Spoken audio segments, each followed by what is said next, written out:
NBC Sports and the United States Golf Association are proud to present a national championship.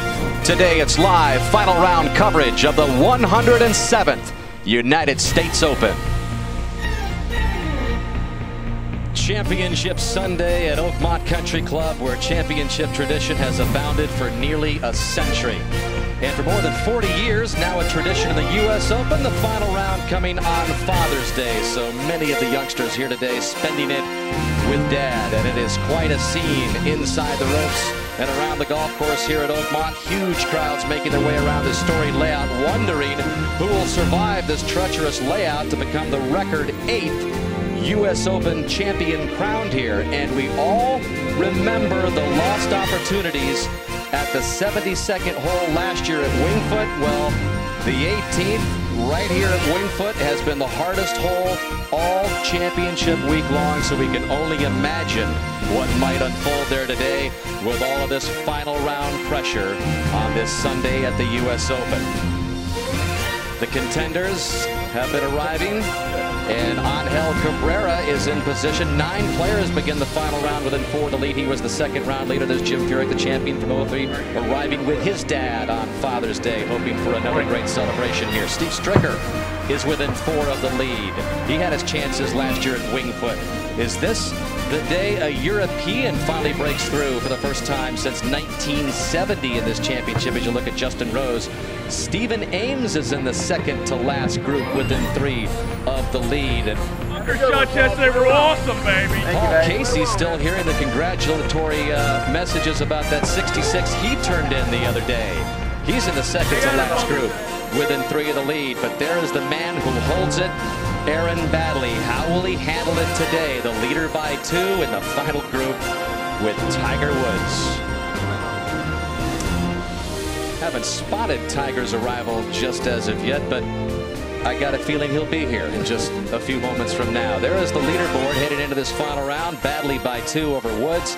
And again, Woods trying to come back for the first time and put away a major championship in the final round. Casey and Ames, and then it's Bubba Watson and Justin Rose in the third to last group. Jim Furyk plays with Steve Stricker. They are at +6. And as you look at the other scores here, Vijay Singh at +8. Keep in mind that the largest final round comeback to win the U.S. Open was Arnold Palmer's 7-shot comeback at Cherry Hills in 1960. So those are the players at +9, and they are the players that are now 7 shots off the lead. And we wish all of you a happy Father's Day. Johnny Miller, happy Father's Day to you. Same and to you. I know it's always an emotional day for you in the final round of the U.S. Open, especially when you consider what transpired on these very grounds 34 years ago, the lowest final round in major championship history. And you know, if that wasn't enough emotion, I know you got, you're doing your homework around the golf course just a little while ago, and the folks that have been at the 18th stands there for a long, long time. In fact, before anybody had teed off, they were all out there congregated. You were looking at the whole location and checking out the spot, and they gave you a standing ovation out there, didn't they? Yeah, it's been a very surreal experience this week coming back, and it seems like the Pittsburgh fans have embraced all the golfers, and especially this championship. And even myself, almost like I'm right there on par with Tiger Woods, which is really weird for me, but it's very cool. Well, I know you're emotional about that, but what I want to know is how in the heck you shoot 63 wearing what you did 34 years ago. Look at the pants. You were a little slimmer back then. Yeah, that's for sure. But styling around. There was a hot and humid day. Yeah. So I know you're trying to handle the emotions, so I thought we might kind of just break the ice a little bit. And I tried to pour myself into these pants, but let me tell you, these are not easy to get on. Let's see how that works. Let's see. You're still styling, though, with those things. So with that in mind, let's talk seriously about this final group. And in that final group is Tiger Woods and Aaron Baddeley. Let's first talk about Woods, who really experienced one of the finest ball striking days in his championship history, and you could see it from the get-go as he made his way to the first tee. Tiger, off that opening tough hole, took a driver and just absolutely ripped it down the middle. He would go on to hit 17 of 18 greens in regulation, And this is what kind of signaled things, but Tiger ranks 163rd this year in driving accuracy, Johnny. So how has he all of a sudden been able to be so accurate? I might have found something the night before, but look at this swing. It's just statuesque, so coordinated. Every move is right where it's supposed to be and synchronized, and impact was totally collected. And look at that follow through. That is so cool looking. It is a thing of beauty. So you got good feelings about Tiger. I mean, tough to follow up the good round. That was a sensational round yesterday. What about Tiger in this final round today? I mean, you would think he's never come from behind to win a major championship, but you would think that he definitely is smiling underneath. He's feeling really good. Badley has really never played well in a major. He's only played 10 majors.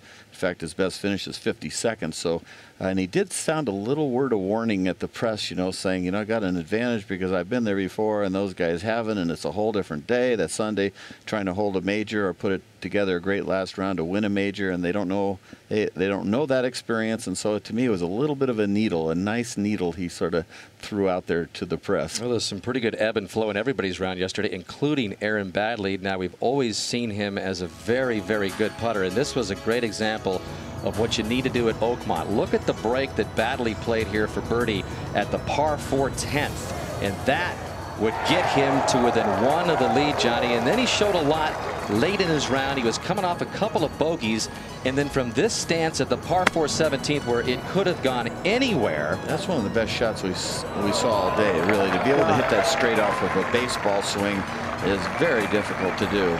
Able to get it up onto the surface there and make a par.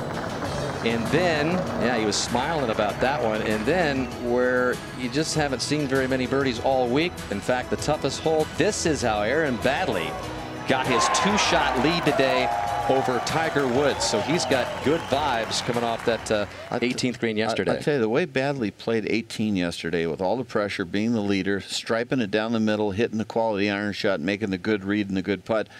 Today, if he gets in that position, he'll be able to call back on that hole that he played yesterday.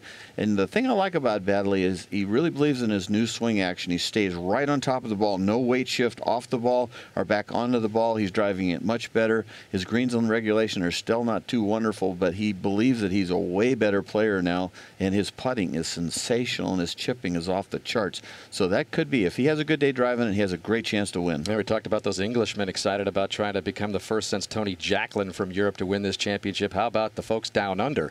A chance to celebrate 2 U.S. Opens. Jeff Ogilvy last year, and maybe Aaron Badley later on today. We're excited to bring it to you. Gary Koch and Bob Murphy out there on the towers of this 107th U.S. Open Championship. Roger Maltby, Mark Rolfing, Dottie Pepper poised to tell you all about what's happening on the ground. Jimmy Roberts looking forward to his interviews and essays. And David B. Fay, the executive director of the USGA, with us as always. So let's get you right out to the action. Get a taste on how the course is playing at the second with Gary Koch. Well, thank you, Dan. The tees have been moved up again at this short par 4, just 307 yards, 290 yards to the front edge of the green.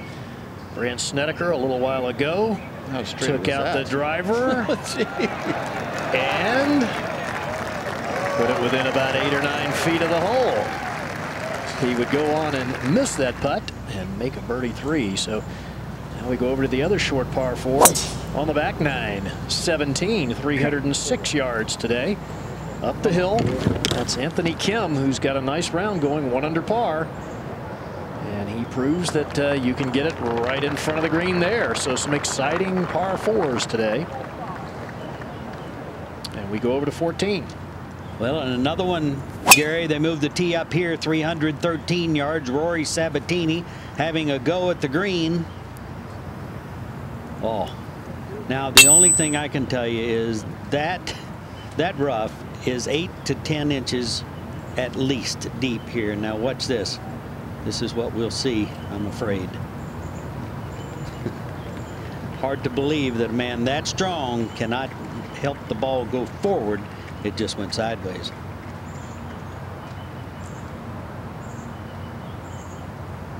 Well, he did have a nice finish, Murph. This was Sabatini finishing up. All that was left for a birdie 3. That was a great second shot. And Rory Sabatini, who's had an excellent 2007, says my work is done at this U.S. Open. 73 for Sabatini. as he finishes with back-to-back birdies. Vijay Singh getting ready.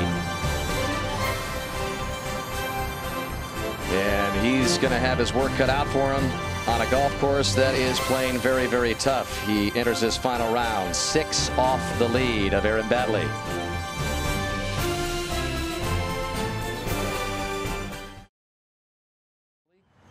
Holes 2 through 8 on one side of the turnpike, and the rest of the golf course on the other side. Aaron Baddeley has the lead by 2, approaching his tee time at 3 o'clock Eastern time. And just a short time ago, Roger Maltby had a chance to catch up with a championship leader. Okay. Thanks, Dan. Aaron, you've kept your composure beautifully so far. How are you feeling today? Feel great. Had a great morning, just hanging out with Rochelle and just packing, getting ready. So the morning went by pretty quick. So just looking forward to this afternoon. Tiger leads greens in regulation. You lead the putting stats. What's it going to take to win here today? The lowest score. I mean, there's really, I mean, it's a U.S. Open. You got to hit greens, and also you got to putt well. So I mean, it's a combination of both, I think. Your parents are here with you. They don't get to see you play very much. What does that mean to you to have them here today?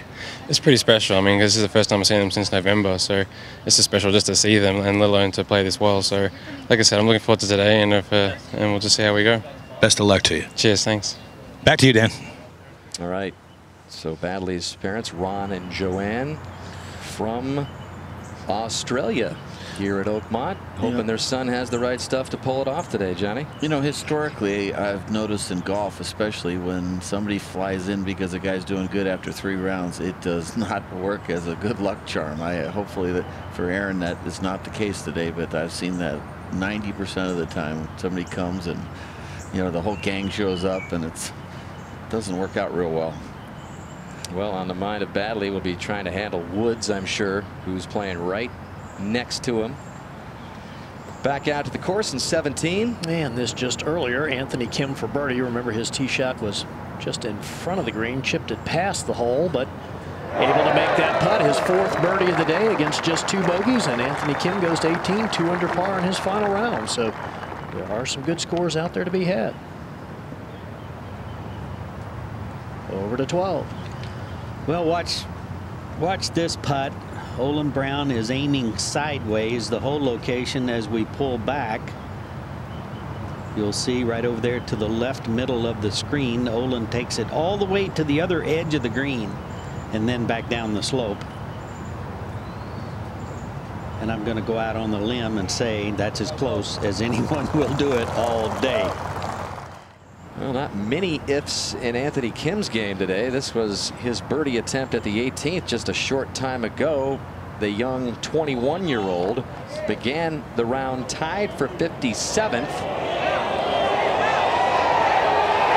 after that fell in, tied for 35th. Early birthday present for Kim, who turns 22 years old on Tuesday. And you're looking at the very first par 3 in U.S. Open history to play 300 yards in a championship. The 8th hole. There's the hole location today. And Fred Funk, who celebrated his 51st birthday earlier in this championship, has the driver. And Johnny, he's going to need to get all of it. Tee on this hole. Yeah. Let's listen. He usually has a lot to say. He's having a good time with it.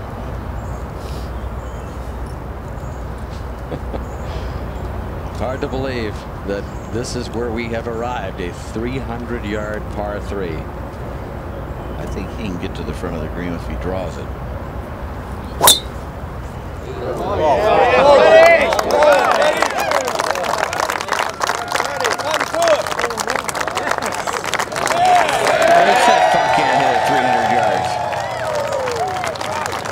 He's got a little too far. He's gonna like that. Yeah, I drove it over the green. The always accurate Funkster puts the shades back on and is still admiring his poke. He's #1 in fairways this week.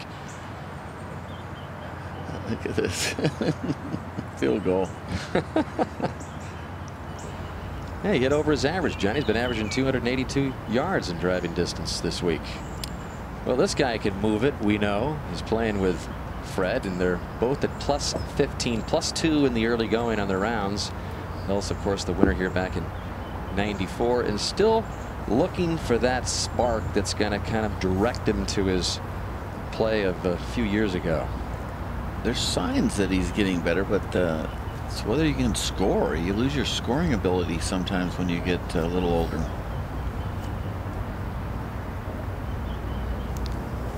Going with that 3 metal, I would imagine, and he doesn't like it. He's not even watching it. And that is not a good spot.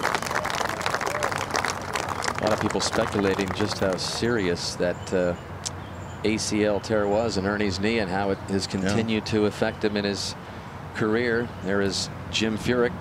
Hopefully, in his eyes, he's going to be a U.S. Open champion for the 2nd time. And just a little while ago, Roger Maltbie had a chance to catch up with Jim. Thanks, Dan. Jim, knowing you've won this championship before, what does that do for your confidence coming into a final round? Well, I've always said it's nice to know that you can do it. Have that past or previous experience, and instead of thinking you can, you know you can. You had a great finish yesterday, finished birdie. How does that change your outlook, or does it, on today, and just how low do you think you have to shoot to win the championship? Well, the way it changed my outlook, I was disappointed being 2 over through 16. I felt like I'd played better than that. At the time, I was about 7 shots behind the leader. Birdie in those last 2 got me within 2 at one time, but badly ended up making a couple good saves and a couple good birdies on the way in, and you know, 4 back. So instead of being 6 back, 4 back, my outlook was a lot more positive. And you know, I think as far as picking a score out there, they're talking about, you know, some good scores being out there already. The overcast skies, maybe leaving some moisture in the greens. I think you get out there on the golf course, you see how it's playing, you kind of reevaluate after a few holes. Finally, having your dad, Mike, your coach, your mentor, with you here on Father's Day, what's that mean to you? It's a lot of fun. You know, the last time I was in position to win this tournament, or really in position to win this tournament, Olympia Fields, I had a hard time even saying Happy Father's Day to him in the morning because I was so choked up. And it's great for us to share this, for us to go to the practice tee with a chance to win this tournament and work together. It's a lot of fun. Thanks for your time and good luck to you. I appreciate it. Back to you, Dan. Thank you, Roger. And I'll never forget that embrace that Jim had with his father, Mike, there. Who you see in the orange on the right, that embrace they had on the practice tee before he went out and won that championship at Olympia Fields. Yeah, it's really a great relationship between the two of them, and a lot of respect for each other's really golf abilities, for that matter. Dad's a good player. So many fathers, such huge influences on their sons in so many ways, and so much of it comes on the golf course. Johnny, I know you had the same type of relationship with your dad, and it's just a special bond. Yeah, there's nothing like it.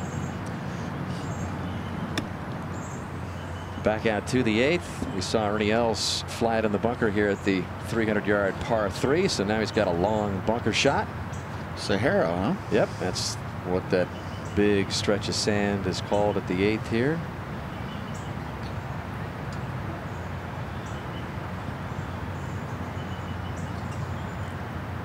You know you're not doing the right thing on the grounds crew when they send you out to rake that one. That's your penalty. Yeah. You want to go rake Sahara?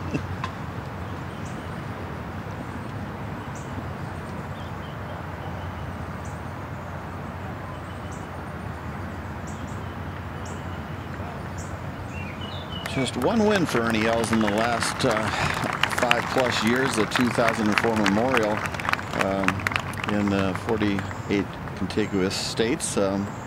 Just, I think, like you said, Dan, it's just that one putt a day maybe that's not going in, and then you start, he had some swing flaws develop when he's trying to favor his leg. Well, it is possible to birdie a 300-yard par 3. The young man who you saw finish up just a little while ago, Anthony Kim, hit it on the front left portion of the green, and then walked this long one in for a 2. And so a 67 for Kim is the 2nd best round of the championship, trailing only Paul Casey's brilliant 2nd round on Friday, and only the 7th of 380 rounds finished this week under par. Fred Funk now at the 8th. How about Fred winning on the Champions and the regular tour? Yeah, he's got a lot of game. I've been working with him with his swing, and he's so accurate, but he had one little swing flaw I've been working on, and He said he's hitting it great, and the putter's killing him. So can't say I've helped him in that area. Well, I was out there, and you were working with him in your latest little session, and his caddy, I thought it was interesting. He said Fred likes to draw the ball and hadn't been able to drive the ball for like a year. Yeah. His right elbow was leaving his right side in the hitting area. And let's see how this stroke looks.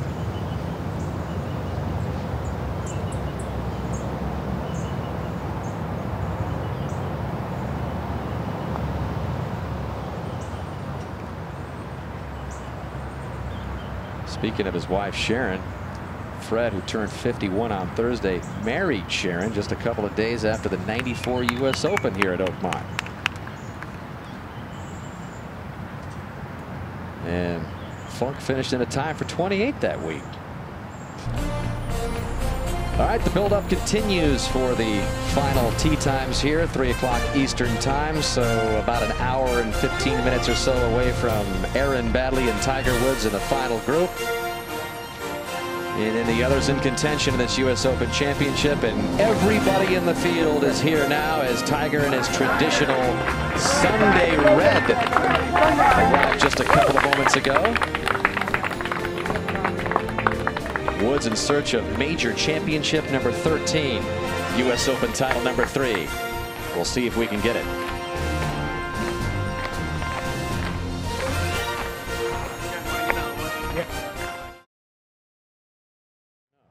For par now, Ernie at the 8th, trying to get it up and down from the big bunker. That was a moment ago, and Fred Funk also made his par, so both remain at plus 15, plus 2 today. And over at the 5th, Gary.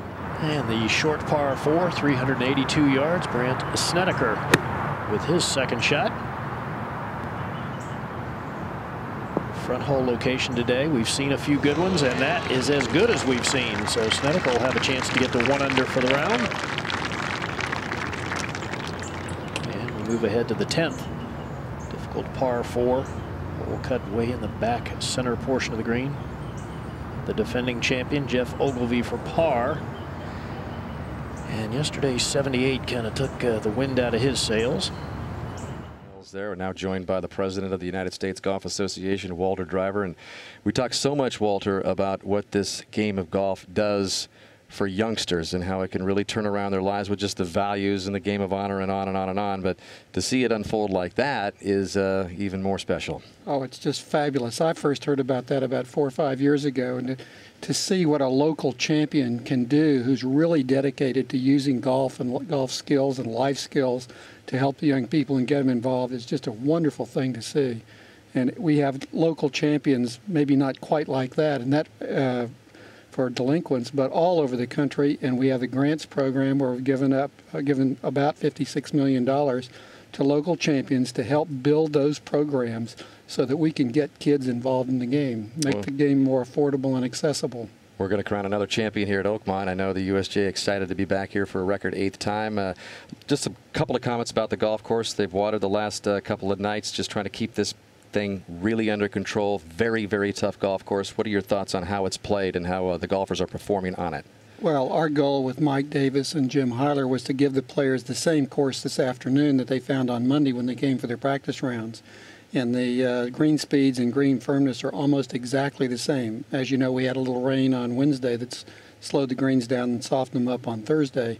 But yesterday and today, the golf course is playing just like it did on Monday and Tuesday. And as you know, we're not apologetic about intending to have the most rigorous examination in championship golf, but we think that's what ought to be necessary to be the national champion. And another pretty rigorous examination is on tap for Pinehurst number 2 in 2014. That was just announced earlier this week, getting down to North Carolina once again for this championship. It is. It's a great venue. We get a lot of support from the local community. The golf course is wonderful. And we're pleased to be going back to Pinehurst for a 3rd Open. I see on the graphic there we have a great lineup for U.S. Opens. And I also want to point out one of the things that people don't see is many of those courses have also hosted a U.S. Amateur. So the amateur players get to play on open courses, and for many of them, that's the highlight of their career. Walter, thanks a lot. And once again, we're in this position. Happy Father's Day to you. Well, I took my 20-month-old around the cart today, and he made a 20-footer on the practice putting green yesterday, so it's been a great Father's Day. Get out of here. He did. He's very happy. That's great. Walter Driver, the USGA president. Thanks again for stopping by. Out to the 5th. And this a moment ago, Chris DiMarco. Lengthy putt for birdie, about 3 breaks to it. Right, left, right, and center. Oh. So DiMarco comes back with a birdie after a couple of bogeys. He's at plus 13 for the championship. And he was followed by Brandt Snedeker, who hit the wonderful approach. A little 4.5 footer, drills it right in the hole, and yeah, there's a nice smile, and hey, finally got one from Oakmont. There are a few out there. 26-year-old enjoying competing in his 2nd U.S. Open championship. Tiger Woods preparing for his final round. Can he come from behind and win a major for the first time in his illustrious career? Stay with us. We'll find out.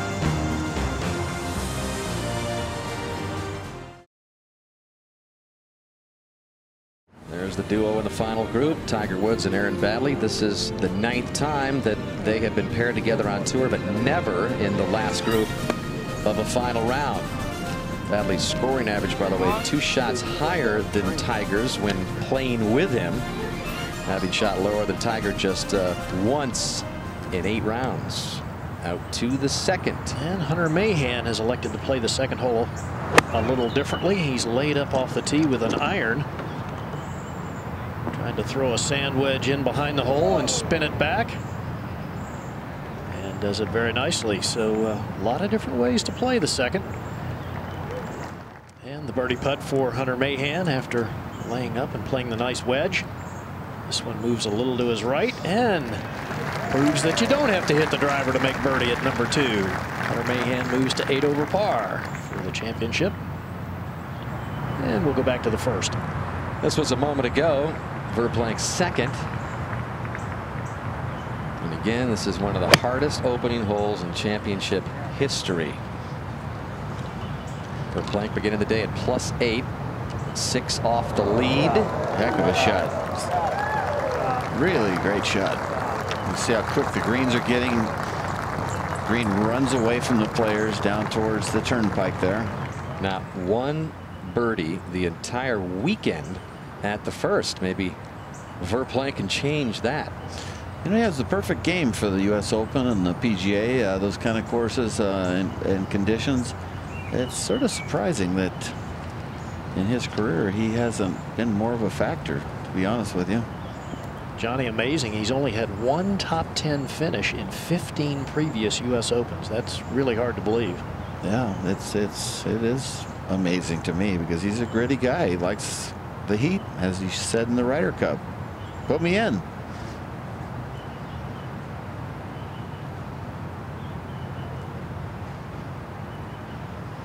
Like 0 top 5s in 50 major tries. 0 top 5s. There are still 0 birdies at the 1st. Aaron Baddeley making his way over to the practice tee.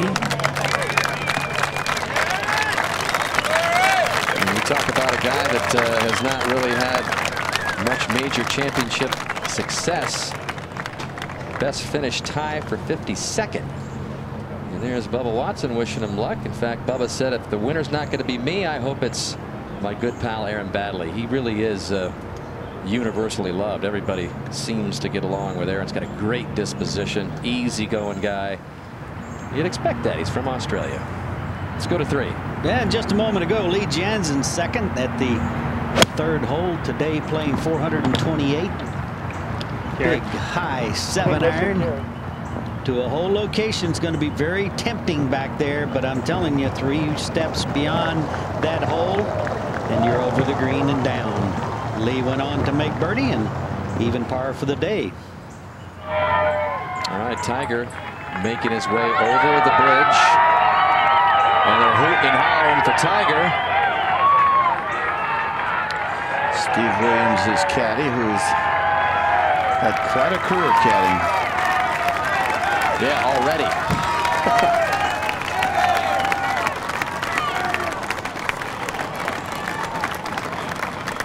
Tiger's looking very major championship-like in that red shirt, saying, "I am dominant."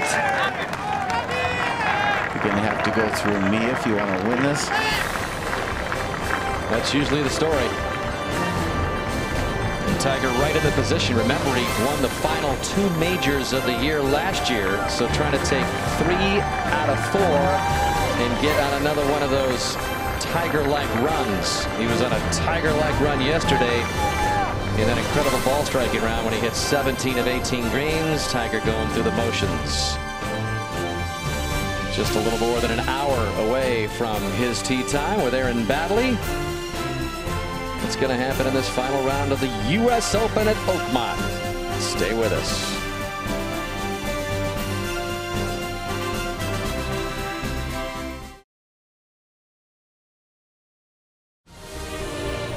Great tradition here at Oakmont, and the U.S. Open's final round has fallen on Father's Day every year since 1965, and among the sellout crowds of 35,000 out there, plenty of dads wandering around the grounds with their sons and daughters. She can't bear to look. Maybe somebody just tripled the 7th. He's got the collar up. That's a good seat. Can you remember the first tournament you went to with your dad, Johnny? I sure do. It was the Lucky International in San Francisco at Harding Park. Watching Tony Lehman, Venturi, and Palmer. Saw Arnie stick a few clubs in the ground. That guy's checking out the turf. Maybe he's the next John Zimmers. Maybe. He's been the superintendent here at Oakmont for the past 8 years, and by the way, has just done a tremendous job with this place. VJ just getting things going and working from the rough right away at the tough first. Wow. And again, this green works big time away. And that will race back there, but holds up before it gets to the really thick stuff. Singh looking for that first U.S. Open title. He begins the day 6 off Aaron Baddeley's lead at +2. Get that shirt pulled up like a young Tiger around the shoulders, and watch how he stays right on top of that. Head does not move. He was the last guy on the range last night as I went by, and there's Tiger on the other side, so they're about as far as they can be from one another. That's sort of like a dominant guy. Wants to be at the very end, keep an eye on everybody, nobody behind him, back to the wall. Got a good feeling about Tiger today, Johnny, following up the great striking round yesterday? I mean, yesterday was just pure. It was very much confidence building for him, and so, but the putting couldn't be throwing him too much. But let's go back to VJ at +8. Third shot here at the par 4 first. Look at the big curve right there underneath the hole, which is good.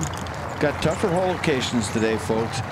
It's going to be a little tougher to get it close on several of the holes. Number 1 is in a more of a fall-off area. Same thing. Number 12 is a diabolical hole location.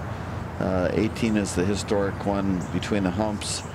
There's some good, tough hole locations today. Over to 10. Well, here's an interesting play. Ernie Els about 10 yards short of the green. Hole cut back on some 30 yards, so 40-yard shot, electing to putt. This is another one of the greens that runs from front to back and severely from right to left.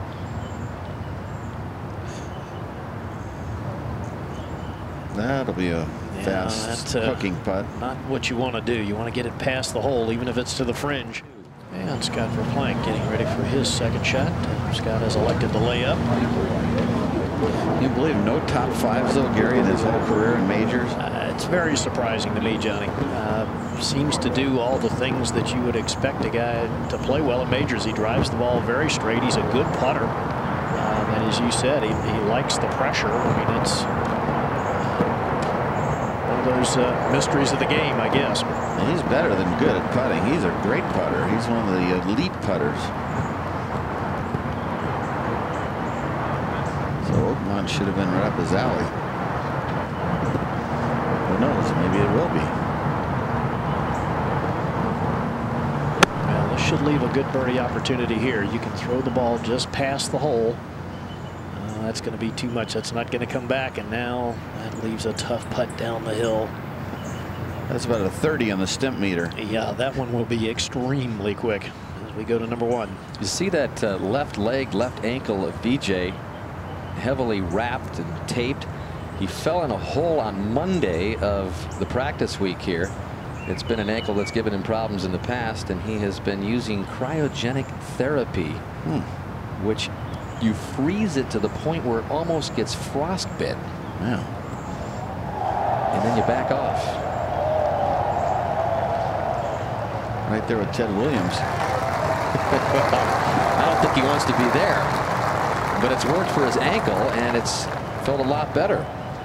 He's trying to match your 6-shot final round comeback, Johnny, here in 73. And there's Paul Casey, who turned in the round of the championship on Friday. And just earlier, Paul Casey, who is in search of his first major championship, caught up with Roger Maltbie.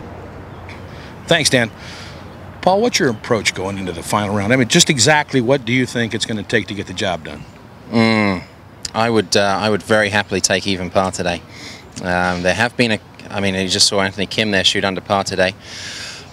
But being in the final few groups, the greens are going to get a little crusty. I would happily take the even par and sit in the clubhouse. That may not be good enough, though, and I've got to go out there today and I've got to play against the golf course, not worry about what the other guys are going to do. And if I continue to do what I've been doing this week, I'll be very, very happy. You're no stranger to playing on big stages on Sundays, but what are the nerves like today? I feel pretty good. You know, it's been a quiet morning. I was just watching the F1 Grand Prix in Indianapolis, and another Englishman, Lewis Hamilton, was leading the pack, so hopefully he can win that.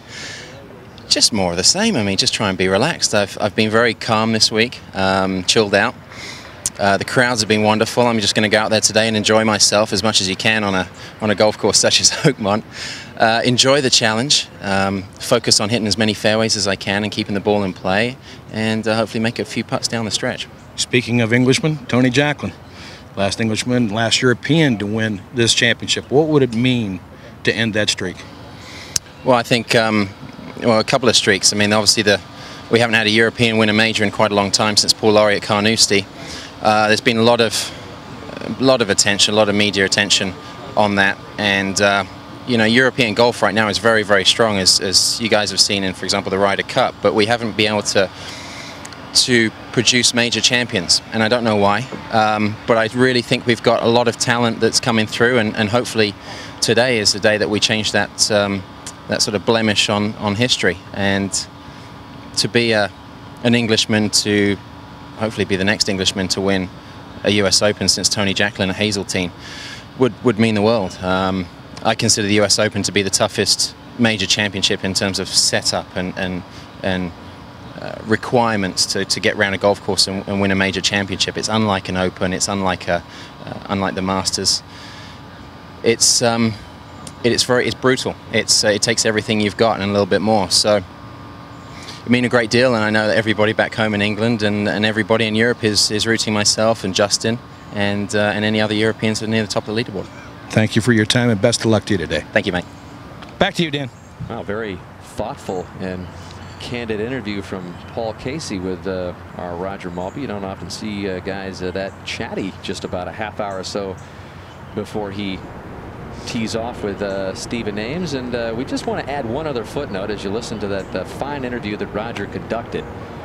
Who was Forrest Fessler's high school golfing teammate? One Roger Maltbie, who you see there with just a little more hair. But what I would like to see is Roger Maltbie in some shorts like Forrest burst out of the portal. Look at that shot by Raj. Looking nice with a bow tie there. Looks like he's ready to wait some tables somewhere. I have a feeling that's the last one he wore. Maybe you can borrow David Faye's. Out to 10. Yeah, this was Fred Funk a moment ago. Down below the hole, using a sand wedge to blade it right into the cup for a birdie. And Fred enjoying a moment in the spotlight. Always a fan favorite. He doesn't like the spotlight either, does he, Gary? Yeah, yeah. You give him a chance, he'll take it. So there are some birdies to be made at Oakmont today. A little more serious tone there. Yeah, certainly will be. I'm sure as we progress throughout the afternoon. Aaron Baddeley hard at work. Tiger Woods on the far end of the range. They're about as far apart as they could possibly be as they warm up and get ready for their final round. All right, let's just refresh your memory on the final 4 groups. Just less than 15 minutes from now, you've got the Open champion from 03 with Steve Stricker. Both begin the day 4 off the lead. Third to last group, Bubba Watson, who played in the last group yesterday and really came back well after a triple bogey at the 9th, played +1 golf from there. And then Justin Rose, who, like Paul Casey's, trying to become the first European to win this championship since 1970. Ames and Casey in the second to last group. And then about 45 minutes from now, the young man who was born in the U.S. but moved to Australia when he was 2, Aaron Baddeley, taking on Tiger Woods, already a 2-time U.S. Open champion.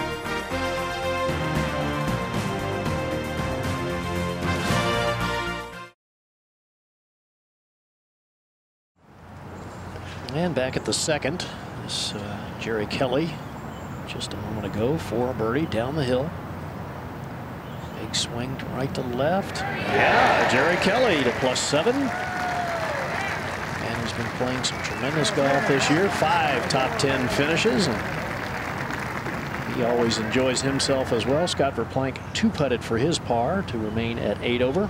And we go back to 1. And we've got another group out on the course. Gary David Toms and Nicholas Foss both beginning their rounds at +7, 5 back. And this is a birdie putt for Toms to try to get something going. Well, one of these groups that are 7, 8 over, 6 over, play that great round and maybe post a score. It's probably going to take 2, 3, 4, 5 over par to win this championship. So these guys are right there, Dan, if they can shoot under par today. So there's Toms for an opening 4 at the first, and right away he gives one back. Toms' is lone major in that PGA in Atlanta. Let's check in with BJ Singh, who's got 3 major championships, working from the bunker over at the second. And his drive found the bunker here at the short par 4. Now look where he's having to play this ball. 50 feet or so left of the hole. If it'll just go a little bit, it'll catch a slope. Here it comes. Here it comes. There it goes. That's beautifully done. That's a great shot, great imagination there. He's hobbling a little bit, Gary, yes, on that ankle. Sure is. And making his way to the first tee, Jim Furyk. A lot of ties locally to this area. His parents, both from the Pittsburgh area. Certainly the local favorite this week. We'll be right back in just a moment to see Jim Furyk tee off.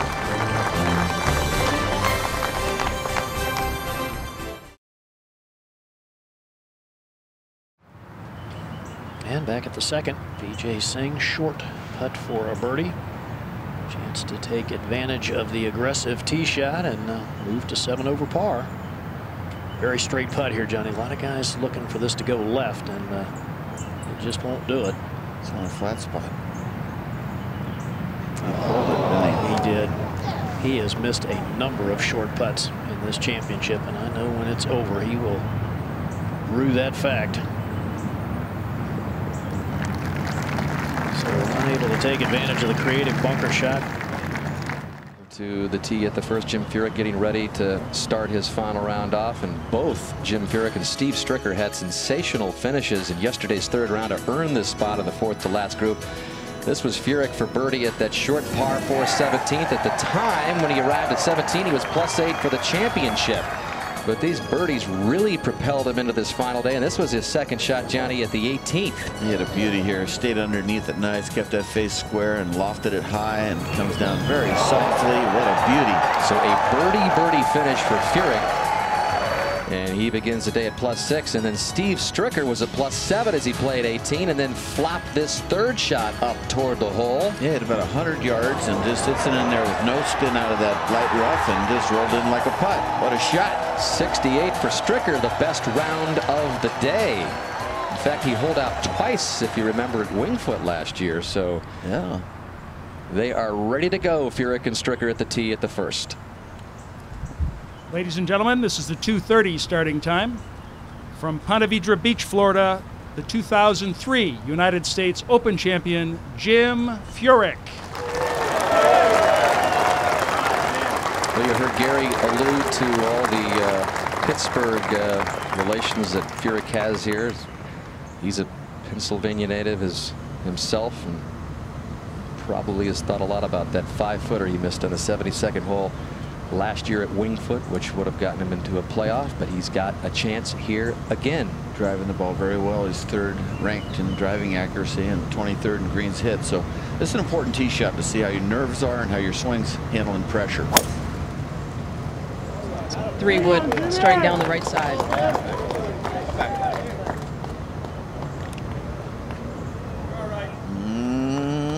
Oh yeah, just kicks out of the tough stuff. That's a very fine break right there. What a difference a little bounce makes. And from Madison, Wisconsin, Steve Stricker.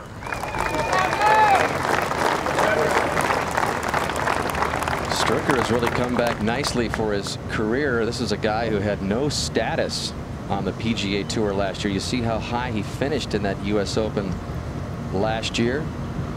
And he's playing real well, actually. He's in 11th position in fairways hit and 5th in greens hit, so he's striping it this week.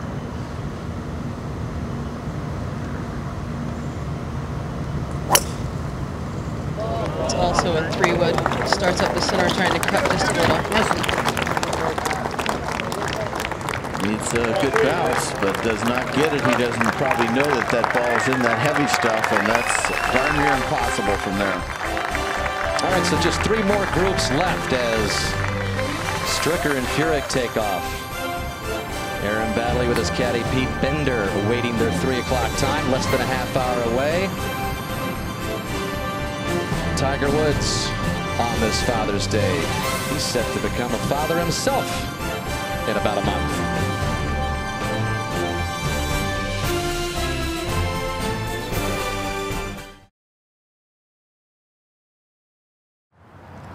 Good look at that fairway coming down the hill so sharply at the opening par 4 first, 482 yards. And we've got Furyk and Stricker getting ready to play. Yeah, it makes it even tougher to stop being a little downwind downhill. Stricker's just got to gouge and roll it. Yeah, absolutely. It's going to be tumbling. Right. Absolutely. Let's set up this 482-yard opener, Johnny. Well, the hardest part about this hole is that the drive doesn't really say too much, so you just have to hit your favorite shot. You can cut it, hook it, hit it straight, and you need it on the top of the hill to see the green, and you can land it way short of the green and run it on. In fact, a guy like Stricker could land it 60 yards short and run it onto the green. It's just dead downhill. Take a look at the green grid here, how it runs out, funnels into the center, rolls off to the left. There's the false edge on the left, but see if you can gouge it and run it here. It's not going to be able to stop it, that's for sure.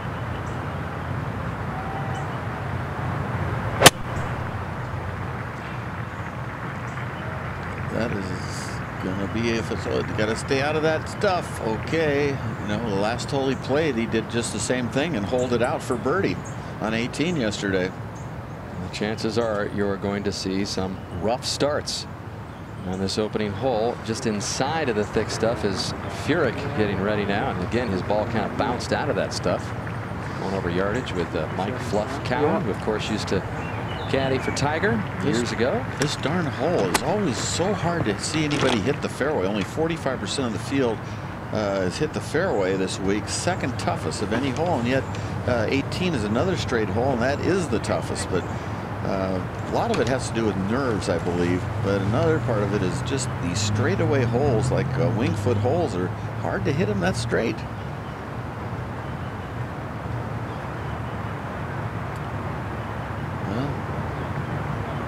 See if he can control the spin out of that light rough.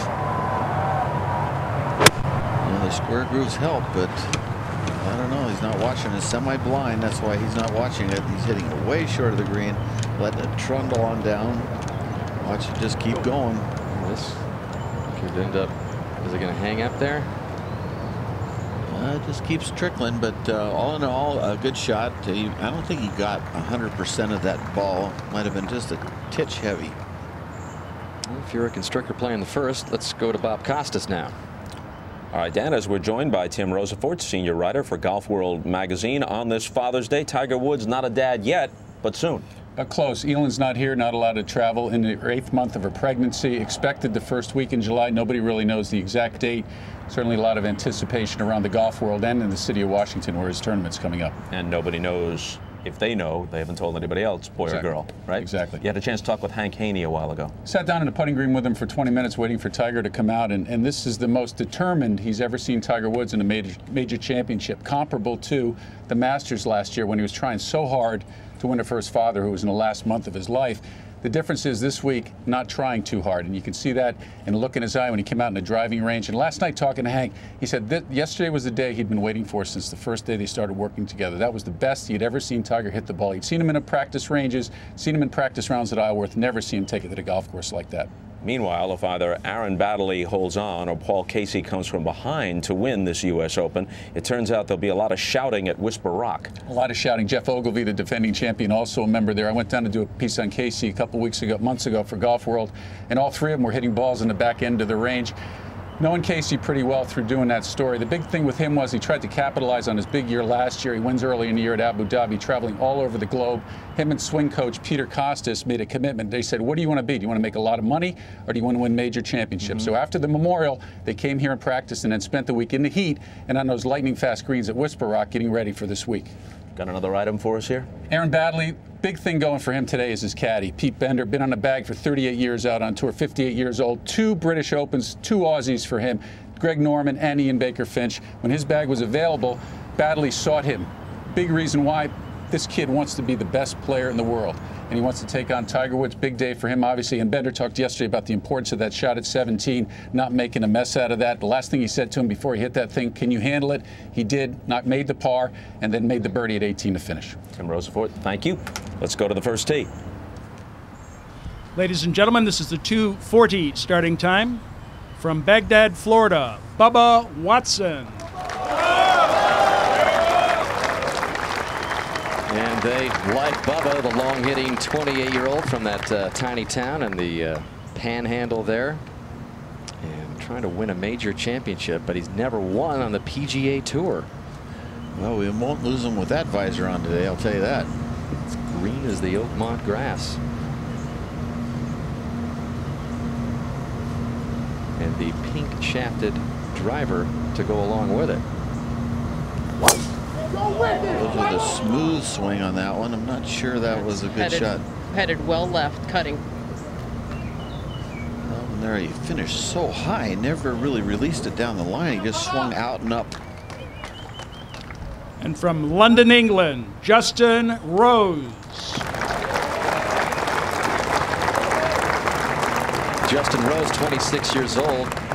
We all remember when he signaled his presence in the golf world at the age of 17 as an amateur, holing it out on the 72nd hole in the British Open in '98 to finish in that tie for 4th. So much has happened in his young career. Really struggled, first started out, but really has come back and says he's ready to win this championship.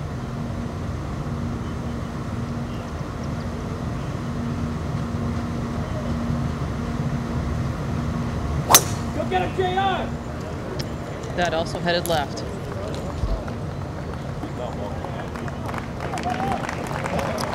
Tough to hit the fairway, Johnny, with a big club here. Well, really tough. Yeah, I'm not sure it is a driver. I'm not sure that these guys shouldn't be hitting that 3-wood, a little draw down the right side. Hoping they can hit a driver in the fairway, but the nerves and the straightness of the hole are too much for everybody so far. Well, they were teeing off. This was Stricker's 3rd from just inside the thick rough. This is just a guess. You hit it way short. You just let it run, and you're hoping you get the right distance, but most likely that's going to happen right there. That'll probably go right off the green. You know, usually a pro can hit the green from 20 yards off, but. So now we're live with Jim Furyk's birdie try. You saw how quick Stricker's ball races down here. This is no bargain here, this putt, but that is good speed control. Very nice. Yes.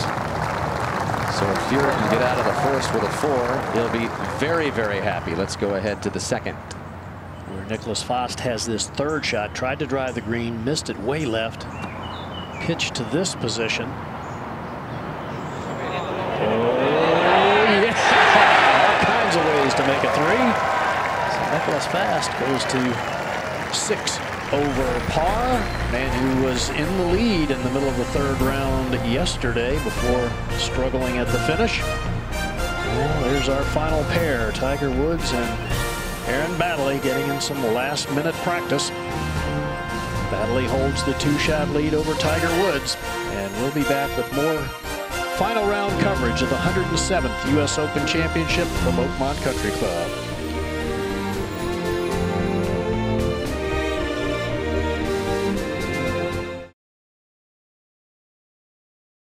Justin Rose playing from the thick rough at the first. Just ahead of him, Stricker bogeyed it, and Furyk managed to get his 4. So Furyk at +6, Stricker at +7, and Rose wants to walk over and get a better look down here.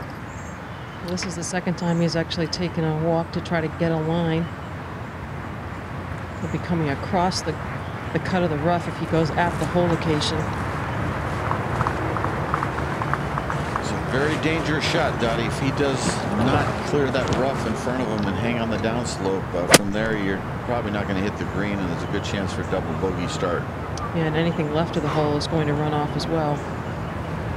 It's pretty thick stuff over there. It's pretty much dead from here unless you get a better line, it looks like. It came out left of his swing plane, but not bad line. It's a good line. It's going to roll down a ways, too. That was a good shot. First bounce was actually quite fortunate. Look at the slope here. This thing is not going to stop. It's going to go on the green. That is one heck of a shot. Best shot we've seen out of the rough, and it's still coming. He's got to be thrilled with that. Oh. Dottie, that was a 10. It's not just the green, it's that little runway bank right in front of the green that just catapults balls down there. What's Bubba got here? Thick rough again. Yeah, definitely very thick. 159 all the way to the hole. Came out to the right. Didn't come out very far. He got the worst of it with the lie, obviously. It's a lot of luck on Dottie in that rough. Well, I got the worst of it, the lie and the first bounce. Yeah. His was chunkier sounding, though. There's a big difference in the sound. To 5. Where Hunter Mahan has a birdie putt, or had a birdie putt just a moment ago.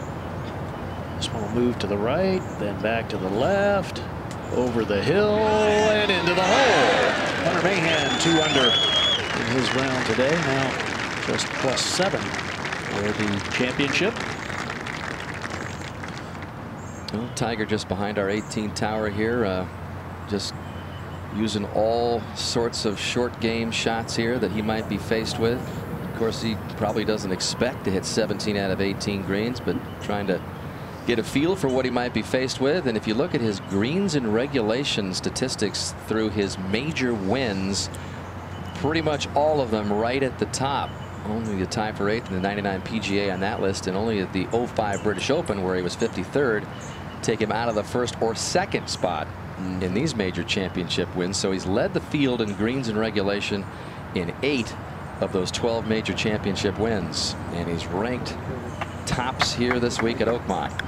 Back to 1, and Bubba Watson with a long putt down to the surface. Probably the longest putt of his life right there. But that's a pretty good touch. This is surely going to be good. If it just stays, is it a little too strong? Yes, it is. And that won't stop. Even though it was a good shot, I don't think even Bubba ever practiced that. And so in his mind, he thought he hit a pretty good one when it was entering onto the green.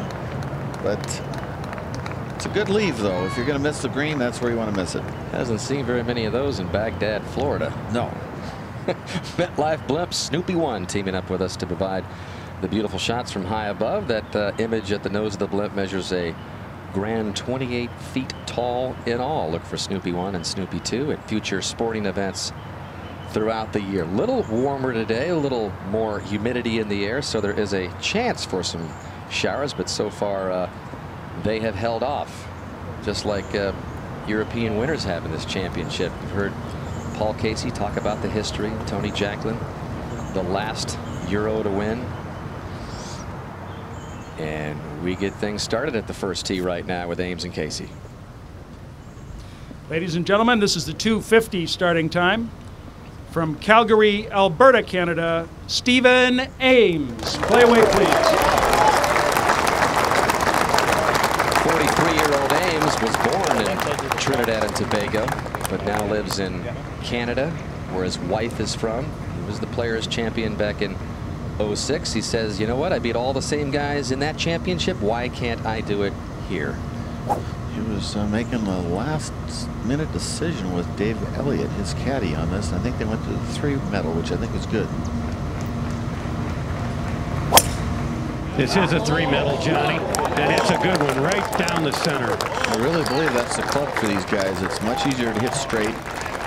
We'll see that stay in there. Ooh, I think it might be okay, but the heel of the club might be grabbing. And from London, England, Paul Casey.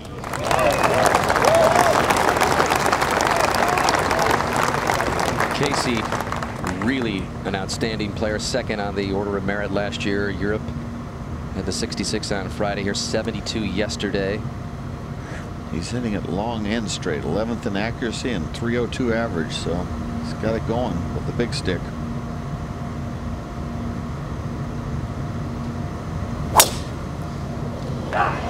This one starts down the left-hand side. He's trying to cut it back a little bit. It's hit hard.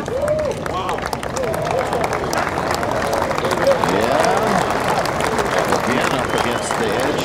I think he might be just barely clear, but actually he's got to aim right with the bounce, so both those balls have a little angle problem with the grass. Up ahead, Rose for birdie, Dottie. And the second half of this putt is scary fast.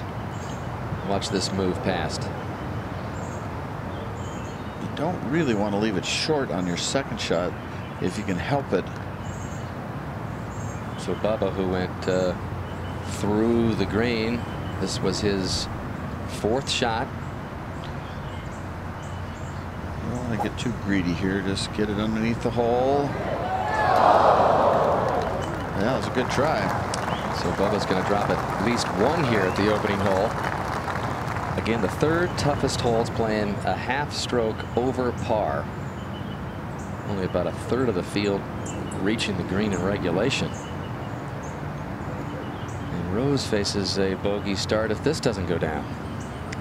Yesterday, he got a big boost of confidence from some very clutch putts he holed, 16, 17. This is a good angle to putt from, Dottie. It is. It's just off the hole and breaking a tad to the left.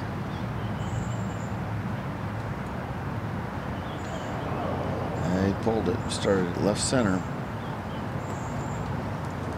So among the last 4 golfers here, everyone's going to drop at least a shot except for Furyk, who managed that par. Nerves. Yep. It's just not an easy hole to start your day with. Good job, Eric. Go ahead. And that's where Aaron Baddeley is headed, making his way past the clubhouse.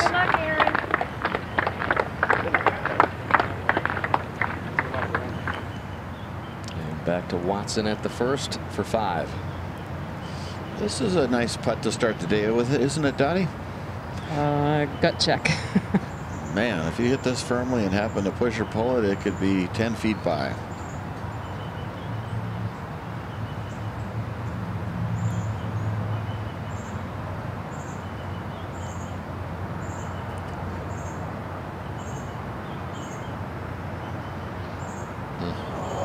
Eased into it.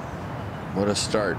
He played so well after the triple bogey at the 9th yesterday, +1 golf to the end of his round, and then Oakmont slaps him in the face to begin his final round with a double. Ouch. So 1 group left, Tiger and Baddeley, as Tiger makes his way across the same route that you just saw, Aaron. He just has an aura about him. I mean, just so few sports figures throughout history have that kind of feel, and Tiger's got it. Let's go to 2. Jim Furyk with a driver, very aggressive play for him. 267 yards to carry the cross bunker. That has gone well left and into some very long rough. I'm not sure why he would try that. I'm not sure either, Johnny. As good a wedge player as Jim Furyk is, he can hit a 5-iron and a pitching wedge. We'll see if it pays off or not. The aggressive play at the second for Jim Furyk. Now Aaron Baddeley and Tiger Woods, they're our final group, and they are just about set to tee off. Stay with us, and we'll be right back.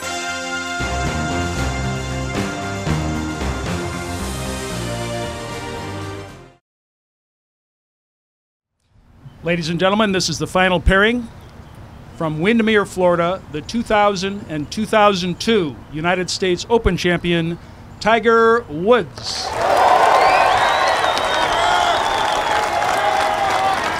And the man that deals with emotion in these championships so well, you can bet feeling a different kind of emotion today as father Earl passed away 6 weeks before last year's U.S. Open. Tiger went on to miss the cut in a major for the first time as a professional. This is the first time he has played on Father's Day without his dad. So you know he's going to be thinking about Earl throughout the day.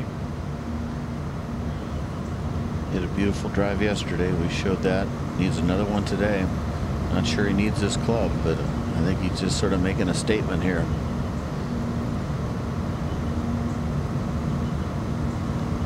Giddy up, Tiger! Hitting a high cut. This is going to miss the fairway right, I believe. I think it's going to be okay, Roger. It's going to be really okay. Dead center down the middle with the break of the fairway. That was pure.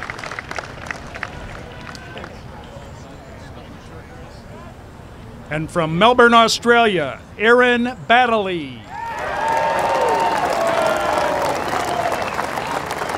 So born in New Hampshire here in the States, but moved to Australia when he was just 2 years old. And again, the 9th time he's been paired with Tiger in an event, but the first time ever in the final group, much less in a major championship with the world's #1 player. You'll see him do this a lot today, the visualization. Well, this tee shot could be everything to him. He has not hit this fairway one time this week. He's made a double bogey, a bogey, and a par. He is going with, I think, the proper club, actually. This ball starts out right and hanging right. He was at quick. the bunkers. Oh, and tried to kick off that mound, but it doesn't look too bad. Might not be too bad, and it's a good angle. You don't want to miss it left off this fairway. Right, the green opens up from the right. So the full field out on the golf course. Huge crowds, most of them surrounding this final group. As Aaron Baddeley finds out what kind of stuff he has today. Up ahead at the first. Ames trying to start with a rare 3. Not too much break here. Slow. And Ames runs it right in. He had that final round of the Players on his way to victory, a 67, which was simply one of the best final rounds in the history of that championship. And that 3 puts a huge smile on his face as he moves it to +4. And this was Paul Casey's second shot after that huge 331-yard drive. He's able to spin it. Yes, he was. So after we've seen a bogey, a double, and a bogey, a chance for Ames and Casey to put 3s on the card. Oh, man, that was not a hard putt, just inside left edge, and he wiped it. By the way, that Ames birdie, the first birdie at the first all weekend out of 124 players, and we almost had 2 boom boom right there. Yeah, that was very nicely played by those guys. So Ames moves into a tie with Tiger at +4.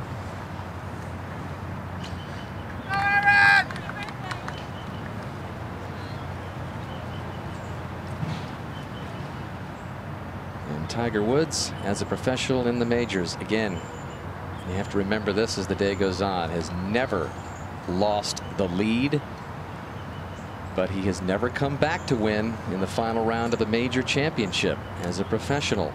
And maybe even more apropos, scoring average for Tiger Woods when in the final group of the final round in a major is 69.5 without a single round over par in 13 rounds when he's on Sunday. Final group, not one time has he shot over par, 13 straight majors.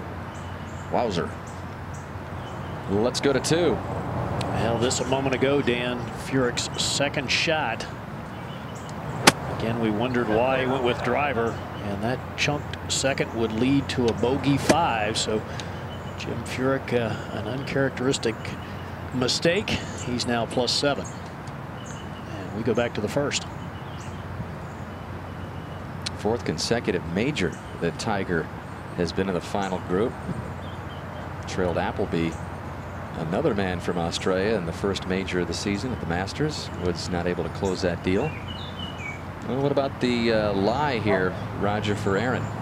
Well, it's not very good, as you might imagine. The good news here is you don't have to carry it all the way to the green. If you can get the ball to land somewhere 50, 60 yards short of the green with any motion on it, you can get it to run down on.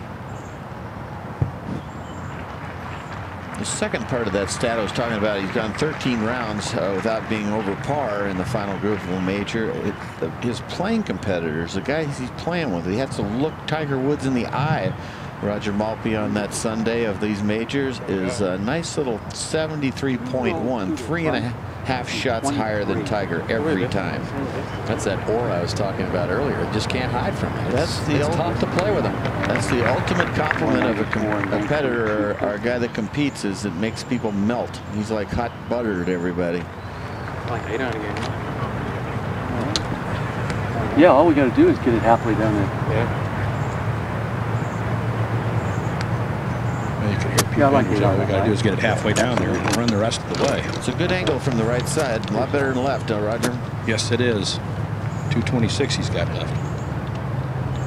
The one thing you don't want to do is hang it up short of the green. Going through the green is a nice spot. It's only 2.5 inches high, that rough.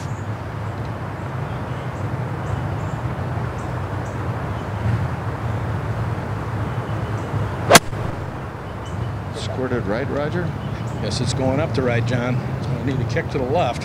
Didn't get a kick, really, but it squirted, and that's going to be a fun shot. That's called guesswork from there. So 0 for 2 for Aaron Baddeley. Let's see if Tiger can start himself another green and regulation streak here, Roger. This is birdie time. Forget the GIR, Roger. Yeah. Only 148 left to hold. Wind from the right maybe help him a little bit. It looked to me like he was going to miss the fairway with this drive, but ended up perfect.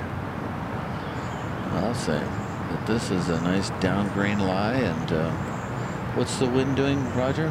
From the right, and maybe helping a little bit. The flagstick's not showing that, but that's certainly what we feel here on top of the hill. Tiger already working up a sweat at Oakmont. Hit it right at that camera and just let the wind move it a little left and kick left and going with the wedge. Shaping it right to left. Got it going at the center of the green. Beautiful. Able to check it up. It's still moving, but this stops.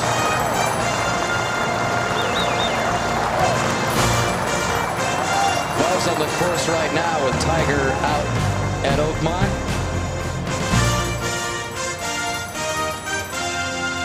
Hit the first green in regulation largely because he has developed some big-time confidence with a driver. Again at the opening hole, right down the middle. Not a good sign for the rest of the field.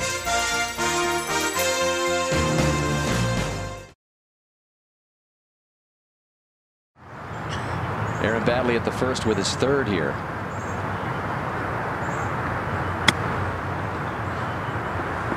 You get the right distance here, you got some serious touch. Better be careful there. There's an edge there, false edge. That's going to go down the edge. That's a big mistake. There's no reason to miss that thing to the left. And that's not the easiest little up and in because you're going up and on. Up ahead to 2. And the birdie putt for Justin Rose. Down the hill, turning to his left.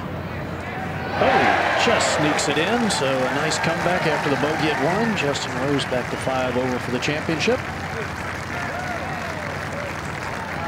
An Englishman has been playing some good golf, was in contention the final round of the Masters earlier this year. And we go back to 1. And Badley trying to stay away from a huge number here at the first, with Tiger eyeing a birdie. Yeah, Tiger started 2 back and could leave this hole leading by 1. It's not the simplest little chip either. Up a very steep slope. Yeah, right in front of him. I hate these kind of chips. Up a real steep bank and then on to something fast. You have to have perfect touch, huh, Roger? Yeah, absolutely. It's got to come out just the way you want it.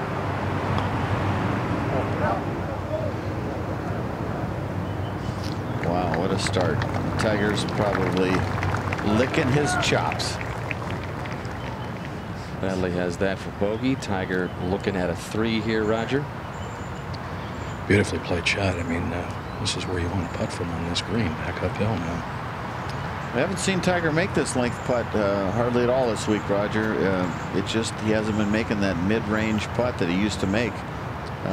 Yesterday he hit 17 greens in a row. The first 17, finally misses 18th, but the whole day he makes 1 putt the whole day. It was about a 10-footer on number 3, remember, a little side hiller, and the rest of the time it just came close, but no fireworks. Don't you have to start believing that maybe he's due? Yeah, but you know, something's got to go sooner or later. Well, yeah. So we all hope, anyway. But this putt doesn't do a whole lot, does it, Roger? No, it doesn't, John. It may drip a little bit right as it loses speed, but it's not a big break.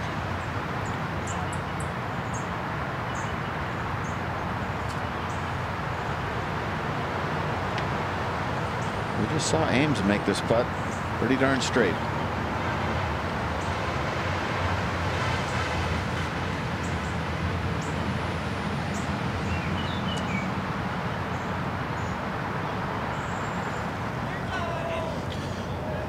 Not going to make it hit a left of the hole, that's for sure, and short. So all in all, a very well played hole and not a very thrilling putt. Could still end up being a 2-shot swing there to 2.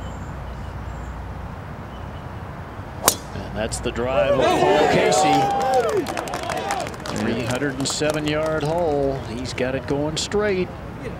Oh, will it come back off the hill? No. Oh, very unlucky. Oh, that could have been really good. Might have been a hole-in-one if it came back, rebounded off that edge. Back to 1. So Badley trying to get a bogey 5 in here. If not, he will be tied with Tiger Woods and Stephen Ames at +4, just like that. You have to know, folks, that he's the most nervous he's ever been in his life. So, but he is a strong putter, and usually if you have a real strength, it's not affected by tension and nerves too much. But this would be a confidence booster, believe it or not, Roger, if he could make this putt. I really would, John. I mean, it's been a struggle the entire hole, and if he could hold a good solid putt, I think that would help steady his nerves some, certainly. Conversely, if he misses it, he could be shattered.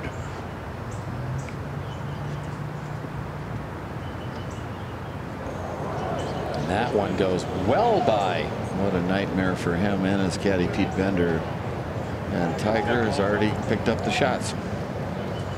So it's going to be at least a 3-way tie for the lead. It might be a 2-way tie for the lead with Ames and Woods if Badley doesn't get this down for double. It's tough to watch, isn't it? A young player, Roger, 26, trying to compete in his first major. He never really has done much in majors before, and he's got like the little train, I think I can, and all of a sudden you got this putt for double bogey and already lost your lead. You know what he's feeling. You know, his heart's in his throat, and he just, you know, please let me make a couple of good swings and let me get started without hurting myself. And then you have one of these, it just makes it that much harder to settle down and get into the round. This is no gimme. Holy, that is unbelievable. The Tiger's even feeling bad for him, I think.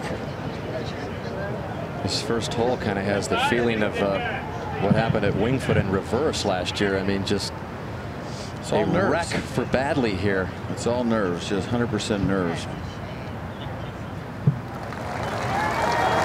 So it took one hole for Baddeley to fall out of the lead.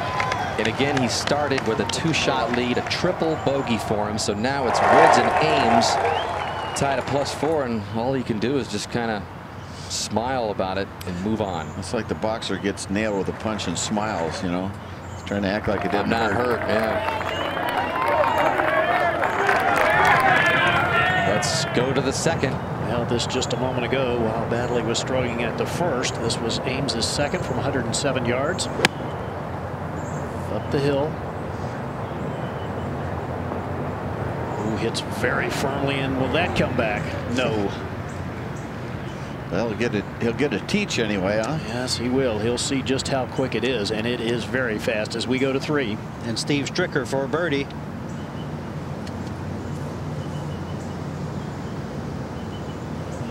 Well done, he said yesterday when he finished. I have a tremendous opportunity in front of me. Maybe I can take advantage of it. We haven't posted Baddeley yet, but he knows shaking his head like something's going on. He wonders if it's a birdie or what. Yeah, he saw the the black triple 3 there. was there. He knows. Yeah, he certainly does. All right, Casey with a very interesting shot here from the back edge of the green. It is going to be extremely quick, Gary. And he really has started with 3 brilliant shots. The tee shot at 1, second shot at 1, and the tee shot here. He's looking way out in here, Gary. Yeah, he wants to kind of just get it to that point and then let gravity take over. It's carrying a lot of speed. It's carrying a lot of speed. Will it hang on? There's another little ridge right there. Look, gal. Oh, run down there and mark it. Wow.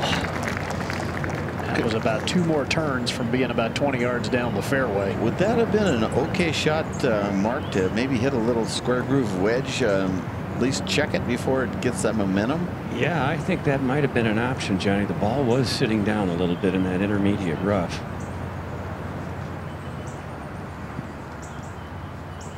Move ahead to the 5th. Nicholas Fost, well positioned. Nice tee shot here at the short par 4, just a wedge in hand.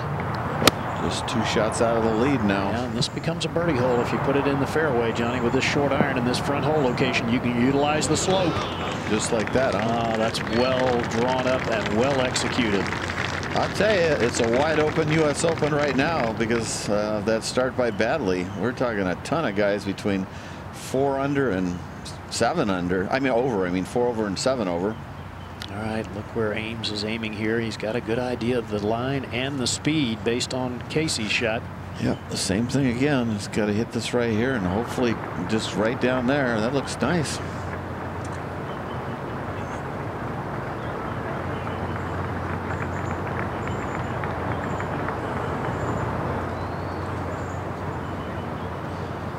Carrying it out wide of that mark I marked. Yeah, the pace is a little better.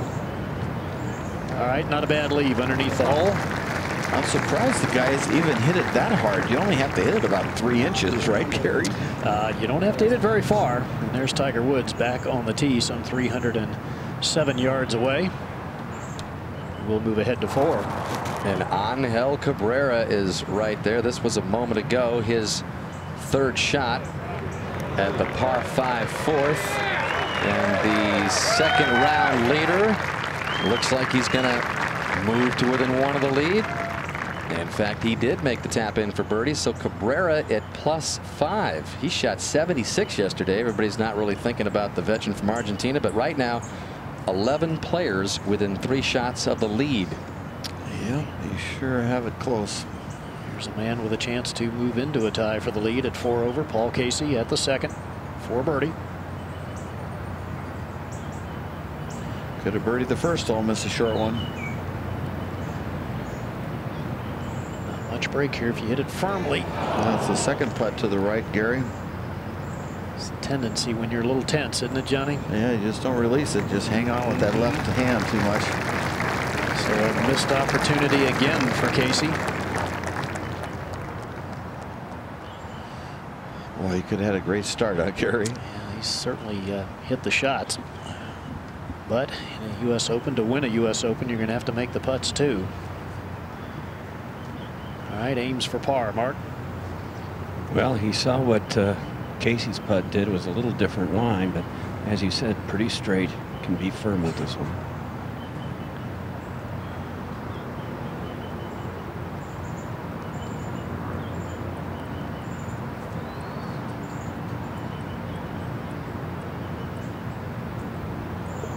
All right, safely in for Ames. He remains at 4 over and tied with Tiger Woods.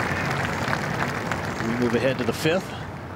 Nicholas Fost with this short birdie putt, but it breaks hard to the left. Did he keep it up? Oh, no. Good putt, too. Yeah, just didn't quite play enough break, Johnny. This whole location at 5, you can get some very sharp breaking short putts. And, of course, the fans love it. Tiger Woods has pulled out the driver at the 2nd hole. Plenty of club for him. We saw Paul Casey go through the green. But he can hit it higher and softer, huh, Gary? I would think so, John. That high cut that he's been working on should work very nicely here. But 295 yards to the front edge of the green. The only trouble with the cut is if you aim left, like just left of his left ear, and it doesn't cut, then you're in that junk possibly. But for him, even if he misses left, you probably carry it up in the bunkers, which is good. He's looking right, Gary. Get in the hole!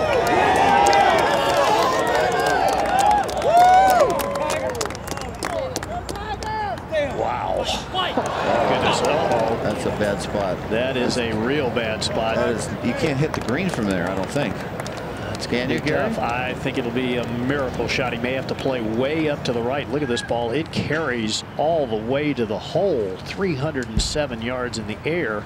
That's what I was thinking. If, you know, if Paul Casey hit it over the green, what's Tiger going to do? He probably could have made it with the 3-wood. What a shot, though, huh? That's, in some ways, a confidence builder because he just almost knocked the flagstick out. Going to be an interesting shot left. I don't think that's what he would say. He might have a few other words. Probably so. Now, all right, Aaron Baddeley playing very conservatively.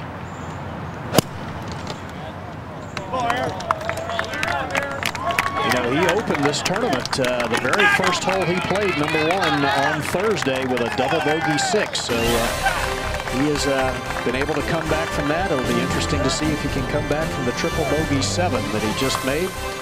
Tiger Woods and Stephen Ames tied now atop the leaderboard at 4 over par. A host of players just one back, and we'll continue our final round coverage of the 107th U.S. Open in a moment.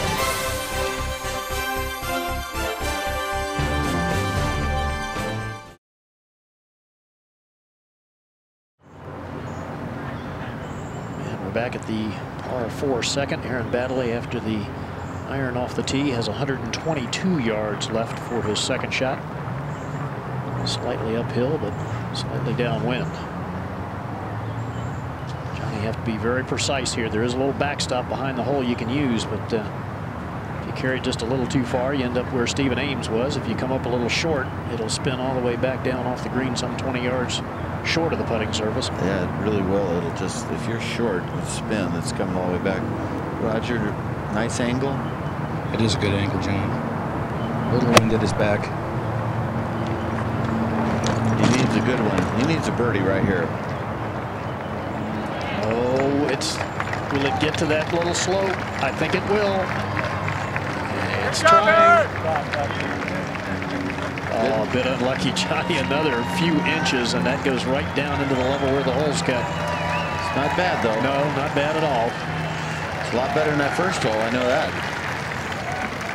Ahead to 3.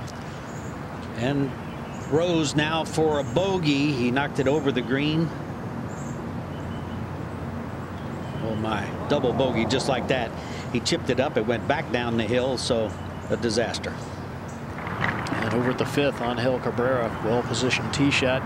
Laid back a little bit, though. 160 yards. This with a 9-iron down the hill, downwind. Oh, and this is a beauty. Within kick-in range, so Cabrera's going to have that short putt to get the 4 over. And you go back to 2.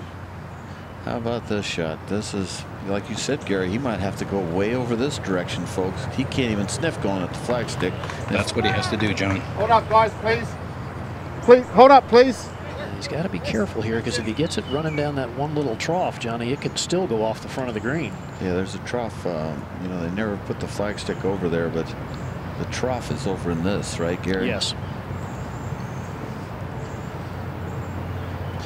Isn't golf a funny game? Here's a guy who almost hits the flagstick on a par 4 with his tee shot, and now he can hardly hit the green.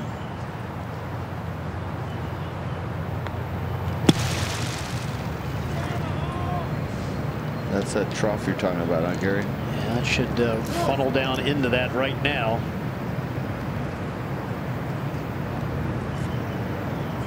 And that's going to continue to trickle. That was a good shot. That was just about all he could do. Johnny, let's take a look at this second green using the green grid. Pretty amazing, isn't it? Back to front tilt. USGA was very kind this week on the hole locations. Never did put it in that speed slot on the left. All these balls on the left, that's that speed slot right there. And no hole locations were there. They were all on the right side all week. Well, wonderful job of setting up this second hole, I think, by Mike Davis. Just 307 yards, and yet if you take driver and don't pull off the shot, you're going to struggle to make a par. Up to 3. And Stephen Ames tied for the lead, his second at the 3rd. Have to be so careful here. This green slopes away from the player. You're shooting straight uphill. Well, that's going to be good. He's looking good today. It's going to be real good. Well, Stephen Ames is looking good with the flat stick. He's made 2 nice putts in 2 holes. Vijay Singh a moment ago for birdie at the 6th. Trying to join the party who might have a chance on the back 9 today. And with people coming back, Badley coming back, he's just 4 behind. Back to 2. And Tiger stalking this now lengthy putt for birdie, Roger. I'm sure a lot longer than he expected to have when the ball was in the air off the tee. No question, from the tee, he's thinking, man, maybe I can make a 2 or a 3. Now all of a sudden he's hoping to make 4. This now a downhiller, got a lot of speed, and will move quite a bit to his right. Is it downhill or just side hill? Well, it's a little downhill too, John, because he's a little bit on that upper part of that back portion of the green, so it's slightly downhill. Once it starts turning right, it's going downhill. I'm Yeah, yes, it's going with gravity at that point. Yeah, now you can see what you're talking about. See, it's above the hole, huh, Gary? Oh, yes. It's got to be played well out to the left. And that last little brown area you can see needs to just barely trickle the ball over that. He has putted a few balls off the green in his day.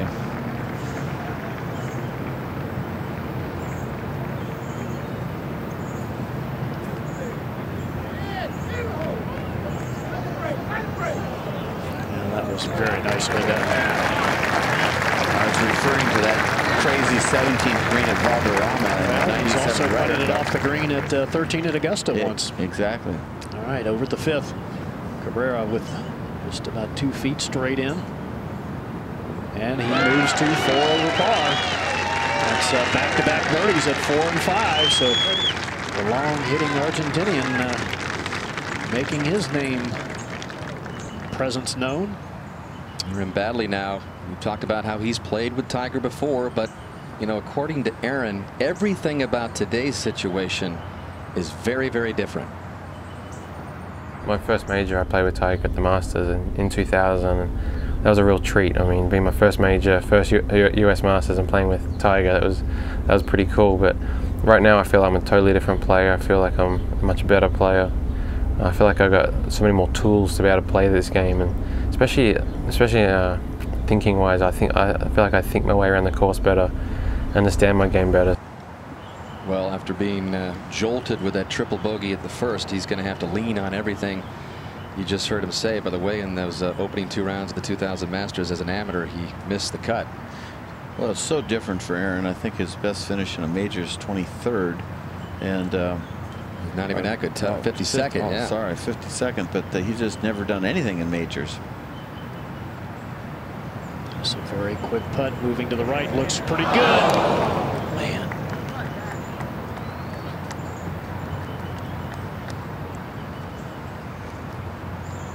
Johnny, you would think that has to help, though. 2 well-struck shots and a good putt. We're going to move ahead to 6.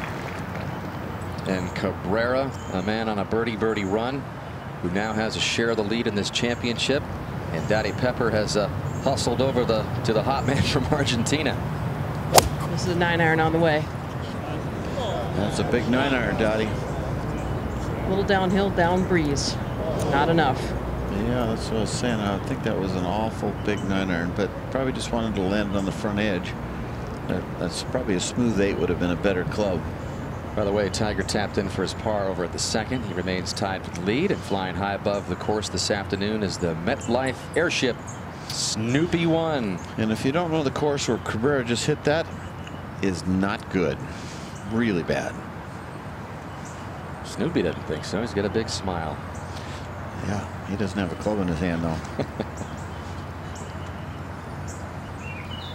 Over to the 3rd, Murph. And Stephen Ames having a walk around.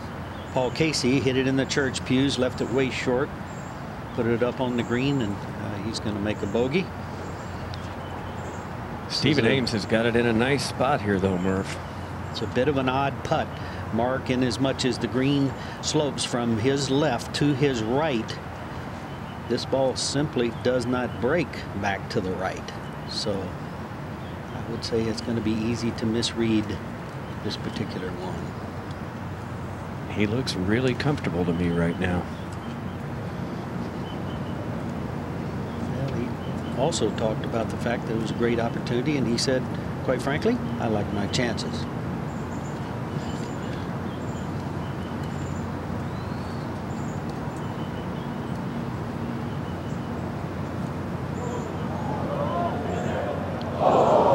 Just won't go. They see it. It's there. You just can't believe it, can you, Stephen?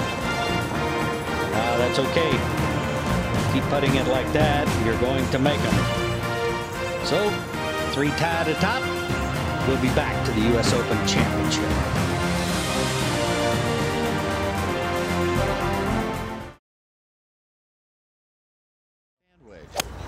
At the 3rd. And Tiger Woods' tee shot just earlier. Drills it. That click of the iron you heard. Right in the center, huh? In the center. Over at the 6th, Cabrera from the bunker. Again, has a 2-under round going today. Well, it's better than I thought he might do. He hit a good shot, and there isn't enough green from that angle. I wasn't sure. He has a chance to remain tied for the lead, and over at the 5th. This just a moment ago, Steve Stricker just over 100 yards. 2nd shot. Nice thump, huh? Yeah. This is one you ought to be able to spin it, Johnny, and utilize that slope, and he has. Pulling it right back toward the hole, so Steve Stricker will have a nice short putt and a chance to get to 5 over. He looks pretty calm. Yes, he does. We go back to 3. Tiger having a good look there. Roger Maltby, what's the wind direction? Well, the wind is left to right, Murph. For the Right. moment, maybe helping a touch, but almost entirely from left to right. How much flagstick can he see? He can see about the top 3rd, and that would be all. It's daunting when you can't see the green, huh, Bob? Yeah, it's an uncomfortable shot, really. There it is, right there. It is. Great shot from the camera. Tiger will take this in well up in the air. I'd be surprised if he gets any closer than 20 feet, though. You don't want to mess with the back of this green. If it goes over, it goes down and over some 30 yards.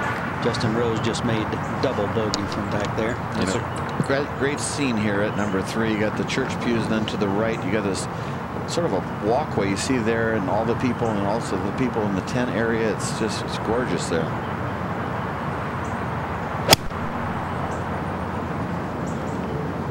Ball right to the hole and hit very, very high. Wow. That's gone. He knows better than that, Murph. Yeah, and it's a dangerous chip coming back up. Yesterday he got his only putt of the day, a 1-putt birdie on this hole. Back at 6, Cabrera trying to stay tied with Ames and Woods for the lead at +4, and it never had enough. That was really quite the weak putt there. So Cabrera bogeys number 6 for the 3rd straight day. That could have been one of those holes that, oh my gosh, I'm tied for the lead in the Open. What happened to everybody in front of me? Back over to Badley. I still like that. Yeah. No, it's just solid. Well, it's 39.40 the top. Pete Bender says just solid. 56 total. Good idea. Land it. 139, 140, Roger. By virtue of driving further up the fairway than Tiger, he gets a better view of the green. He can see just kind of the horizon of the putting surface. Really not a perfect look at it. Pete Bender said 156. Oh man, he's pumped up. Same mistake. Gee, that is even worse, huh? Oh, and that's so difficult. I mean, you're as you pull back up, that's some 12, 14 feet high up there. Now watch on the green grid as we drop the balls there. You see you hit really sort of downhill, but beautiful church pew on the left and bunkers on the right. And then you cannot see, as we just saw, just the top of the flag maybe. And watch as we drop the balls on the green and where they go. All the ones that are short of 6 or 7 steps, they go off the front. All the ones that are within 3 or 4 steps of the back, they go off the back. They extended that particular area. It used to run down into higher rough, but they didn't like. We'll see Baddeley's reaction as this goes over. Rough start. Didn't expect this. Just not a hole to attack, actually. Let's go to 4. And this was a moment ago. 3rd shot for Justin, 97 yards away. He's coming off a double bogey at the 3rd at +7, 3 back. This is a perfect yardage to knock it close. And so it looks like Rose is going to move it back to +6 and get back to within a couple shots. And on the tee at 6, Steve Stricker coming off his birdie at the 5th. He tapped in, so he's working on a nice little run here of 2 birdies in the last 3 holes. He's just 1 out of the lead. 188. One with a 7-iron, I think.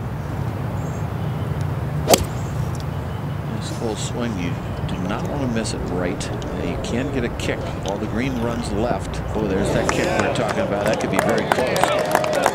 That was a nice kick just inside that bunker, and that leaves himself an uphill putt, and that's probably going to make that putt right there to be right off the lead at +4. Good tie for the lead. He began the day 4 behind.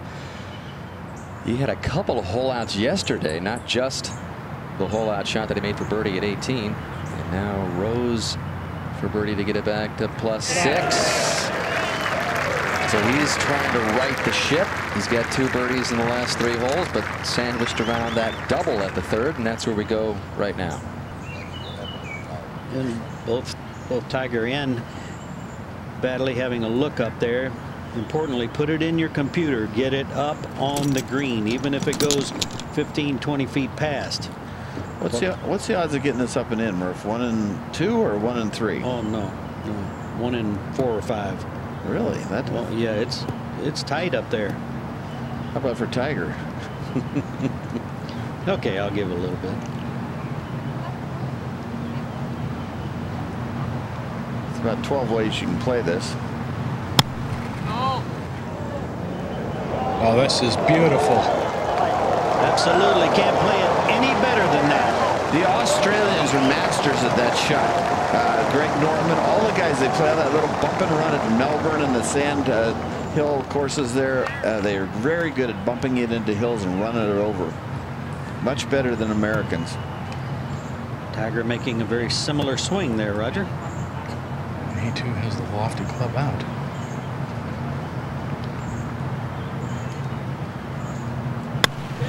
This on a little lower trajectory, a little too hot here. What was that? Came up and out of that very slightly, caught it on the bottom.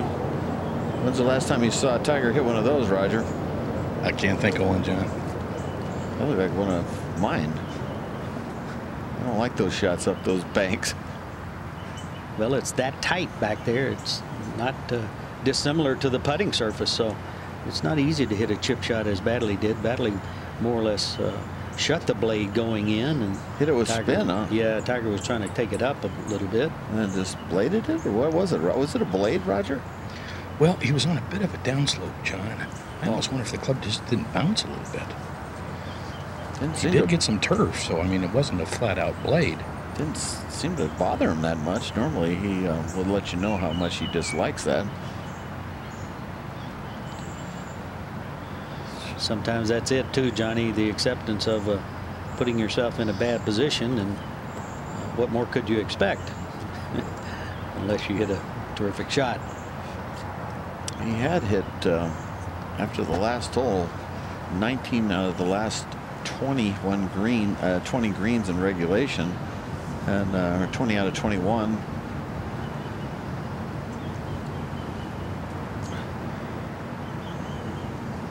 Fluffed it. That one he hit a little heavy, didn't he? How about those two chips? Wow. I don't think I've ever seen Tiger Woods do that in his whole since junior golf. Twice. Let's take a look at the previous one here, Johnny. Yeah, let's see how he strikes it.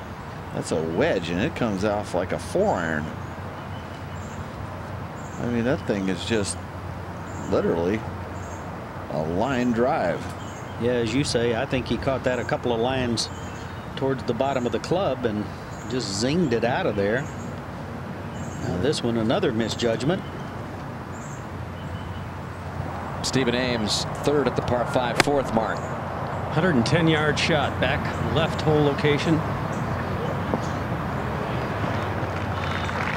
And Ames work out a nice 1 under round. He'll have a chance to get to 2 under on the day. Maybe take the lead by himself. Yeah, maybe by 2 shots. Yeah, with everybody having some problems. Back to 3. And back into the eyes of Tiger. He's had a very stoic face for most of this week, and as Johnny said, he missed that shot, walked right over to it. In fact, Ames really already has the lead. Tiger for bogey here.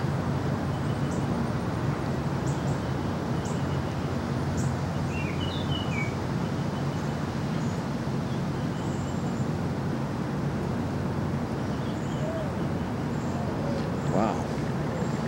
That was a disturbing last 5 shots after the drive, huh, guys? And he still got a little left. Was it ever? That was a tentative roll for sure. That left for double bogey.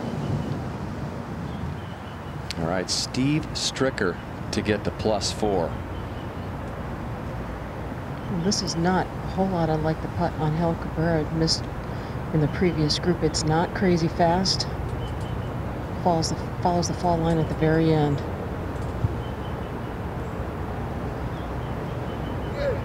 And Steve Stricker has joined Ames at +4 with Woods' problems. He is tied for the lead right now in the U.S. Open with 3 birdies in the last 4 holes. A guy that had no status last year and ended up the PGA Tour Comeback Player of the Year. And Baddeley's par putt. Boy, he pours those in. No chance for that ball to get offline. That's a good par. That's a terrific save from back there. Tiger for double now. And he'll digest this and go right on about his game. First double bogey of the championship for Tiger if he makes this.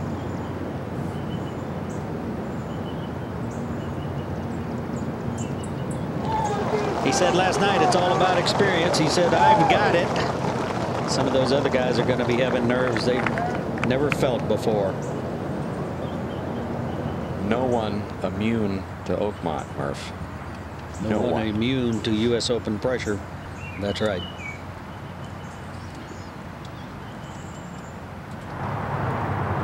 And over at the 5th, Justin Rose, second shot. Definite birdie hole up here. Yes, it is, Johnny. If you put it in the fairway and you've got this yardage, 113, you can spin it. So Justin Rose will have an effort to get the 5 over par. Now let's take a look at our leaderboard with that birdie at the 6th. Steve Stricker moves into a tie with Stephen Ames. Of course, Tiger Woods falling away with the double bogey at 3. Still only 2 shots off the lead, and Aaron Baddeley only 1 back after the triple bogey start. And Johnny, you got to think even maybe these guys in there around 8 over have still got a chance. All right, so Ames for the lead by himself. It's a nice putt here, not a real short one, obviously, but up the hill, not too much break to it. It's got a good-looking stroke, huh, Mark? He sure does. Speaking of good looks, he had a real good look at the leaderboard walking down this 4th fairway. So he knows where he is now. He has no idea Tiger Woods just made double. He's the guy that was shaking his head when they saw the triple made by Baddeley at the opening hole, shaking his head a little bit that didn't climb in. He'll remain at +4, and we go to the tee at this par 5, shorter of the 2 par 5s, 609 yards. And what's the shot shape here? The cut, Johnny. Yeah, that would be helpful. Pretty darn nice that if you could hit a power cut, but it's not really a hole that I've seen anybody getting on and to. So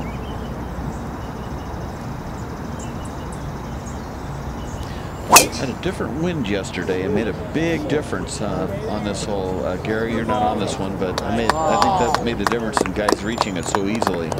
But that's a big drive right there. And I would think, I mean, he just saw Tiger, the invincible one, make a double bogey. I would think after his start with triple, seeing Tiger make a double would settle him down. Yeah, I think so. You know what?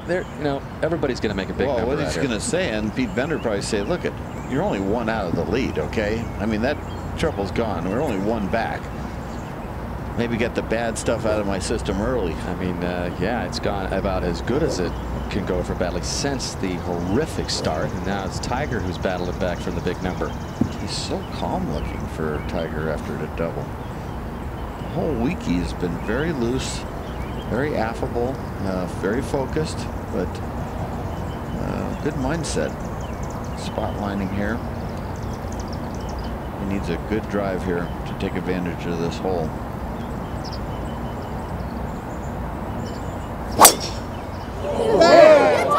Fuse left, bunkers right, and he's not watching it. That's a good sign. This is perfect here, up over the bunkers on the right-hand side. Just ideal. That one will reach the green in 2. Well by Baddeley's. We go to the tee at 7, and Steve Stricker tied for the lead. Dottie. Ideally up the left side here with a little bit of a kick to the right. Open up this whole location. Nice. Liked it early.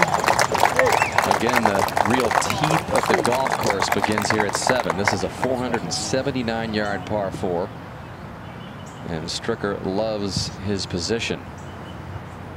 And over at the 5th, Justin Rose with this downhill putt for a birdie. Should turn a little left. Just carrying a little too much speed, so an opportunity missed for Justin Rose. We'll have that short one to remain at 6 over par, 2 off the lead, now held by Steve Stricker and Stephen Ames. Ames, of course, has won a big one. He's won the Players' Championship a couple of years ago. Steve Stricker, well, he played well in this championship last year, so he knows what it's like to contend.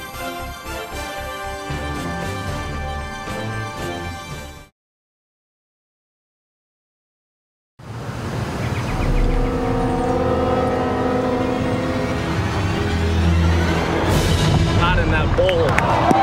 Stop! Down!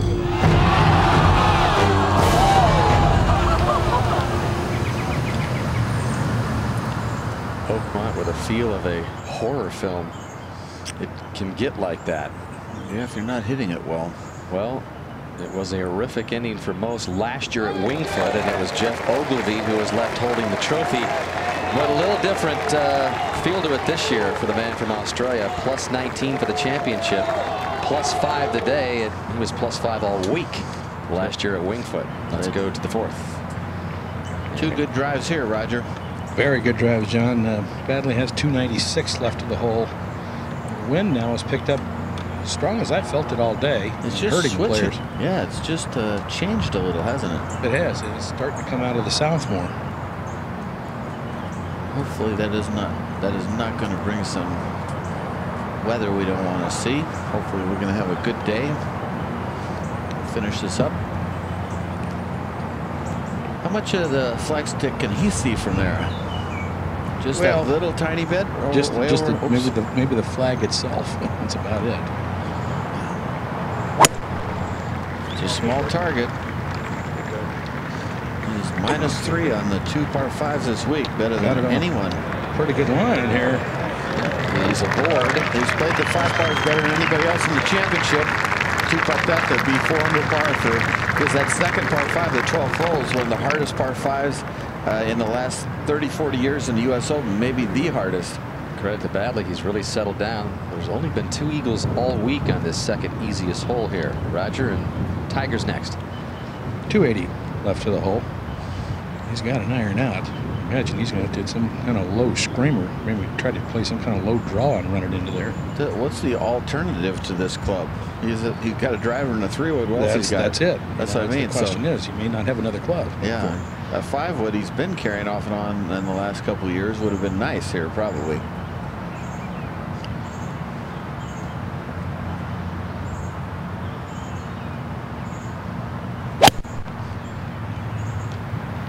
This is it solid. This looks like it's hanging a little right. Nobody hits the irons better, but that was enough club if he hit a draw, but he didn't hit the draw. And it's got a long chip across the green. At the long par 4 7th, Stricker, the co-leader. 206 all the way to the hole 199 to get it on the upper deck. Stricker has birdied 3 of his last 4 holes to take part of this Open Championship lead, and that's not bad there. That'll be quick, though. Very, very quick. Bubba Watson a moment ago at the par 3-6, 188 yards. He got off to that double bogey start, remember? Bogeyed the third, so plus 3 in the early going here, 4 behind. He needs a good shot. He just got one, but he nearly got an ace. I think it actually picked up speed when it hit that top lip and spun out. Yeah, and Bubba was thinking, ooh, that was close. Back over at the 7th, Jim Furyk. 202 right back into the breeze that has really started to pick up. He's coming off a birdie. He's even par for the day and 6 over for the championship and 2 back.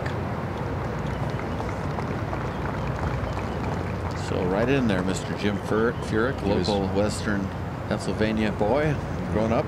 Right in there last year at Wingfoot. Missed that one of the 72nd hole. Now Stephen Ames at 5. Just a moment ago, Dan. Second shot with a wedge, 127 yards.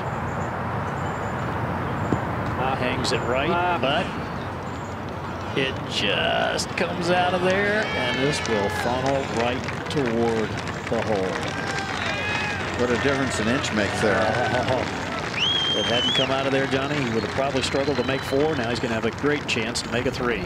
We go ahead to 6. Bubba's got a great chance to make a 2. He needs it. It's a whole different game on Sunday at a major championship. Over to 5. Now Paul Casey looking at an awkward 3rd shot, Mark. He played a terrible 2nd shot. Gary drove it into the fairway bunker on the left, but had a beautiful line. This is a very hard shot. Has really struggled on this hole. He's played it in 2 over par already this week, and looking like it's going to be 3. He is definitely getting frustrated because he's hit some really, really good shots that haven't turned out very good, and his scores haven't reflected it. Ahead to 6. Justin Rose also hit it in close with Bubba here, so that for birdie, and neither one of them can make it. That was a chance to get within 1 of the lead. And back to the par 5 4th. And the upcoming 3rd shots for Tiger and Badley. You can see the pressure of the U.S. Open hitting these guys now. They're missing putts they haven't missed most of the week. And even Tiger, I'm not sure he succumbed to any pressure on the last hole, but surely wasn't a well-played hole after the good tee shot.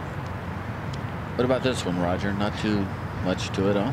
No, he's got a pretty good lie. He does have to carry it across the little ridge in the green, so he's got a lofted club out. He's going to have to pitch it near across that, and then from there, you know, he's got about a 90-foot shot to the hole. So there's a lot of green between he and the hole. Let's put it this way: if he doesn't get this up and in, he might not look so placid after the double. Might be the 1-2 punch that will stir him up a little.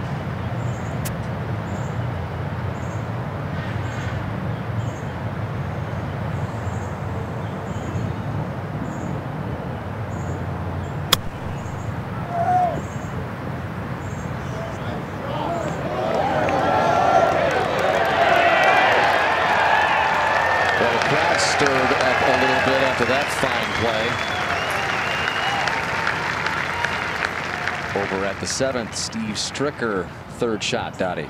Oh, very difficult situation. Jammed right up against the longer rough. Got to pick up this club very quickly and just drop it on and advance the ball maybe 3 feet.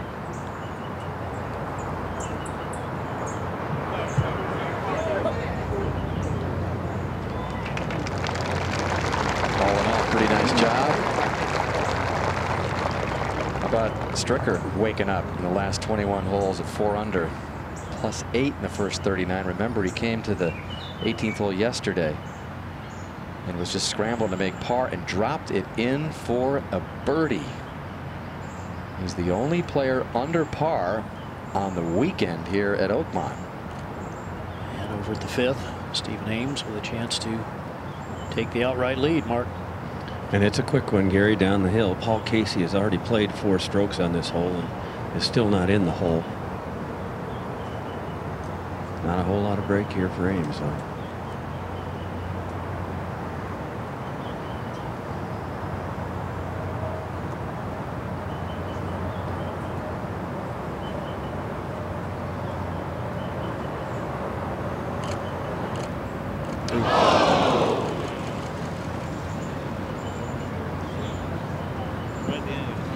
Back to 4. And Badley coming in for eagle.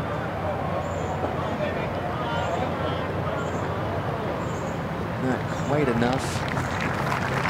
So Tiger's got a short birdie putt. Badley a lot longer back.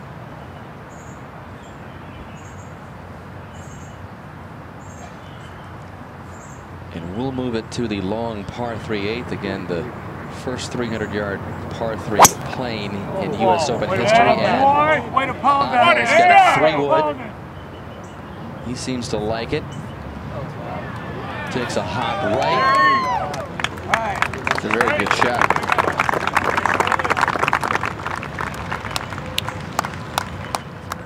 And back to the 7th, Stricker for par.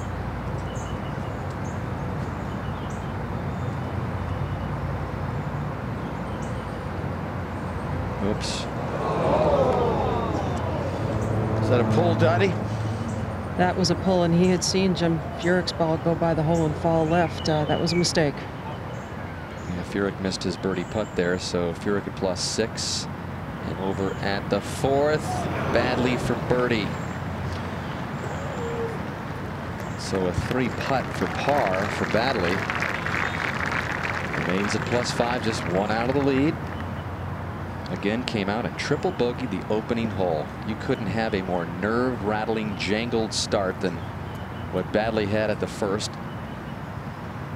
And then Woods is coming off a double at the 3rd, and now birdies the 4th to get it back to +5 within 1. So this roller coaster that they call the final round of the U.S. Open is just getting going.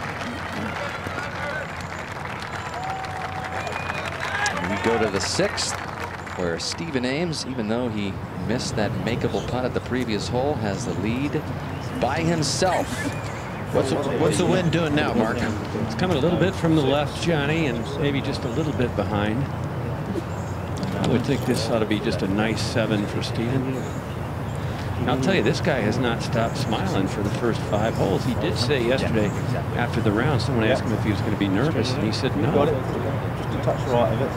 He said it's just a game. I'm going to go out and have fun, and that's what he's doing. Yeah, you know, Ames is a little quirky. I mean, who knows what's really going on inside there. Well, he's playing well. He's hitting it well. He's putting well, and he's got a good mindset. Well, hit about 10 feet right of the hole here and 15 feet short of the hole. He kicks left a little bit. He doesn't like it. Where's it going, Mark? It is way right. I didn't think it was going to get into the bunker, but it just barely did. That was a great bunker bounce because that shot it down. So he's got on the flat. The Tiger at 5. With an iron, just trying to hit the low driving tee shot. That's pretty good. Yeah, 4 bunkers up the right-hand side. Right. And that kicks into the rough. So that will be an awkward second shot with that front hole location. And he knows that's a bad angle to miss it in the right rough with the green sloping right to left. It's not a good spot. So Baddeley next to play, also with an iron.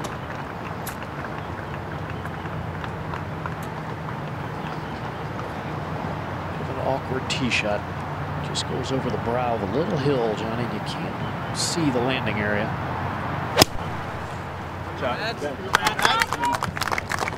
Pretty simple looking motion there. It's like a half swing, huh? Yeah. Nice shot. Look at the chase on that ball. So Aaron Baddeley with a good tee shot at the 5th. Tiger Woods in the rough. Stephen Ames holds the lead, but he's in a little trouble as well. Stay with us.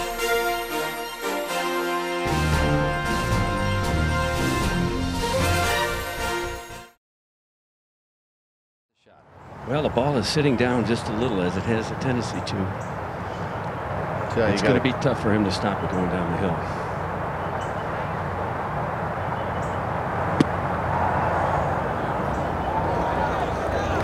Got a great ricochet when that thing hit on the side slope of the bunker to get it down the flat, but still it's chasing away. So Ames might be coming back to the pack into a tie at +5. Where already 4 players are at. Baddeley, Stricker, Cabrera, and Woods. And over at the 5th. And watch when Tiger Woods sees the lie in the right rough. Ay, ay, ay. All right, Roger. Tell me about this one. 157 left to the hole. Kind of a lie that's down and kind of cuppy, and I just don't see how he can get any spin on the ball. And now the question is where do you miss trying to make par? And I guess you just have to play, and it's going to go to the back left and try to figure it out from there.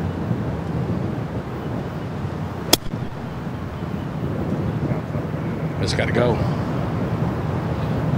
Well, it got over the fescue. It's in the long rough. And that's a pretty good break right there. Yeah, that was a very good break. That's a hazard down in there. I mean, that's a very good break. Ahead to 8. Saw the beautiful tee shot with a 3-wood by Cabrera. Looking for a rare 2 here at 8. Again, a 300-yard par 3. Aiming out to the right. Moving left. It's good. Hell, Cabrera is tied for the lead at +4. A 300-yard 2. And he might be there by himself with Ames's difficulties at the 6th. Only the 2nd birdie on 8 today. Cabrera had that 76 yesterday as the 36-hole leader, but coming back strong today, back to 5. And Aaron Baddeley 2nd, very nicely positioned. Roger. Just a wedge. Get some spin on this one. He needs a birdie after the last hole. Chance to get it close if he'll throw it to the right of the hole. Looks pretty good if it'll hit soft. It's coming back a little bit. Well done.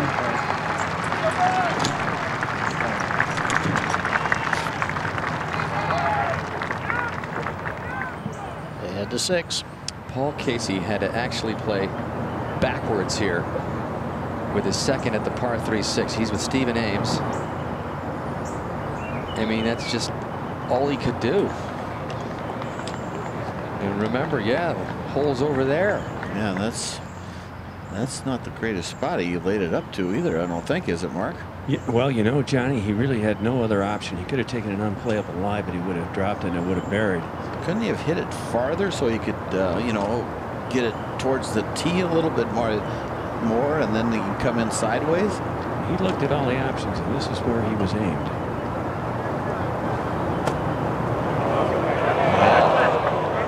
in the bunker. You know, I said on the last hole that his ball has ended up in some strange places on the 5th, but none of them have been like this one. Over to the par 3/8. Stricker, one behind. Going with a 3 medal. Got to hit every Oh ounce my of it. God! Jerry! Just couldn't cross the Sahara there. So he's in the bunker, and Angel Cabrera is at the 9th. And boy, 9 is a bear today. 477 yards straight uphill into the wind. Cabrera on Friday, of course, hit a massive drive and a sand wedge. Made 3, knocked out all the plus 11s. That one's no good. Including Phil Mickelson, Murph. Yes. He has no idea that's like 3 inches from being excellent, and now it's not good at all. All right, back at the 5th, Tiger Woods. What's going on here with his 3rd shot, Roger? Well, if he didn't like the lie he had previously, he's really not going to like this one. This is really deep. You can barely see it from right on top of it.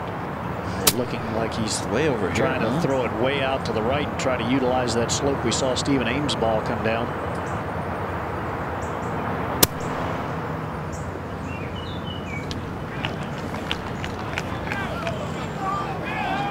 I think he's got to be pretty satisfied with that.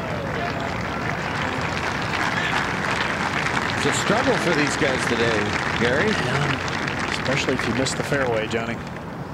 Especially if you don't play from the fairway. Well, if he had tried to chip that ball close and it had come off soft at all, he would have missed the green left. It would have just come off back down to the left. So he was just trying to make sure he got it on the green and had a chance to make a putt. All right, so Baddeley with this putt for a birdie and a chance to move it to 4 over and tie for the lead. It's not a very long putt, Gary, but you get a lot of putts like this at Oakmont where it's like you're kind of putting over a balloon. You know, there's the first part's got some up component to it, and then it starts going the other way from you a little bit. So it's very awkward to have putts that have that kind of motion and that kind of slope, certainly on short putts. Baby hogsbacks, huh? Exactly. Yeah, this one will definitely move to the left with the influence of the knob coming in from his right off that bunker. Needs to stay up. He's only made 1 good putt, and that was the great up and in at 3, Gary. Yeah, and that's amazing too, Johnny, because through the first 3 rounds, he was the only player in the field to have under 30 putts each of the first 3 rounds. We had 28, 29, and 28 first 3 days. Over at 6. Ames for par. By the way, Paul Casey made a triple here, and Ames has fallen out of a tie for the lead, so it's Angel Cabrera who's in the rough at the 9th that has the lead by himself at this time. Well, I think the Oakmont members are probably thinking, this is what we like to see. Yeah, you know, we like it to be tough. Well, that's the way it's been ever since. Yeah. HC Phones laid it out here, and you were talking about the greens. There's your leader again. Cabrera knows what it's like. He talked about that 76 yesterday, Johnny. The only other time he played in the last group on a Saturday in a major, he shot 77 and came back the next day with a stellar 70. That was at Carnoustie for Cabrera during the '99 British Open. Just 1 out of a playoff, so he bounced back. Is this an awkward read, guys, this little putt, or not too bad? Well, they're all a little awkward out here, I think. To be honest with you, I think it's part of the riddle of Oakmont. I would think this putt would have a little bit of left component in it as well, wouldn't it? Oh, yes. Yeah, it'll definitely go to the left. Because the rest of the green pulls to the right, but that little brow that sticks out kicks it left. So you're seeing 2 different things.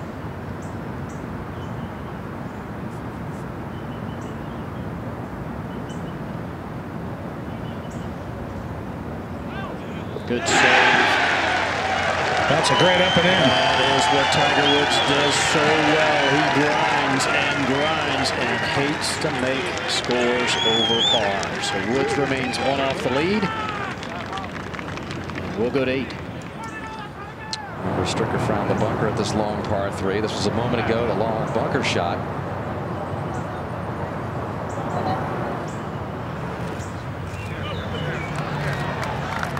He's only one off the lead and will have a chance to stay there.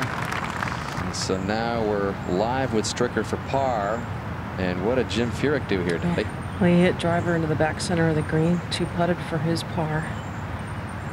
Now this for par, he just brushed some sand out of the way, indicating about a ball and a half outside right. Safely in. In case you're wondering, you know, why is Steve Stricker playing so well in this championship, even after he lost his status last year?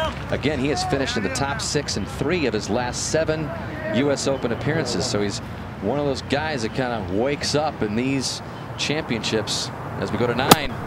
And Cabrera just laying up out of that lie. The cost of the rough here is almost 1 shot every time you knock it in that rough. Well, you have that cross bunker also on Murph. That exactly. You have one on 9. You got another one on 18. You got, you know, the little potted 2. You got different. These little cross bunkers really come into play when you have high rough and you miss the fairway. All right, so Tiger on the tee at the par 3-6, and let's get an idea of how this green is slope-wise as we drop the balls on the green grid. Yeah, the right side of it definitely goes to the left, and you can see everything collects down into that left side of the green. So if you put the flag sticks down there, which that flag is, you have a chance for possibly a hole-in-one. Those are the easy. The back right would be real tough. On the right front would be tough. So again, the USGA has been kind with this hole occasion. It's a hole occasion. You can knock it closer. Who knows? Knock it in. Well, this has been Tiger's best hole all week. He's gone birdie par, playing it 2 under. Yeah, Bubba Watson that came within a 1/4 inch of making a hole-in-one here. I mean, it was in. It looked like. Wind, Roger? Getting kind of a funny swirl right now. The wind shouldn't be from left to right and helping.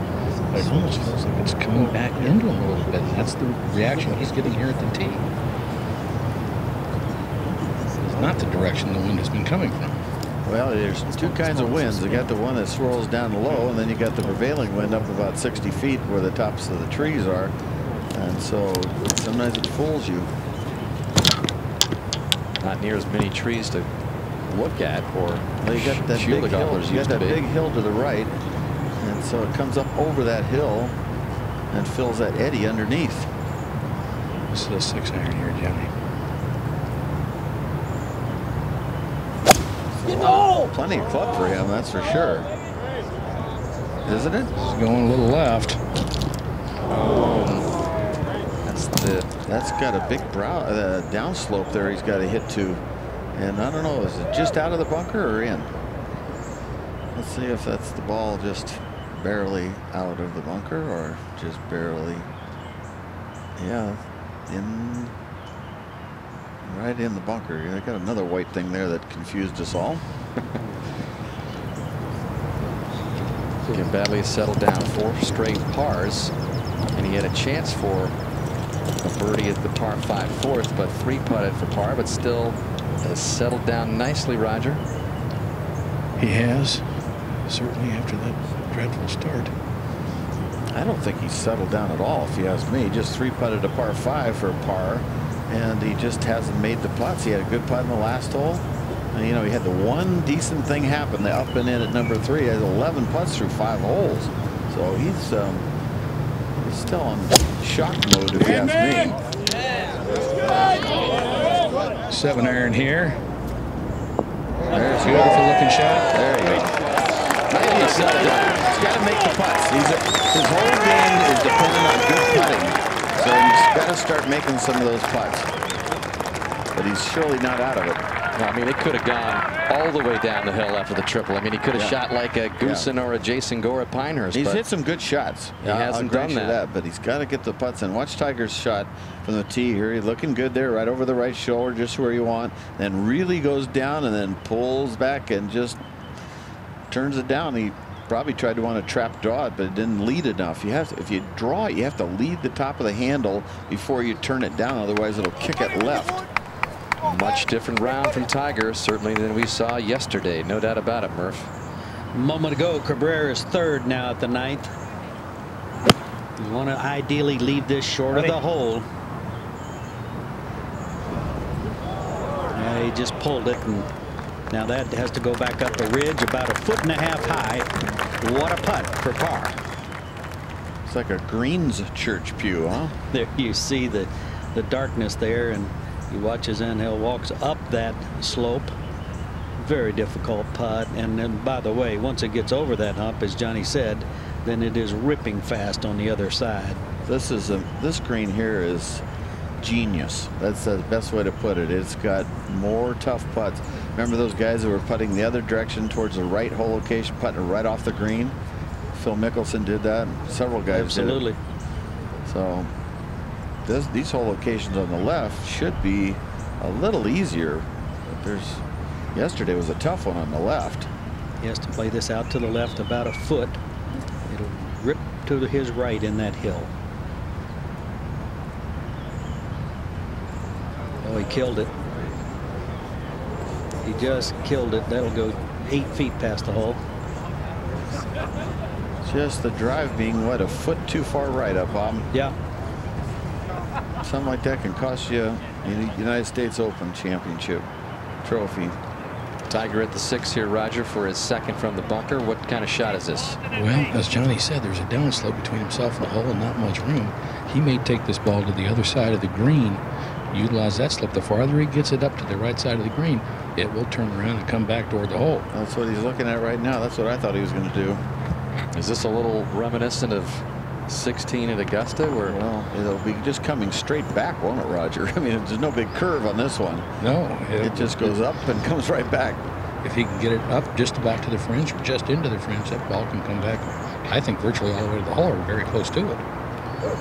Perfect lie he has. Because I think if he goes straight at the flagstick trying to hit it normal, it'll roll about 7 feet by the hole on a good shot, I think. Isn't that about right, Roger? If it hits that downslope? That would be a very good result, John. Yeah, that's what I mean, a good one. That's what I'm saying, a good one. But if he hits up on that hill past, as long as he doesn't go too far, it should come back a little about that area too.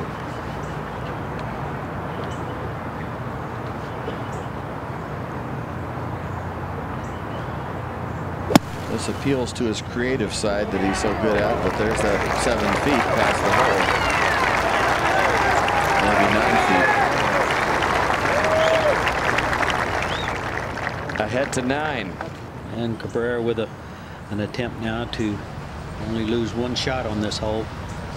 This is a converted 5. It was a 5 par. Plays as a 4 now.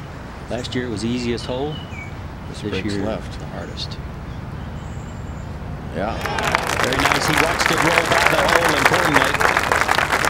Oh, he likes that. A 5 on 9 is not bad, Murph. How about that, Murph? 5-way tie for the lead at 5. Changes the leaderboard, doesn't it? Ames a part of that lead, but in trouble. This was a moment ago. 2:20 left. Thick rough at 7.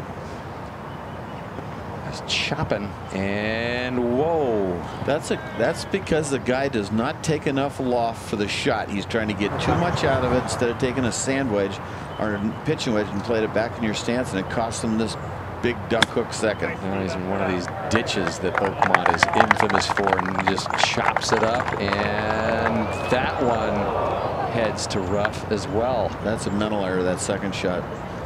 If you try to hit a 7-8 iron out of that kind of light, it'll just turn it right over. I've seen some huge numbers at 7 this week. It's a tough hole. All right, over at the 6th. Badley. It's hard to believe. Tiger. Hard to believe Badley's tied for the lead, Roger, and all that. He hasn't done much, but everybody else hasn't done anything either, except for Stricker. It just seems to be the way the course is playing right now. There's just not much opportunity to get after it, Johnny. I mean, there's going to be, a lot of guys that just are going to fall back slowly as the day goes on. It seems like to me. We all came to the golf course today, and everybody's saying, well, who do you feel? What do you think? Who's got to feel? And normally you'd say, well, Tiger, especially after the ball striking round he had yesterday.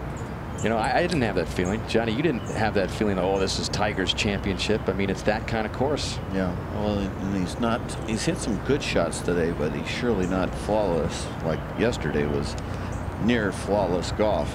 You just go back to Winged Foot last year. Who knows what we're in for when this thing comes to a head. Roger, this is fairly quick and just a little bit of break, huh? Just a little bit of break to the left, John.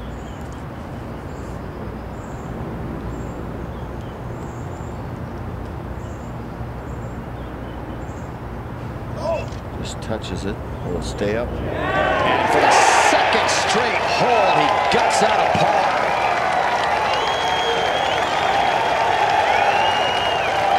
And those are almost as satisfying as birdies for Tiger. He just loves the fact that he can summon it when he needs it most. Well, that's really 3 of those in a row, because the 5 par he had that 100-foot pitch shot, remember?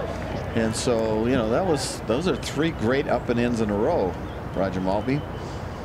Yeah, what can you say? I mean, he's working hard, but yeah. He's been want to do that all day long. He only had one putt yesterday and hit that clinical 69, but maybe today's going back to the hard-fought stuff. Working up a sweat. All right, Badley for birdie in the outright lead, a guy that triple bogeyed his first hole. I think a very similar putt to Tiger's. We'll move it to the left hand. Just not hit hard enough. It's normally the strength of his game. We've talked about it all week. Still a tap in, and the crowd cheers this final pair off, mostly for Tiger. How he just gutted out another save for par. 5 at the top at +5. That was the winning score at Winged Foot last year.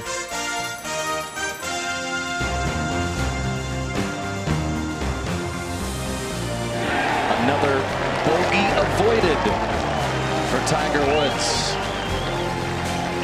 And that is worth a fist pump.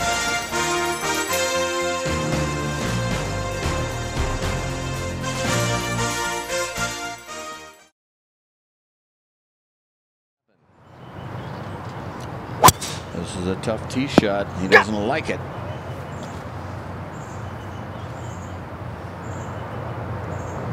And there it is, up near the face of the bunker too, which probably will. Well, he's got enough room, I guess. He can play a draw shot. Yeah, he's all right. Over to the 9th.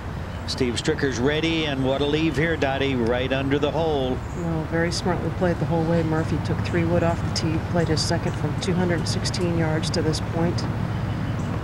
Uphill all the way. Early break to the right. Front leg to left, excuse me.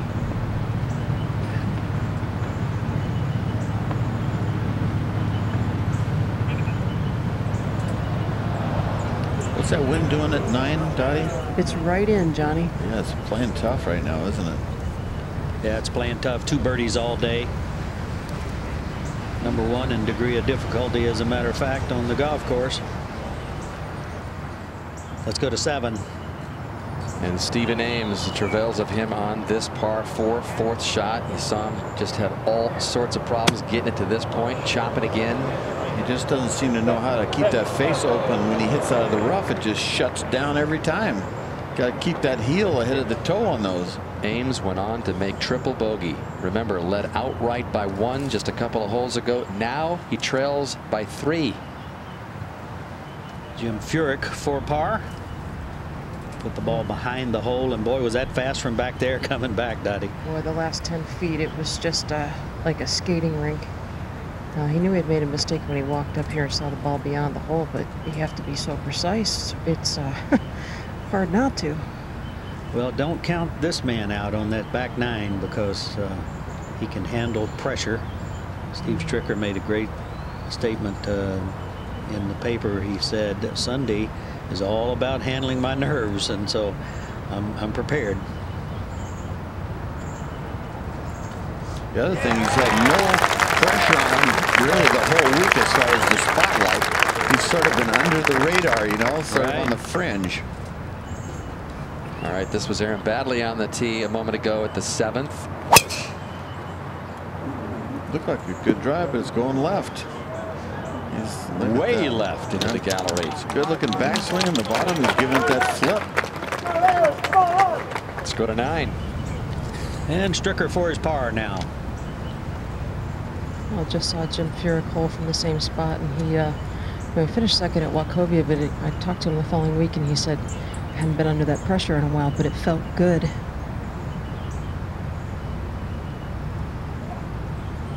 Well done. Well played hole. It's a long one. It's a difficult one. He sort of has that Lee Janzen mentality. He's sort of just a similar player.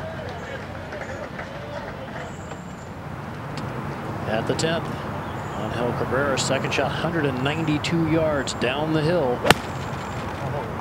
Well, that was a mighty lash.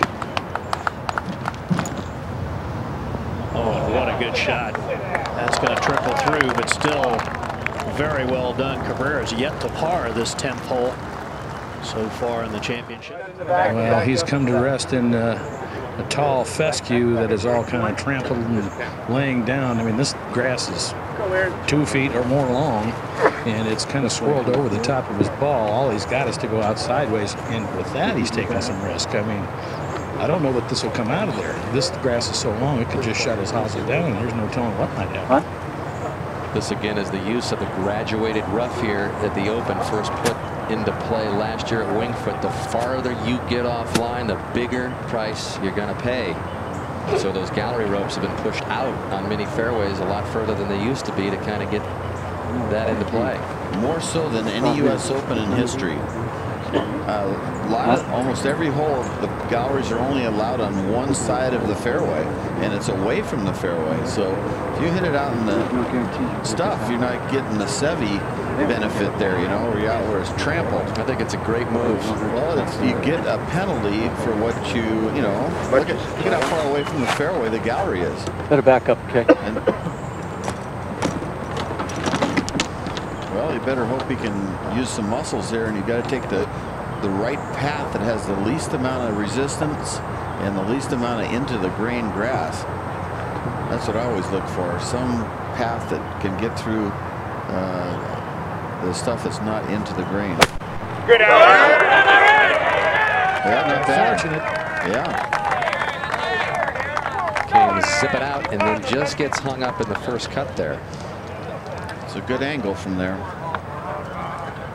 Over to the 10th. And Cabrera's third from just behind the green, shot of only about 14, 15 feet.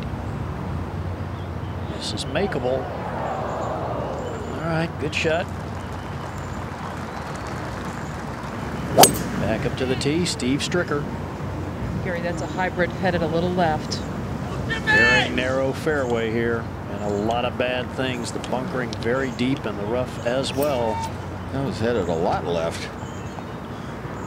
So Stricker in some real trouble. Now it's a beautiful hole, downhill all the way, 435-yard par 4. Most of the players will hit less than a driver as the fairway narrows to about 24 yards in width there. And second shot continues down the hill.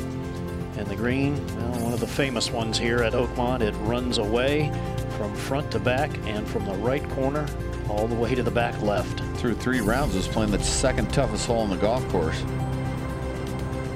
And the whole location today all the way in the back, Johnny. So a lot of balls want to work their way back toward that hole location, but still they've only been 4 birdies as we go to 7. And Aaron Baddeley now getting ready for his third here, Roger. Well, now 217 left to the hole. Hole cut all the way in the rear portion of this green. Shelf back there.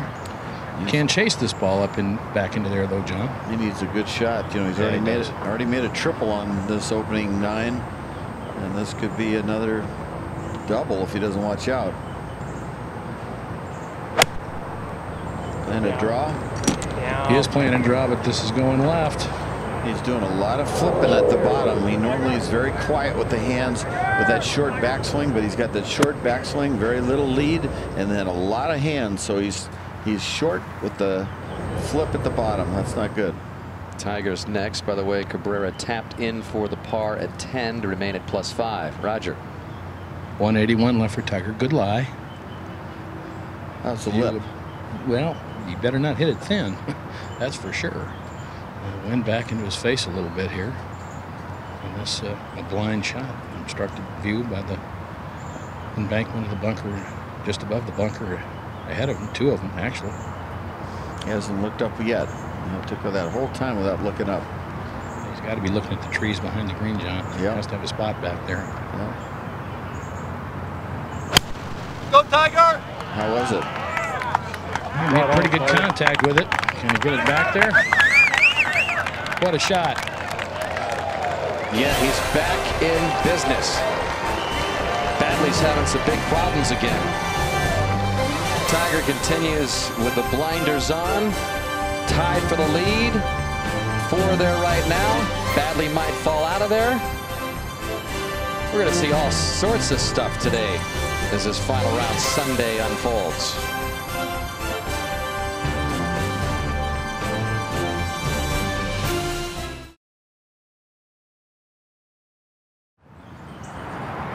Back at the par 4 7th, 4th shot for Badley. This is a par 4. It's a good one. Good leave. And at this point, a 5 would be great for him. He's just really struggled up this par 4. All those shots going left. Over to 10. And this just a moment ago, you talk about no real shot. Steve Stricker just trying to hack it back onto the fairway, and hard to keep it on the fairway, Johnny, because this ball is going to run to the left so hard because of the slope in the fairway. Yeah, that'll be an awkward little while. All right, if you're with his second, Dottie. What's that? Playing super low shot from 149. Was the lie okay? I mean, the lie was fine. I do not understand the decision. Yeah, I don't either. I don't think that was what he wanted. I'm not sure that that was anything more than just a horrible shot. I mean, he had a very lofted club in his hand. Back at 7. Tiger, I mean, how good was that shot, Roger? That was very well played. Very well played. Hard to get it on that back shelf. He did about as good as he could have possibly hoped for. Nice putt now in the 20-foot range, maybe just inside of that. Like I said, we haven't seen him make one of these all week that I remember. No mid-range putts. You know, those ones he used to always make, the 15 to 22 footers. He's never had the lead by himself in this championship. If he makes this, he'll have it. Well, this one uphill and should move to his right.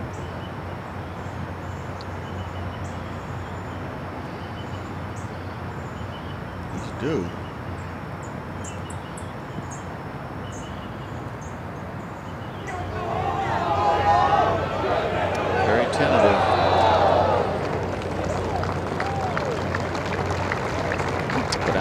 Drove it. He'll take the 4. He remains tied for the lead with this guy over at the 10th. And his 3rd shot now, Dottie. Well, 141 all the way back to the hole. But Gary, I got to think that anything past 130 in the air is a big mistake. It is all going away from him and to the left.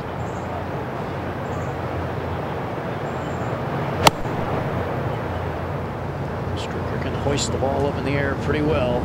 Should come down fairly softly. Oh, wow.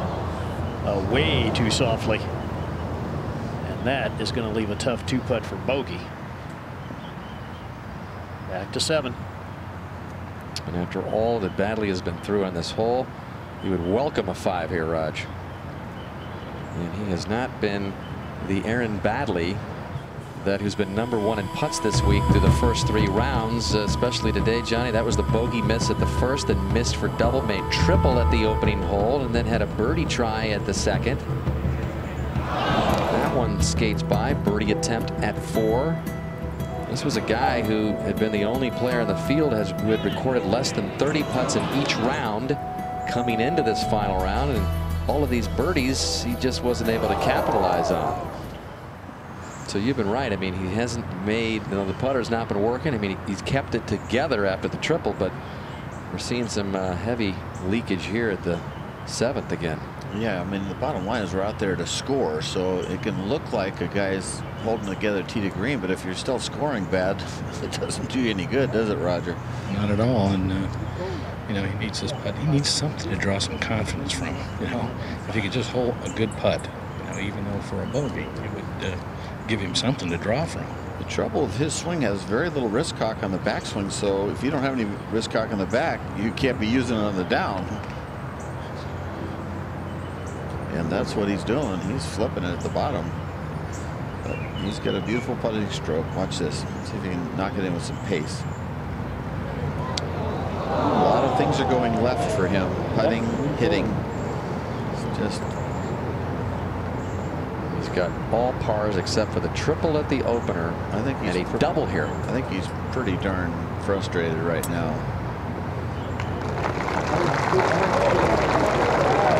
And now he's got to go through the rest of the gauntlet, which is 7, 8, 9, and 10. He's doubled 7, and he's got 3 more brutal holes, and so does Tiger. So Cabrera, you like his position. Cabrera's gotten through the gauntlet of 7, 8, 9, and 10, and in reality, I believe he's the leader. And he's one of the few under par, 100 on his round. And here he is at 11, second from 143.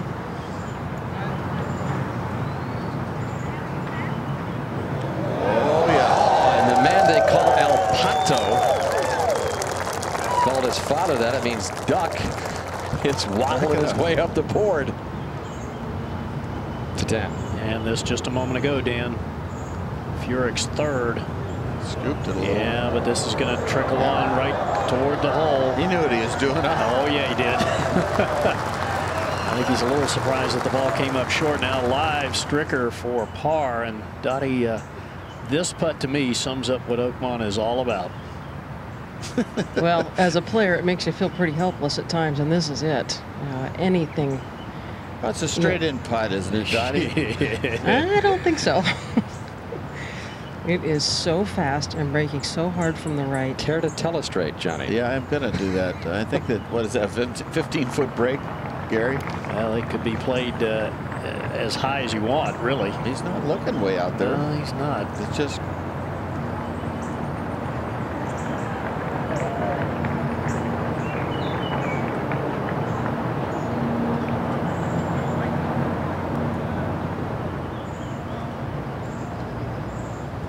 Wasn't looking high enough. I don't know what he was looking at, but it wasn't the putt we were looking at. No. Wow. That's a terrible putt. Tiger Woods, who in his 2 practice rounds here at Oakmont used a 3-wood to get to this today 300-yard par 3. Has an iron. It's hard to believe that a guy can take a 2-iron out at 300 yards. And it's in your bailiwick, Roger. Well, you got to believe he's going to be trying to hit some kind of low runner, you know, hook and try to run it onto there. I don't know. It seems like he can hit this as far as he wants. He's got it back in a stance for a draw. He's aiming for a draw. In the hole. That's what he's playing, but it's not coming back enough. This is going to miss right. Oh, got a good kick. Okay. That would have been there. Back over to 10. And Stricker's putt for bogey, and this not a whole lot easier. Still downhill, still breaking pretty hard to the left. It's just a mini version of the first putt he had, really.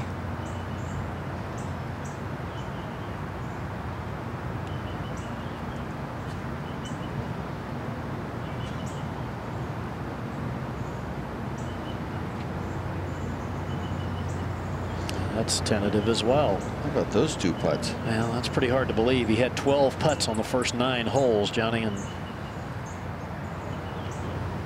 that's 3 pretty weak ones there. Unfortunately, that's a double bogey. That's going to drop him to +7. And those +5s have taken a tumble, Gary. Yeah, they certainly have. We go to 11. And Angel Cabrera, chance to get the +4. Take the lead by himself. Really was a great second shot into here, Dan, because he had a hanging lie, got the ball to stop pretty quickly out of that intermediate rough. Now right below the hole. Couldn't have it in a better spot. Is he just sort of walking around because you think he's really hit the moment that's hit him? I'm not sure. He's taken an inordinate amount of time, that's for sure. That's what I mean. I'm not so sure he doesn't have a squadron of butterflies going in his stomach. running in different directions, flying in different directions, but see if you can make a good stroke. He had a good par on the last hole, and a good, not a bad 5 at 9 after missing the fairway. This would be big. He could have a couple shot lead when the leaders get through this hole if he makes this. Pounds it in with authority. So Cabrera, who's a great story, caddied at Cordoba back in Argentina, home club of his friend and mentor Eduardo Romero, turned professional at age 20. Romero lived a couple of blocks away from Cabrera, very tight. He's like a cat on a hot tin roof. Furyk made his par at 10. And there's the leader in the U.S. Open, Angel Cabrera.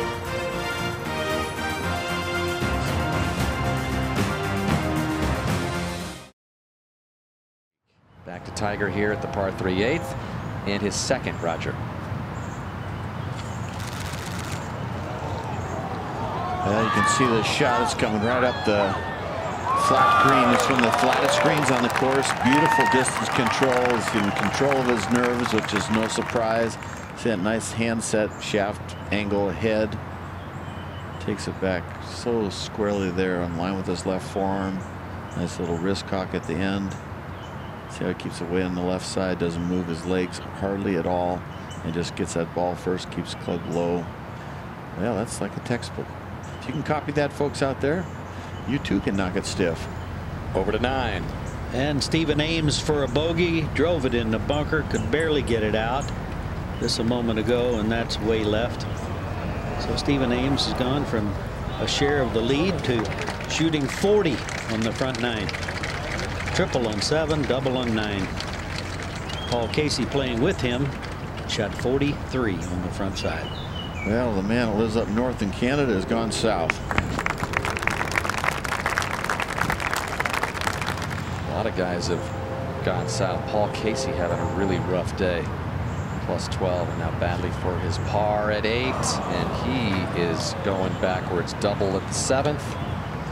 He's just out of sorts. His mind is racing, and he's never been even close to doing anything in a major, and it's showing up big time. Well, there's Angel Cabrera. No man from Argentina has ever won this championship, Johnny. In fact, there's been just one man from Argentina, Roberto Di Vicenzo, who's even won a USGA championship, and that was the 1980 U.S. Senior Open at, ironically, Wingfoot, which we saw all the carnage last year. So perhaps we're in line for the biggest moment, along with Di Vicenzo's British Open championship win 40 years ago as the biggest moment in Argentina's history. But Cabrera's got a long way to go before we start talking about that in earnest. He does, but when you look, he's in the bunker at 10, so he's going to make bogey. What does he do? He hits a super shot just to the back. He was upset because he thought it went way over. He gets that up and in, then makes the great birdie at 11. So Cabrera is on a roll right now in scoring. He's got to fight this guy off. Furyk is second, Dottie. That on the way from 138, 136 covers everything on line with the flagstick. And that was a terrible shot. Just kind of popped into that deep rough, too. I mean, that is 50 feet left of the hole with a short iron. To 9. And a good view, Tiger. This is virtually a straight away par 4. Some 38 feet up to the top of the crest of the fairway. Into the wind today. Difficult shot here, Roger. Got the 3-wood out here, Murph. Right. Bob, is the perfect line right down the cut there? Yeah, with this. Or is it between the flagstick and the cut? I like the flag stick and a little cut. Yes. The big flag we can see up in the distance. There's one of those dreaded ditches to the left, Johnny, just to the left of this fairway. Yeah, it's like just 4 feet. I know it. It's just killing guys.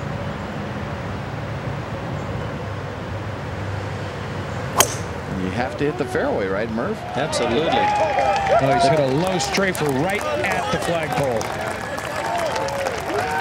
Well, we'll take that. That was an important shot if he's going to win this thing. No, there's that ditch there. I mean, it's 12 feet from that ball, the red line. Yeah. That man, H.C. Phones, he had no sense of humor at all, I'm telling you. He was serious when he designed this. What a work of art it is.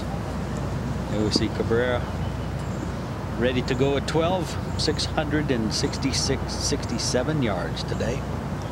Very easy, Murph, I would think, to lose the ball to the right now because the wind is coming from the left and everything slopes to the right.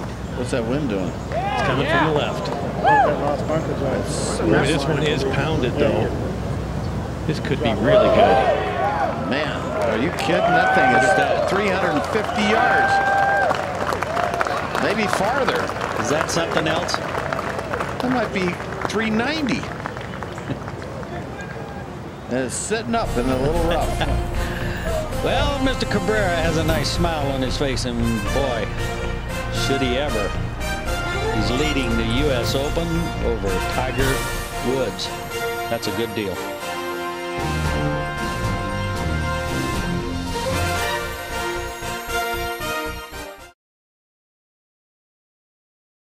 Well, you've heard the name Cabrera if you've watched golf through the years, and you know that he's hovered around the leaderboard in major championships, has 6 top 10s in majors, that best a tie for 4th back in '99 at the British Open in Carnoustie. He was just 1 shot out of that 3-way playoff between Jean Van de Velde, Justin Leonard, and Paul Lawrie. Lawrie, of course, went on to win it. Well, the key stat, he's #1 in driving distance going into this round at 311 yards and 312, and it's just, he hits a lot of fairways too. That's the amazing part. He's not like he's missing all the fairways in it that long. Tied for 7th at Southern Hills, led the 04 Open at Shinnecock in the first round before he fell to the tie for 16th, trying to hang on here at Oakmont. We go to 9. And back to Baddeley now from the fairway. He's left himself 222 yards to the hole. Murph, 206, I should say, to the front. And right in the middle of the green. And you want to be on the front. If it dribbles in a little bit, okay. Don't go long. He wants it to be right. It's a good looking shot on a good line. And he could have gotten a better hop than that, but that, believe me, is not a bad position at all. We just saw Steve Stricker right there. It's a good leave on this hole. Tiger now, Roger. Yeah, couldn't have been any more perfectly placed, could it? I mean, this thing's 208 to the hole from the left side of the fairway. Good as it gets. Yeah, practice round we do it. That's the one time. Talking about in the practice round, they actually anticipated this whole location. You think it'd be safe to go left of the hole, but that's not really a good putt, is it, Murph? No, it's not at all. Because you see the bunker on the right, Roger, and you're thinking, well, safe would be left, but then you got those little grass furrows.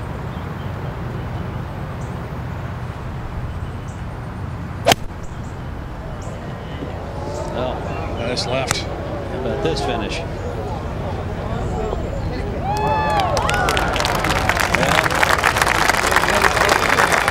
We can say it's on the green, but boy, oh boy, what a putt. So Tiger trails Angel Cabrera, who is over at the 12th, the par 5.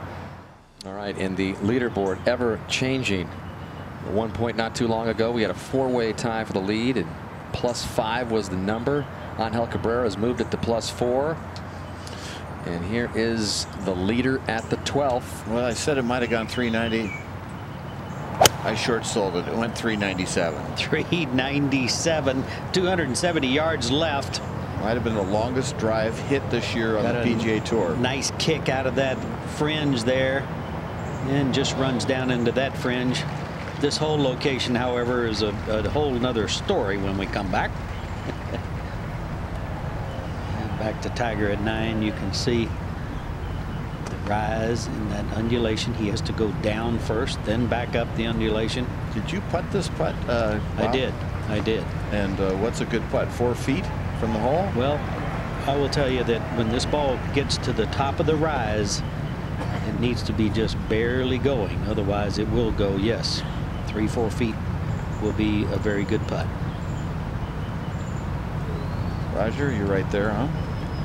Yeah, John, Bob described it beautifully. It just has this valley that he has to contend with. When it comes back up on top, it'll be moving to his right. I'm going to say it's got to move to his right, maybe a couple of feet.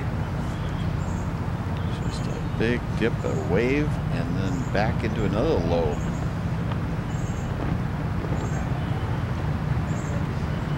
He's had to work at all his scores the last 4 or 5 holes. He's had to work every hole, no gimmies. One of those putts too, Johnny. You watch it when it goes by the hole. Out to the left, up the hill, over towards the hole. Very, very good. He likes it.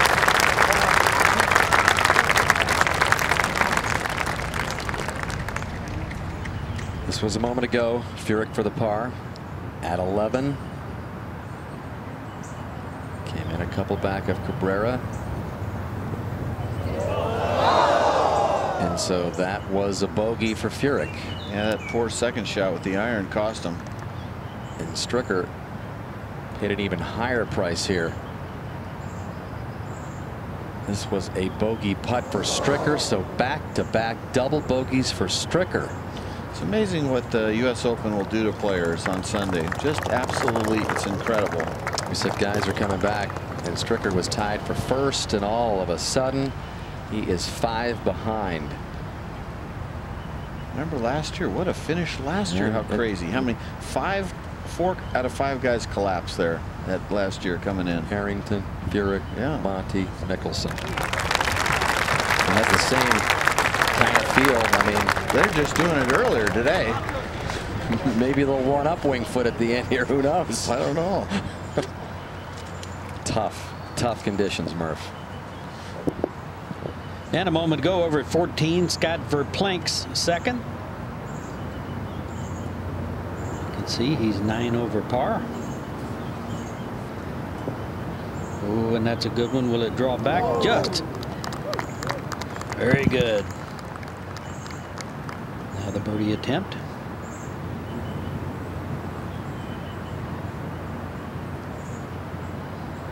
Moves to +8. That is tied for 4th. Over at the 10th, Stephen Ames just a moment ago. Lengthy putt for birdie down the hill. Big swing right to left. Oh yeah. And he needed it after going triple bogey at 7 and double bogeying 9. Oh me. Look at that. You think he was leading. You know what? He said it, though. He said, I'm out here to have fun. He said, this is a game. It's not life or death, and I'm going to enjoy it. I'm going to have some fun. Well, that second to last group is a little reminiscent of the final group at Pinehurst with Gore and Goosen.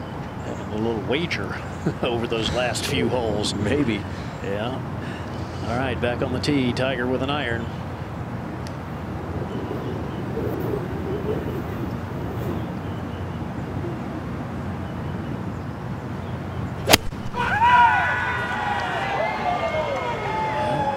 The swing by the finish, but should just hang in the intermediate cut.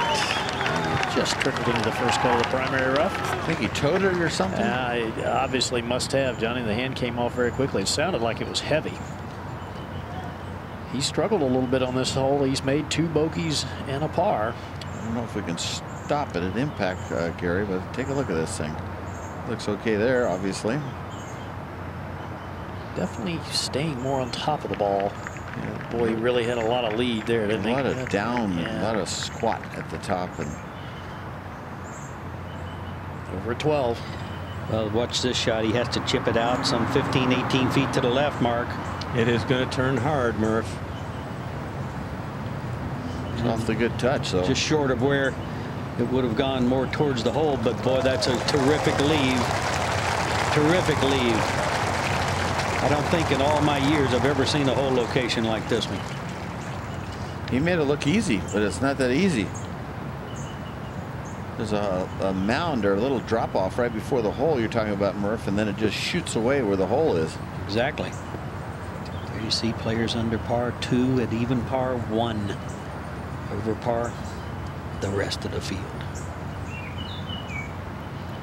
And Cabrera, of course, one of those that is under par today. And Anthony Kim this morning. At the 15th, you've got Verplank waiting here. It looks like he's got some tall grass right behind the ball. I grabbed the toe of the club. He's coming off birdie at 14 at +8. This is a great hole here, folks. That's a new church pew, a mini church pew. Used to have a huge deep bunker with a 8-foot lip on it in the old days. It wasn't easy before, but now with the pews you get even more penal back farther in the bunker towards the tee. And this is not an easy shot here with that grass behind the ball and to the toe side of it. This could go to the right. It's looking left though. Plays a cut.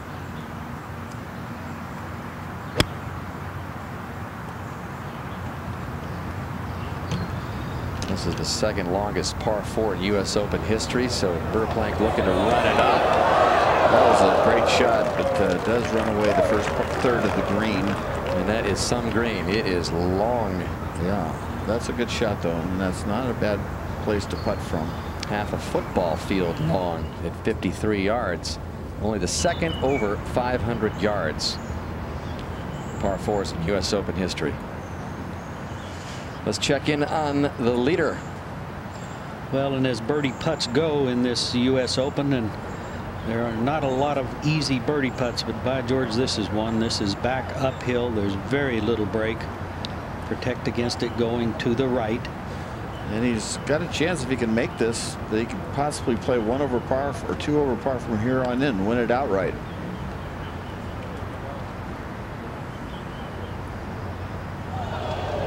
Well, he started out the hole, Johnny. Might have pulled it. Just a little protection would have been okay. That was a big miss for him. Yeah, boy. Covering 667 yards in 2 swings, and he played it out there. He sure did, because that's exactly where it went. Yeah, he hit a good putt. He aimed it right there. Just misread it.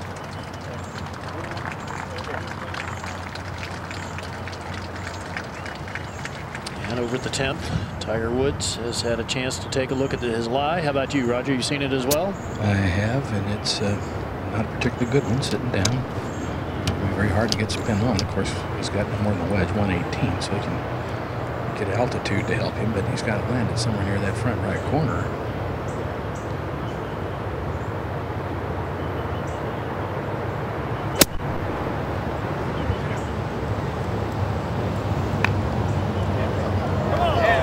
Oh, this has got a chance. Will it keep coming?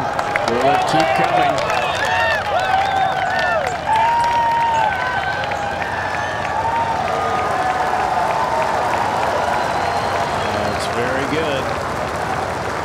It's a tough putt, but it's can be made. Tiger like that one. He's got a smile on his face.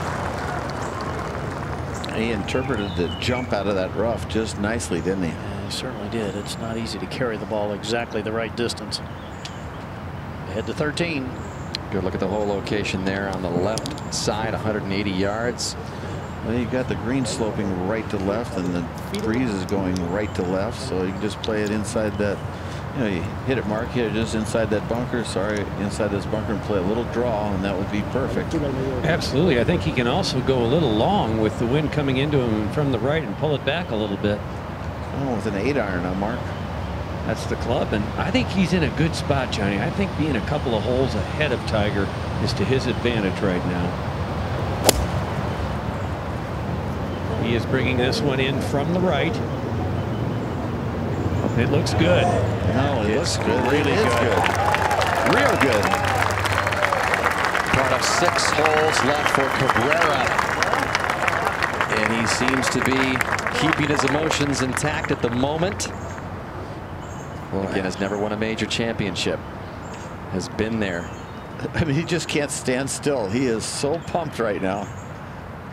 International players have won the last 3 U.S. Open championships. And they won the first several, 16 in fact, and then on a run here, while the United States has been dominant, but in the last 3 years, Goosen at Shinnecock, Campbell at Pinehurst, Ogilvy last year at Wingfoot. fact, the last 3 champions have come from south of the equator. South African Goosen, New Zealand, and then Australian Jeff Ogilvy. Cabrera would make it 4 in a row. Back to the 10th. And Baddeley's third from just over the green, Roger. This going to move to his right. Pretty slow, too. Yeah, coming back up the hill. That's good.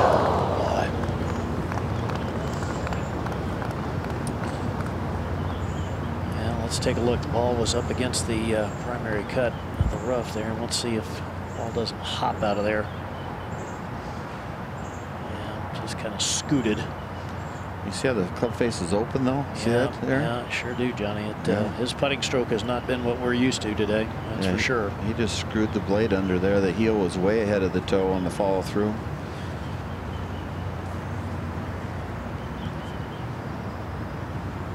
Well, he certainly has played the back 9 very well this week. All right, how about Tiger's birdie putt, Roger? Yeah, this one's going to turn left pretty good as it loses speed, isn't it? Yes, it will. Certainly not one you can afford to be aggressive with. You got to just throw it way out there to the right and just let it kind of ease its way to the hole. You think he's not enjoying Sunday afternoon at the U.S. Open, 10th hole, 1 shot out of the lead, U.S. Open? He's got to be feeling pretty frisky right now, Raj.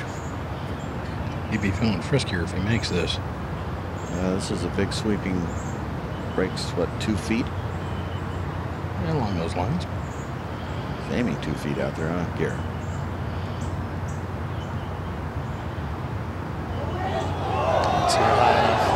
He's really missed a lot of breaking putts short. Have you noticed that, Gary? Yes, he has. A lot of them never even have a chance, but maybe these greens will do that to you.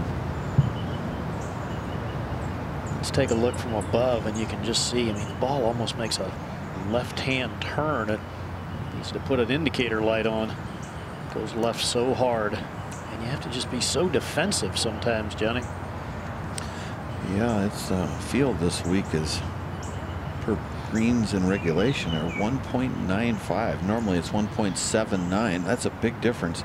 That's nearly 3 putts around more on average than a normal tour event. Or Verplank for birdie at 15 after he muscled it out of the rough. And this is going to be a good 4 for Verplank. He's got 3 holes left. He's at +8 and he trails by 4. He's got to try to make something happen down the stretch. And another miss by Baddeley. It's hard to watch, actually. I was really pulling for him. He's a nice young man and good attitude, and he's getting now where it's really starting to hurt. You can see he's almost, his feelings are, he's just down in the dumps. 7 over par after 10 holes. And now 9 over for the championship. They only saved 1 stroke all day. Everything else is the worst it could have been. Don't you think, Gary, that 3rd hole he saved 1, but well, you're right. All right, not a lot to this, Roger. No, this one's pretty much straight in here.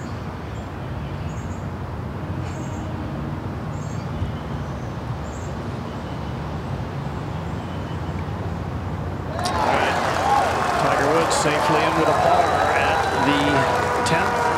Been the 2nd hardest hole in the course throughout this championship, so right about now, pars are good. Just got 1 guy needs to catch as he moves to the 11th, and we'll go to 12. And Furyk from the bunker now. There's just virtually nothing to work with here. He puts it out to the right, but watch this ball. This will go off the green. that's what you were talking about, Bob. It's just, yes. And a little separation here between Cabrera and Woods. I mean, Furyk is right there, 2 behind Woods, but you saw him playing that 12th par 5, and that's gotten away from him a little bit. And Verplank just a few holes left, +8. Bubba Watson at that. Remember, Watson has a lot more holes left than Verplank, but he's 4 back. And as we go to the tee at the 379-yard par 4 11th, Tiger Woods, who is working on a string of 6 consecutive pars. And just a lot of those have been grinders, Johnny, as you look at this tee to fairway drop, or up, I should say, 50 feet. It is a birdie hole. Cabrera made birdie here. The next 2 holes, the next 30 minutes could determine whether he's going to win this championship. If he can play them correctly and birdie both these holes, I think he's probably going to win. It might be late, unless he's playing Going up up the right side. That kicks right and it rolls right, and he's not going to be able to hit out of the fairway, I don't think. Yes, he is. That's good for him.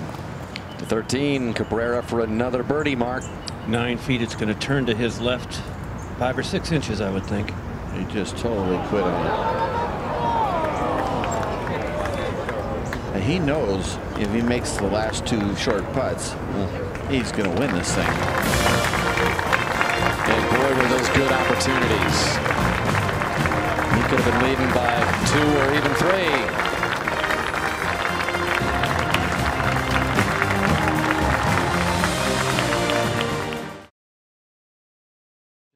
And there is the man of the moment, Angel Cabrera, at the par 4 14th, Murph. Today playing 313 yards. Aiming way left. Probably going to intend to hit a fade, but my goodness, this is yanked. It was a birdie hole if he could hit the fairway. But well, he's only won 3 times on the European Tour, so maybe we're seeing some of why. Golly. Boy, he's been hitting good shots though the last hour. Missed a couple putts, but that's the first boo-boo. Such a birdie hole here. Okay, at 11, Tiger Woods. Roger. 119 left to the hole. Wind against and from the right. Can't feel it here, but it has to be in the wind. 9 was into the wind. All those flags behind 18 have changed in the wind. Yeah. Hole's cut on 11 paces, and to carry the bunker on the right-hand side or short of the hole is you have to carry it 9 to get across that. So I'm wanting part of that deep bunker in front, that's for sure. Is this an awkward-looking shot, even though it's a short one, Roger? Or this is a green lighter? Well, I think he would like to keep a little left to the hole, John, I would think. He's got a lot of hook follow through on that. No, he's hung this way out to the right. He's not happy. This is a bad shot right here.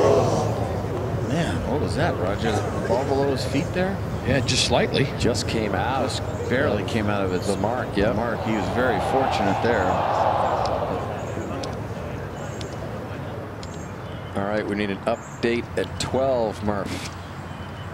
And Steve Stricker a moment ago for a birdie. Hit a wonderful pitch shot. And a wonderful putt. But he doesn't want to go away. And now Jim Furyk for his par a moment ago. Boy, he slid back on that putt. That was amazing. I don't know what he was thinking there. So he makes bogey. Now we're back at 14, and Cabrera, Mark Rolfing, you're there. Well, I was surprised, first of all, Murph, that he just didn't stand up there with the driver. It's playing just 313 today. But to pull an iron into this position was not a good shot. He's got 103 yards. The funny thing is he didn't pull it. He was aiming right there. Yeah, Murph. It looked that way. It sure did. And got a clean lie. And I just don't know if he can get over the edge there. Oh, boy, he got a lot of ball on this one. He likes it. He ought to. He'll be real happy with it there. Yes. Those 2 bunker shots on 10 and now this hole. Well played. 10 was a great bunker shot. He is just going 90 miles an hour back and forth. Yeah, he's just ripping. He is so amped up. He could charge a car battery in about 10 minutes. Tiger now from the bunker at 11. Ball just came over its pitch mark. He's looking right at the hole here. This is downhill and moving hard to the left.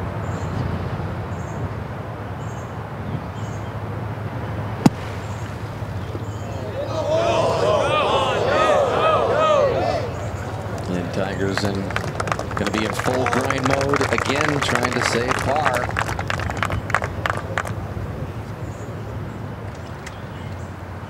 Over to 12. And Bubba Watson's third now. Look at this ball way up above him. He's down in the bunker, chops it way up that hill to the left, and then down, and look how good this looks. Oh boy, the gallery loves those shots. They have no idea how those guys figure that out. That was one of the best shots I've seen all day. All right, tee at 13. Jim Furyk trails by 4. What do you think he's got to play down the stretch here, Johnny, to have a chance? Well, he doesn't want to do what he's done the last 2 holes. He's totally tanked it, but he's got a chance here to make up for 2 of those bogeys he made in the last 2 holes on 11 and 12. I mean, even maybe 1 under down the last 6 holes, and he's got a chance at +7. I mean, I still think that 4 or 5 over is going to win this. I just don't think Woods and Cabrera are going to fold going down the stretch. Okay, 16. For Plank for par. Well, it's always left. So a 3-putt from the very front edge of the green. Scott Verplank will drop to 9 over par.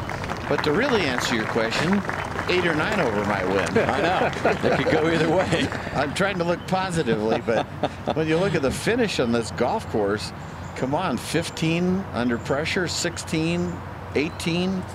You know, you could easily play those holes 3 over par, so that'd make the winning score +7. And it's not like Cabrera's a great closer either, Johnny. He had the lead at the BMW event, their big event in Europe, just a couple of weeks ago, and double bogeyed the 15th hole and spit the bit. The one advantage, and Danny picked up on it, is I think Mark did, is that he's a couple 3 holes ahead. Maybe, you know, he'll just post a number figuring those guys will do something, and they won't do something. You know, pressure be off a little. Yeah, that collapse that Gary talked about for Cabrera was in his last start just 3 weeks ago at the European Tour's flagship event. That was a big tournament that Cabrera let slip away, and that's the last time he was in action. Well, he's got a good chance to have a 2-shot lead if Woods doesn't make this. And here's his birdie. Attempt on the way.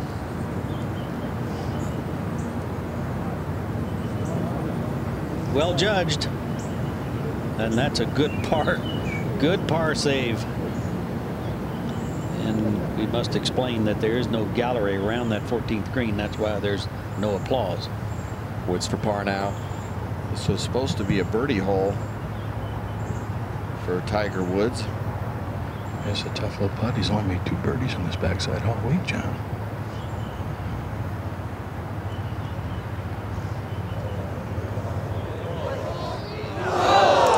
And Cabrera has himself a 2-shot lead. And that is a big bogey from the fairway, Roger Maltby. Bad mistake there. 119. Not good. 7 holes left for Tiger. It's plenty of time. But that was one that you don't want to make. I was sort of counting on a Tiger Woods birdie there and a back 9 charge. I didn't really expect a 5. Well, he must still have good hand-eye coordination to do that. Try doing that when you're leading the Open by 2, guys. Let's go to the 12th. And Bubba Watson now to finish off this birdie here. Wow. Low all the way. He is very upset with himself. Couldn't put it in a better position than that. And at 13, Furyk needs this one to drop.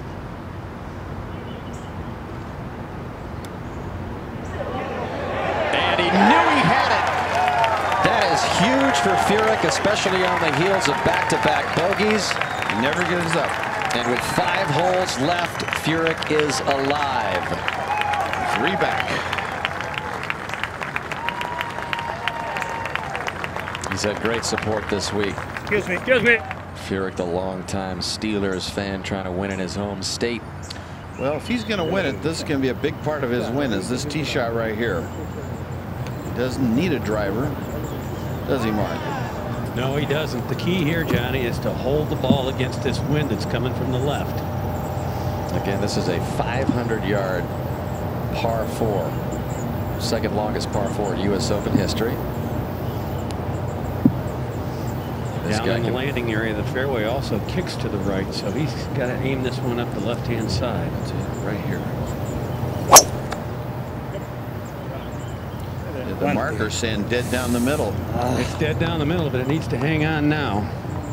Boy, he can swat it. But that's, even if it goes in the light rough, it's no big deal. That's just fine. There's so much back to front. The hole location's back, what, 53 or something? Only one player has won the U.S. Open leading the field in driving distance. Tiger Woods got it done, and I guess it's time for a smoke. You're leading the Open by 2.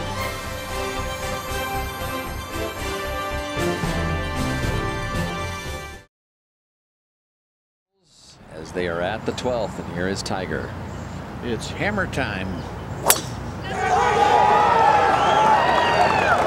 balance on that swing. Wow. Oh, yeah. That's one of those 390 plus drives. It's very nice in that first cut. Gives you a little height on the shot. And back at 14, Jim Furyk's tee shot now on the par 4. They put the tee up today for the big hitters to have a go. And Furyk wants no part of that. He puts it right in the middle. Bubba Watson on the tee at 13. He's in that Furyk mode where he needs to make up some ground here if he's going to have a shot. See that lead? You see it? I see it. Saw it. They can't see it. It's okay. Chunked it a little bit. Watson had a tough start. Johnny doubled the first, bogeyed the third, and has now strung together 9 consecutive pars. And at 15, Nicholas Foss for birdie. He's at that +8 number, trying to join the party here.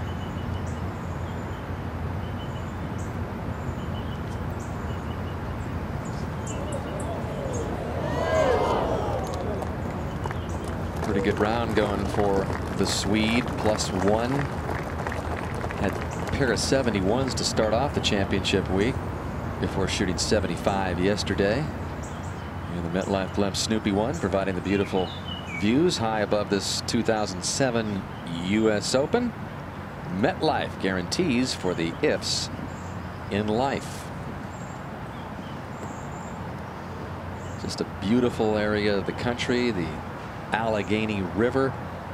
This course just on the banks there and separated by the Pennsylvania Turnpike, and that has always been the case ever since it was first laid out here just at the turn of the century by H.C. Phones, who didn't take up the game of golf until he was in his 40s. Ended up being a pretty good golfer, and his son and everything else. W.H. was a better golfer. Yeah, he loved tough courses. He thought a bad shot should be irrevocably lost, didn't he? And that has been the mentality and the thought process with the Oakmont membership for ever. I said this pin was 53 deep. I meant to say the green was 53 deep. It's the biggest green on the course. It's the deepest green on the course, and there's tons of room to hit to. Mark. There is. It's a weird looking hole location, though. It almost looks like it's cut in the fairway, not the green. It goes away from the players the first third of the green. He was going to aim left, I hope, for him. It's got 169 yards to the hole, plenty of room in front. Oh, Cabrera is all over it at 15, and it looks like it's a kick-in birdie. Look at him. He can't believe it. Arriba. Can't believe he hit that shot. Look at this. Yeah, I think he and his caddy, Eddie Gardino, thought it was headed in for an eagle 2. He had no business going for this flag stick, Mark Rolfing, but he did it. Let's take one more look from above. He's aiming left, and I guess it just hit a nice little cut in there. I'm surprised how much spin he could get on, Johnny, out of the intermediate rough, but you're right, that was a very aggressive play. That was the shot of the championship. Oh, man, he's hitting a lot of quality shots. You know, really, if you look at the bunker shot at 10, the great birdie at 11 when he knocked it stiff, 12, the super 3 shots really there and missed the short putt, and then the great iron shot at 13, and then the great bunker shot at 14, not even a better shot at 15. So this guy is striping it. And could be just a moment away from a 3-shot lead in the U.S. Open. Jim Furyk now at 14, 102 yards. And he's an ace on these shots. Lands it right by the hole. Good position right there. That thing just trickling away, huh?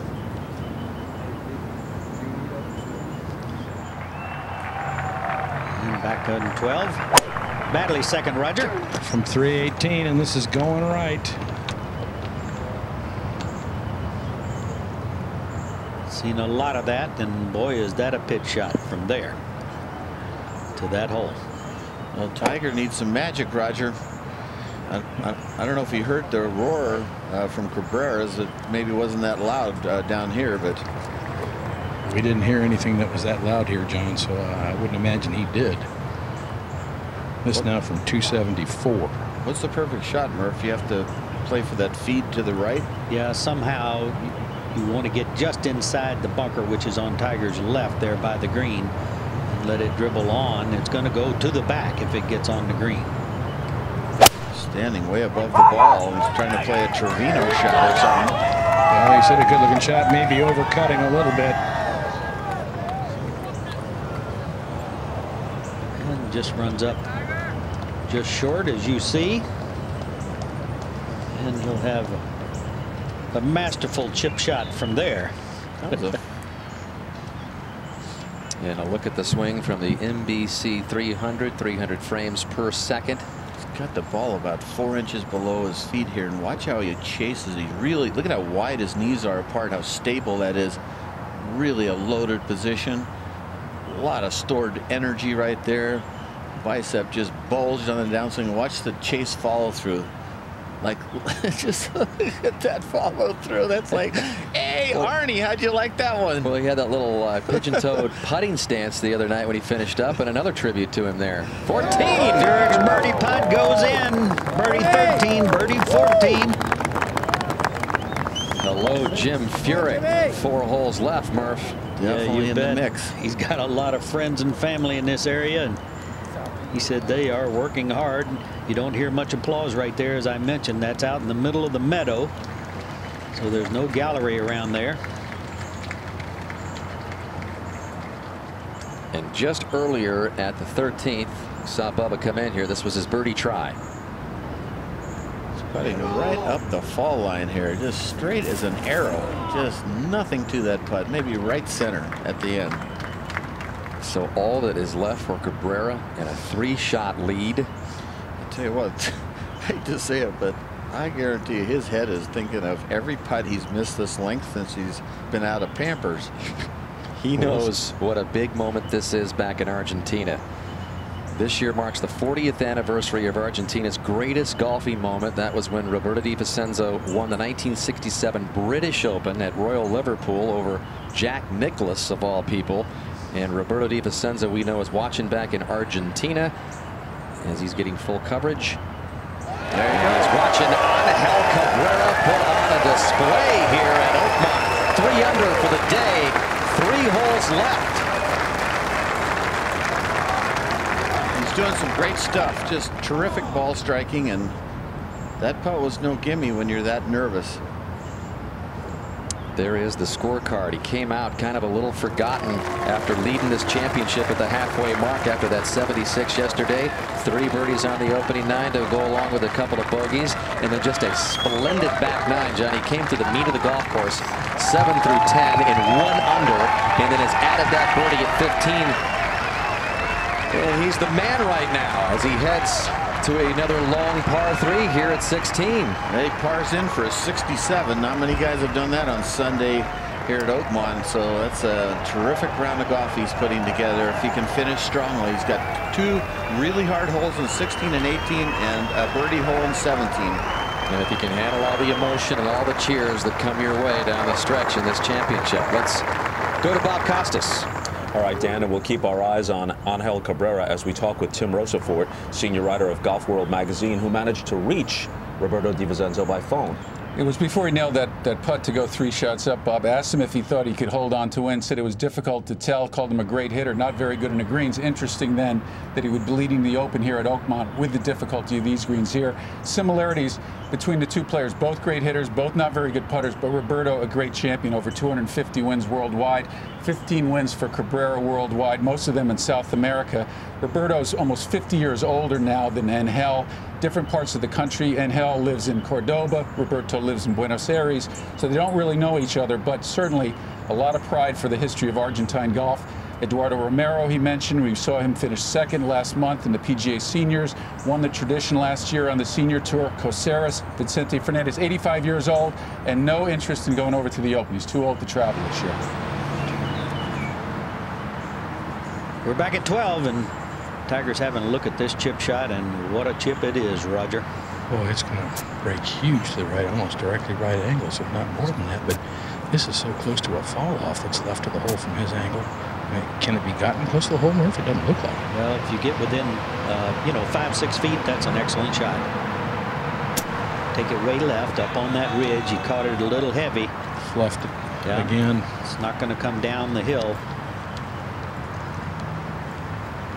He had to go past where Aaron Baddeley is standing to the right there and then come down the hill. So leaves himself a terrible putt from there for a birdie. Well, that rough is very difficult. It's so heavy. I was out there. You kick it with your foot, Roger, and it stops your foot. It's pretty sticky stuff. Can you remember a championship, Roger and Bob, where Tiger, I don't know if he made a putt over 12 feet that I can remember? Well, I will say that yesterday he missed so many on the edge that my personal feeling was that he was going to make, 5 or 6 really nice putts today, but certainly hasn't done it. Do you remember a putt over 12 feet? I'm trying to think. I can't remember one that had any kind of significant length to it.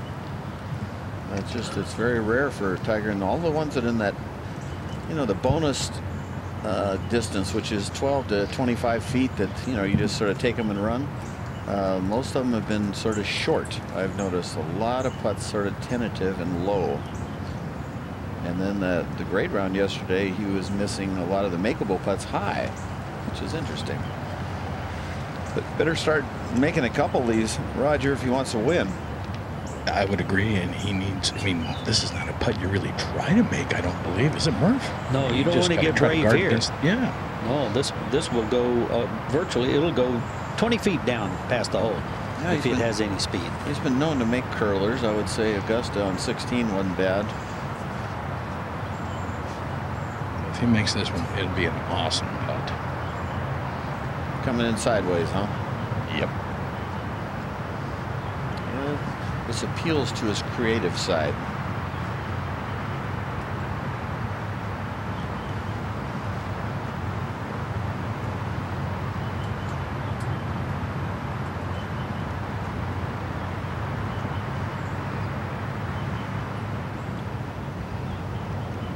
Short of being high enough once it starts to fall. That's what I was talking about. All the curlers, if you've noticed, they're short. He has so much respect for these greens. I think they're just always short. Well, and you certainly have to, and certainly from that angle. Long wait on 16. Cabrera, after a birdie, you don't want a big wait. Mark Rolfing, are you right there? I am, Johnny. Do you think he's seen exactly how he stands on that leaderboard right of 15? I believe he has. Do you think he should have seen? Everybody keep in mind here, last year Phil Mickelson led by 2 with 3 to play. This year Cabrera up with 3 by 3 with 3 to play, and 40 minutes ahead of the final group, though, so it ain't over. Pretty much just a total. Especially when Furyk is on a roll, Dottie, coming off back-to-back birdies. He's at +6. And this is just a perfect setup for him to hit a little cut in here little slider lie. The wind also helping him to shape the ball into that right hole location. 177 total.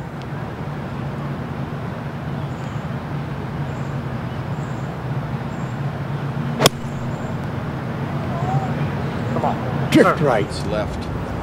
It's going to need a little bounce. Oh, it got a nice little checkup. It's underneath that. Stay there. Furyk is in line for perhaps 3 in a row. Only 7 U.S. Opens have been won by players in the state of their birth. The last was Tiger Woods from the home state of California back at Pebble in 2000, and Cabrera heard a little bit of that. Well, maybe Furyk will do just the exact opposite he did last year at Winged Foot. You know, maybe he'll have an unreal finish. He's gone birdie. Maybe he's going to go 3 birdies in a row, which is pretty rare here at Oakmont. And a good look at 16, 244-yard par 3. What about the wind today, Gary? Well, into the players from the left a little bit, Johnny. 3rd most difficult hole on the course today, playing to a stroke average of more than 3.5. It's a fade wind, hurting fade wind. Yes. So that's good for this hole, really. It's good for the hole, but there's only been 1 birdie here all day. Well, they get that tough hole location. Yes. Yeah, Johnny and Gary, I think he needs to forget about the hole location. Oh, absolutely. And just play to the center of the green, pretend like there's not even a hole cut up there. The only problem with that is, Mark, it leaves a real tough 2-putt. That's sure a lot better than that deep bunker right. That's right. It's a very low shot. Hold it a little bit, and it's going to have to get up. Well, trying to play a low chaser up that false front, and it's not going to make it. It's going to come all the way back to the very front edge of the green. This will be a monster putt right here. Well, there's a lot worse spots than that on this hole. But it's not a gimme, that's for sure. What's that, about a... Well, the hole's cut back on the green some 30 paces, Johnny, so right at 90 feet. Yeah, you could putt it right off the green there. While he was hitting Tiger for a par, this is a U.S. Open putt right here. This is so fast. Tiger just slams it in the back edge. And that was a good 2-putt.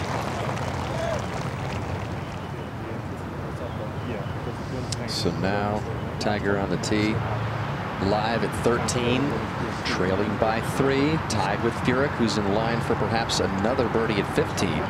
Well, these are the last of the 2 birdie holes, really, until 17. This hole and the next hole. So he's going to need to play them strongly. Only 1 birdie on Tiger's card today. It came all the way back at the 4th.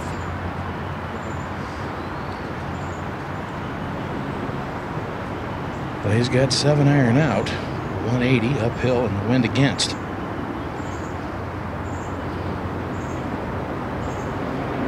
Nice little draw would be juicy, huh? Just the right center of the green with a draw kick left, feet in there.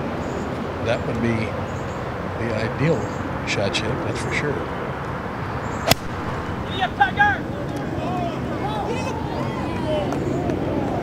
This going at the center of the green, drawing. Good shot. Going right at it, Roger. And that wakes up the Oakmont crowd.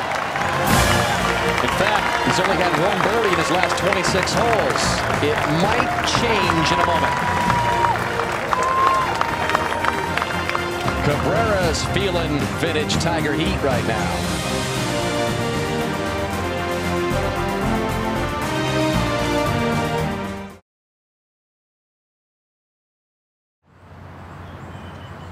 Not only is Cabrera feeling Tiger heat, top player in the world, he's got the number 3 player in the world, Jim Furyk, looking for 3 birdies in a row and this to get within a couple.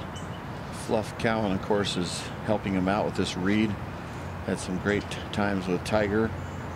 And both Woods and Furyk can put real heat on Cabrera. They both have about the same length birdie putts. And they're both steely competitors. They've been teamed up, you know, in the team competitions now at the Ryder Cup, President's Cup, and it's almost ironic that they're just doubling up on Cabrera right now. And if this goes down, and Furyk's coming off a bogey, birdie, the last 4 holes.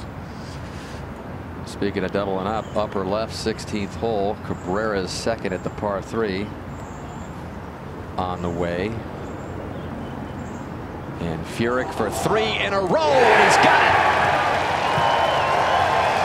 Cabrera's left himself a longer par putt than Furyk just made. This U.S. Open slipped out of the grasp of Furyk last year on the 72nd hole at Winged Foot. Remember him backing off that par putt at 18, Johnny, repeated times, and that's kind of the part of his routine, but it was out of his routine last year, and he just couldn't put the right stroke on it. But boy, has he put the right stroke on the last three. Yeah, he's putting on one of those Western Pennsylvania charges, just that Arnie was famous for. So Furyk and Solo second, two behind, and almost just put his hat over his face there as if to say, keep yourself together. All the emotion, home state, all the support. Yeah, take a breath. Yeah. Let's go to 17. And David Toms on the tee at the drivable par 4 with a driver in hand. He's at +9. This just a moment ago. Good looking swing there. Now this is right up the alleyway, 10 yards wide between the rough and the bunker. So David Toms shows you that even the long hitter, you don't have to be a long hitter to get it on the green there at 17. He'll have an eagle putt. It's downwind. Over at 13. Tiger Woods, all that is left to get him to +5 and turn up the heat on Cabrera a little more. Is this outside right, Roger? It's an awkward looking putt, Johnny. Everything slopes from front to back and from right to left on this hole. But the hole's kind of cut back a little bit the other way. I don't know if you get it off the hole, it'll come back if you have just a fraction too much speed. He's hitting him fairly firmly on the short putts. So he's got to commit to that speed, doesn't he? Yes, he does. And his line. Got to think it's must-make time. I mean, he has to make this putt. Been a long time since Tiger has made a birdie. He hasn't made money for the whole week.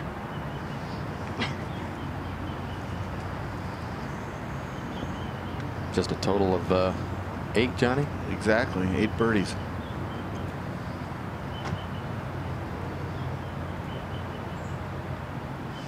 Really taking a lot of time here. He's really trying to be precise.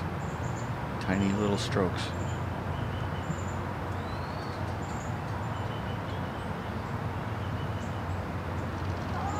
Just touches it. Ouch. That almost. Now he's got to do something really heroic from now on in. Yep, that would have made it doable. Very doable. Just got a lot tougher. Cabrera at 16. And he has taken a long look, Mark, at this putt, looking at it from every conceivable angle. It's a little confusing, Gary, and of course you put that into the situation that we're in with 3 holes left to go in the U.S. Open, and it doesn't surprise me he's taking the time. It's a little bit of a slow putt. Yeah, a little over 10 feet up the hill. Tendency has been to miss this to the right. Aiming right. It won't break. Will not break. That has been the tendency all day long. In that position, so Cabrera with a bogey. And that's good news for Tiger and Furyk. I mean, Tiger's just 2 back. Back to 13. If he can get this in. Not much left.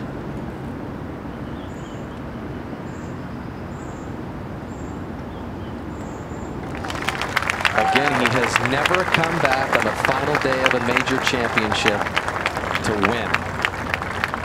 But now it comes down to Furyk. Can he par the 16th hole, Gary Koch? Well, I haven't seen a lot of them, Johnny, that's for sure. I mean, it's not like this is some easy little hole and he's going to stay at +5 to be 1 behind Cabrera. And again, 244 yards total. 214 to the front, 226 yards to the top of that false front. Gary, this is a 4-iron. He was 4 back 3 holes ago. Now he's just 1 back. He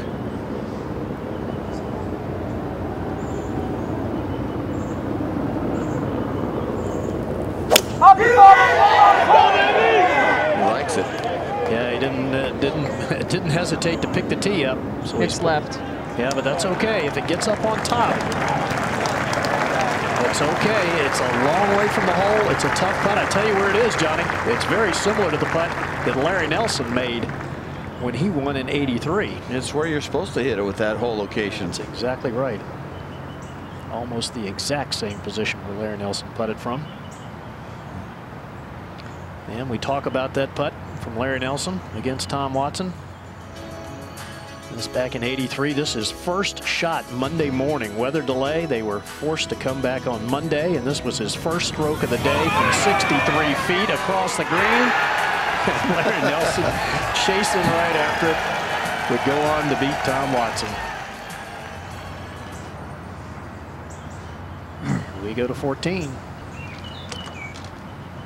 And Tiger Woods with an iron in his hand, 313 yards today. Tiger not tempted to go for it. At this point in the tournament, do you think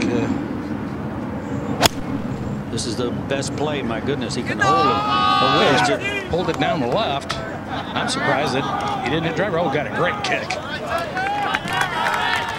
Good position.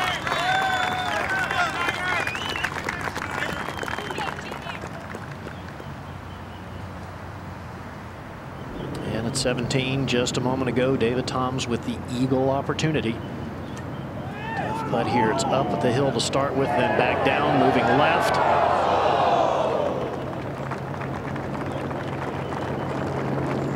He needed that one. Yeah, back on the tee is Cabrera, and he's got a real decision to make here. He has played this hole terribly, Johnny. He has made 2 bogeys and a par on this hole through 3 rounds. So very conservative here now, Mark, with the iron. It is, and it's not an easy iron shot, Gary. This fairway falls in both directions. On the right-hand side, it falls right. The left-hand side, it falls left. Well, laid up better than he did at 14, Gary. If you don't carry it up the hill far enough, it'll kick so hard to the left. Well, I think this one's going to be okay. Yeah, he got it up on top, and that's in very good position.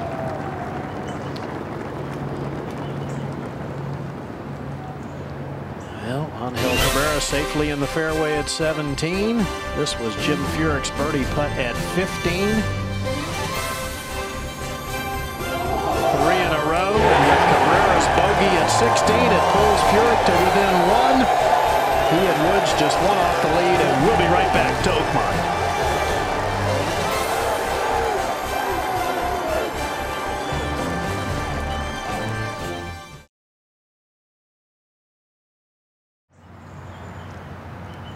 And we're back at 17 as Cabrera walks up the fairway, and obviously Tiger Woods is 2 back, not 1 behind. He's gone to a smoke there, Gary. He wouldn't be the first Open champion to smoke his way to the title. I mean, Jack Nicklaus back in '62 and Ben Hogan in '53 used to light him up, and he just doesn't care. He says, I need it. Or he thinks he needs it. Yeah, some very anxious moments, I'm sure. All right, let's go over to 14. And Tiger set to play now. Roger, you liked the driver off the tee, didn't you? I did. At his position in the tournament now, I mean, his power, he had a chance to get it up on this green. I'm surprised he didn't do it. But you know, there's no use second guessing him. He's got it in perfect position now to play a pitch shot. Not a hard shot. The whole location right in the front of the green. Just pitch it somewhere around the hole. It'll draw right back. 87 yards.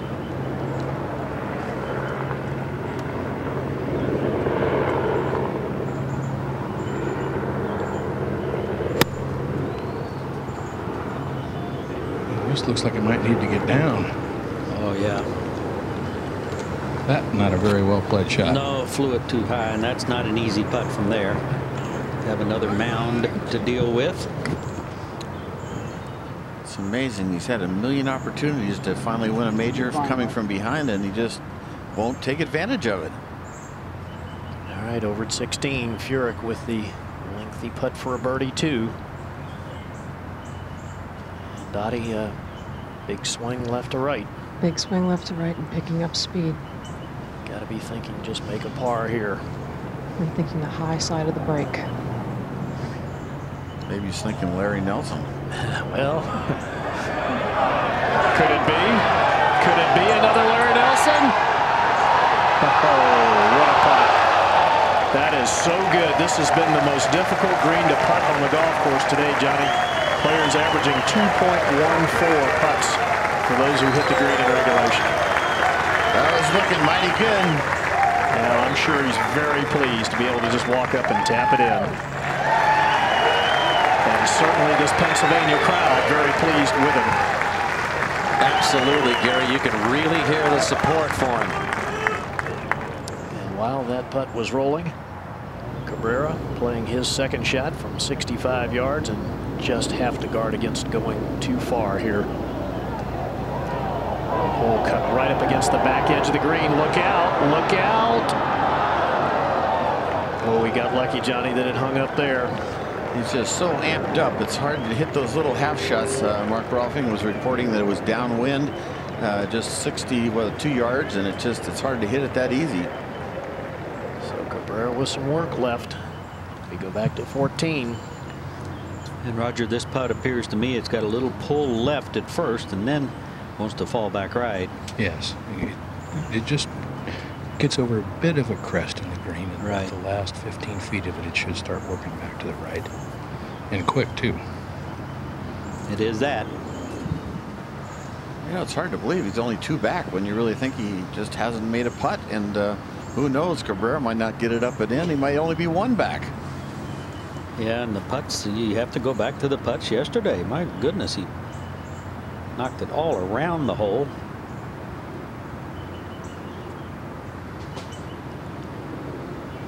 Well, he's due for the long one. He is due. Whoops. Something in his eye.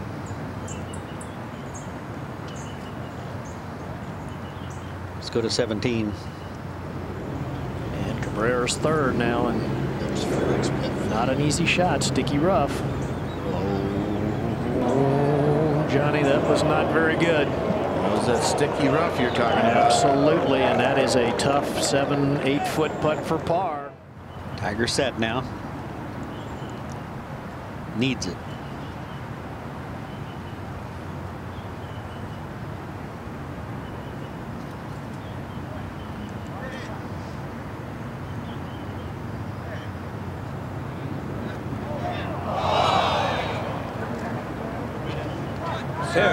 Ever so slightly too easy.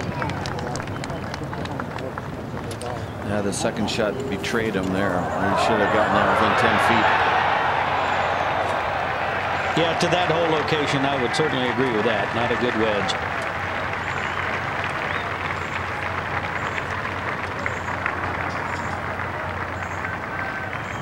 Yep. 4 holes to play for Tiger. Tiger has 120 putts in 68 holes. He's first in greens and regulation and 45th in putts. That's the difference.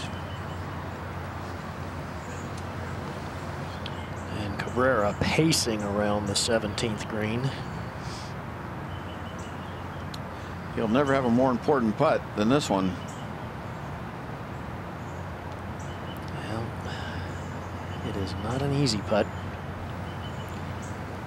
He got a very good break, though, Gary, because Stuart Appleby played his third shot almost back to where Cabrera's coin was.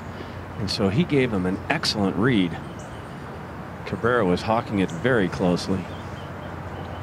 He's so nervous right now, Gary. I don't, and Mark, Yeah, I don't even know how he could make this putt. He's just such a difference in the demeanor between Cabrera and Furyk and Tiger. I mean, he's just so amped up.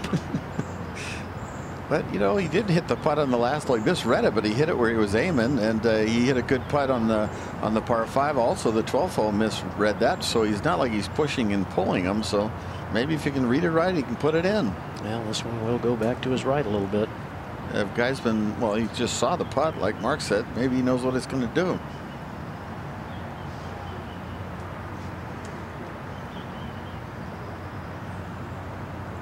All right, to maintain a 1-shot lead.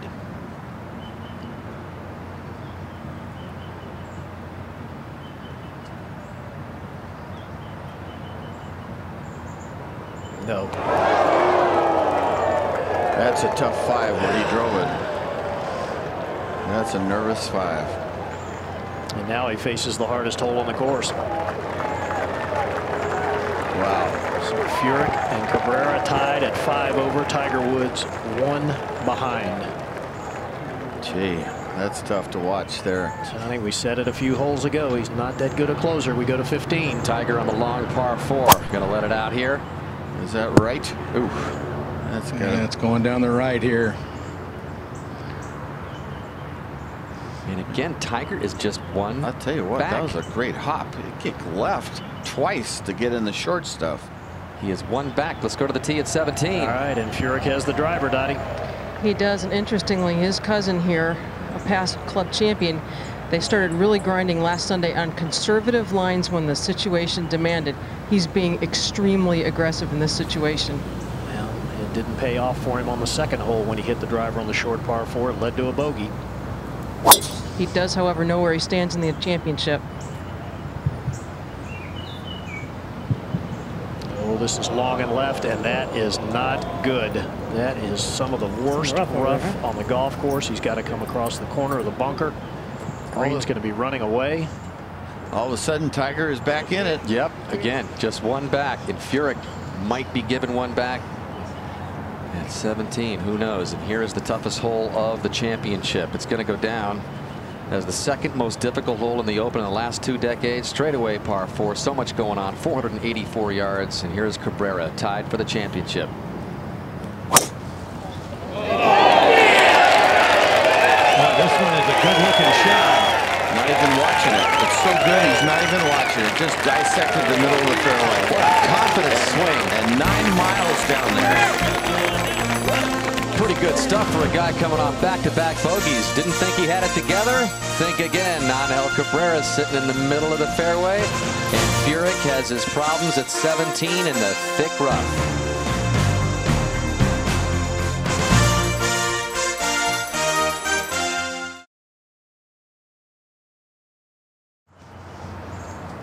The leading number right now, +5, just like Ogilvy's number, the winning number at Winged Foot last year. But Furyk has big problems at 17. This was just earlier. Nicholas Foss finishing up his 2nd shot at the 18th, where Cabrera has just split the fairway. And look what Foss did. Comes into this hole at +8, 3 off the lead. And so a kick and birdie for Foss. He posts +7. And that is the lead in the clubhouse right now with his final round 70. So Foss has hung in there all weekend long. He bogeyed the last 3 holes of his opening 9 to go to +9. And we thought perhaps it was over for him, but he birdied 18 and he played the closing 9 and 2 under. So that's the lead right now. Let's go to 16. And Bubba Watson for a rare birdie here at the long par 3. But turns back to the right a little bit. Oh, Bubba! So Bubba's only +7, and Bubba can reach the 17th without any problem. 18.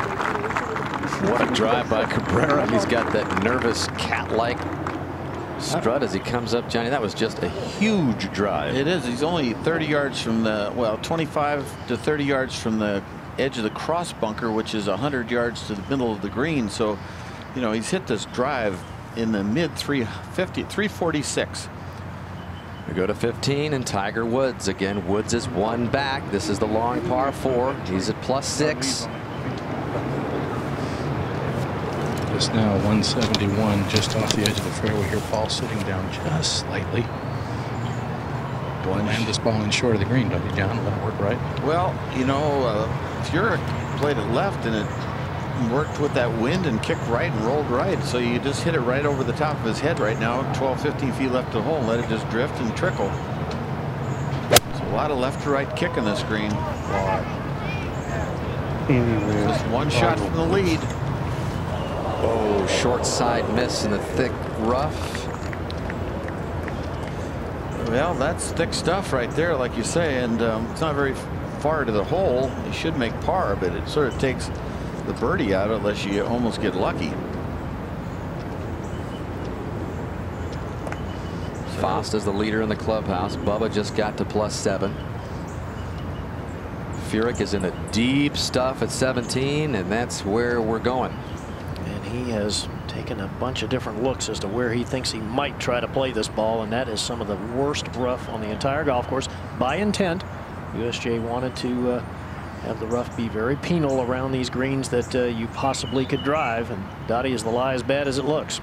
It certainly is. You can see about a quarter of the golf ball, and his first looks, Gary, were all at the hole, and the more he looked at it, the more he looked to the right, and and he's also looked left. Well, he's got to hit a heck of a shot just to keep the ball on the green. Well, he looks. We'll go ahead to 18. All right, big shot for Cabrera. Tied for the lead right now with Furyk. Just 138 left. He's leaning like he's got to get down.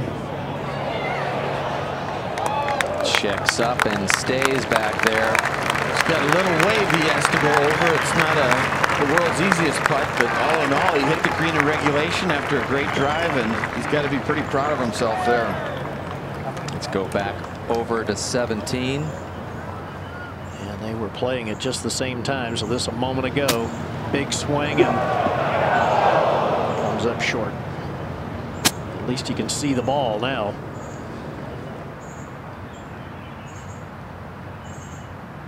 Now live. How can such a little hole cause so much havoc?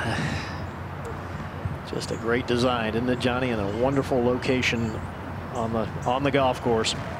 Up to 18. And here comes Cabrera.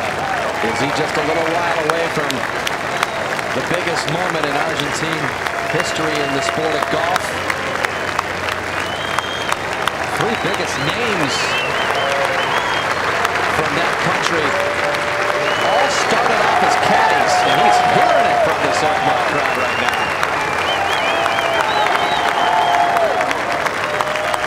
Starting to look like Seve Ballesteros' brother.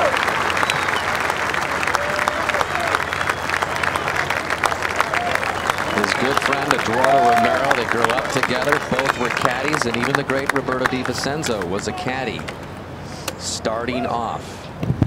He's a happy guy, and you know, he bogeyed 16 and 17, but you know, he could have parred either one of those and bogeyed 18. Nobody would have thought anything of it. So the bottom line is, right now, as long as he doesn't three-putt, that was a very good round of golf that he's played under the heaviest pressure possible. He started at +6. He's now, of course, +5. So he's going to shoot 69 with a two-putt on the last day, and that is good stuff.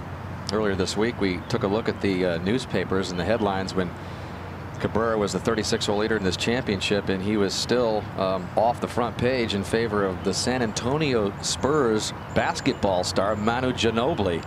Soccer and basketball are 1 and 2 in Argentina.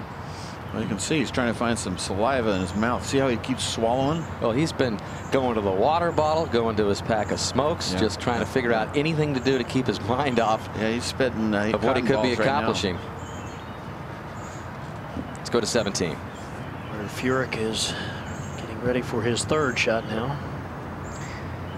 Gary, I think he may have been helped by the situation that Steve Stricker has played 2 shots since he played that attempt at a pitch shot. It slowed him down, made him take a breath. That needs to hit softly. Yeah. Awfully big swing, and that leaves a tough putt. This is an awful big gift that he is giving Mr. Cabrera. You know that, Gary? Yeah, I agree, Johnny. I mean, a huge gift by going for this green and now maybe making a 5. Back to 15. Tiger Woods from the rough. Shunk and run.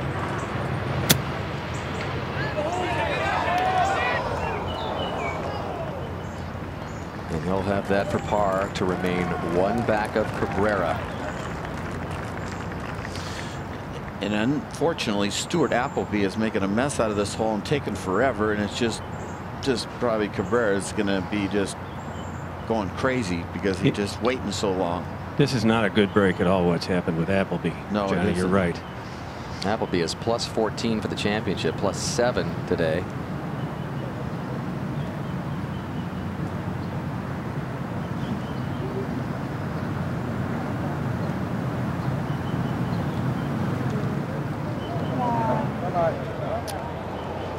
Well, you really hope this ball gets inside Cabrera's, Yeah. but I'm not sure it will.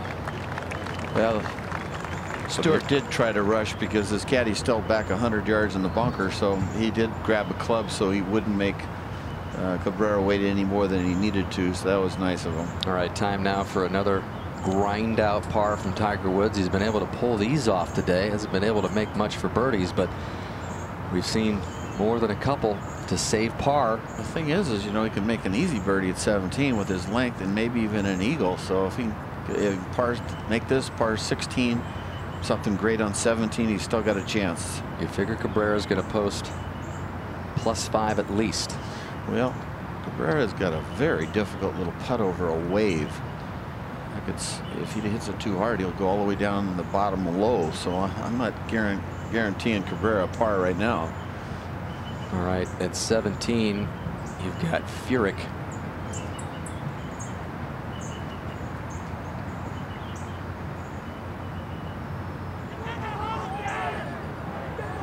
Furyk misses his par. Falls to +6. Now Tiger for his at 15. Yes. So Tiger's back up there with Furyk, and they both trail Cabrera by 1. That's a great break for Cabrera to have Furyk steady Eddie, Mr. High Percentage Shot, try something that probably you shouldn't have tried and get a bad break on the lie and pay the price, making 5. Furyk almost made that putt, but it cost him. All right, here's this putt for Cabrera for birdie at 18. Moves left off of that little ridge right there, and he's hit it awful easily. It's pretty good speed. That was fast. And that was very well done. A phenomenal 4 here on the toughest hole in the golf course. And he's one happy guy, I'll tell you that. He doesn't have to worry about that one. All those major championships where Cabrera has been nothing more than a side note by the end of them. He's going to post +5, and he's going to make Woods and Furyk come get him. That was one heck of a 4, I'll tell you that. Furyk and Woods are going to have to play 1 under golf in, and again, Furyk only has his 18th, which has been the most difficult. So there it is, Angel Cabrera. Post +5. Yeah, he's a happy man there, even though he bogeyed 16 and 17. That's a great 69. Is he the first U.S. Open champion from Argentina in history? Only player with 2 rounds under par. Again, just 8 all week, and he's got 2 of them. Well, the 2 biggest championships on American soil, maybe. NBA and U.S. Open, and 2 Argentines got the ring and the trophy. Tiger's made his way to 16. Go get it, Tiger.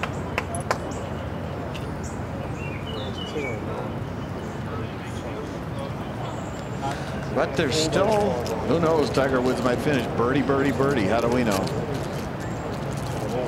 Well, that's one thing about it, John. If he does it at 16 and 18, he's going to earn both those. That's for sure. That is for sure. And of course, third hardest hole on the course and the hardest hole on the course at 16 and 18. Yeah. And who knows, though, Furyk could birdie 18, but it's a heck of a daunting task.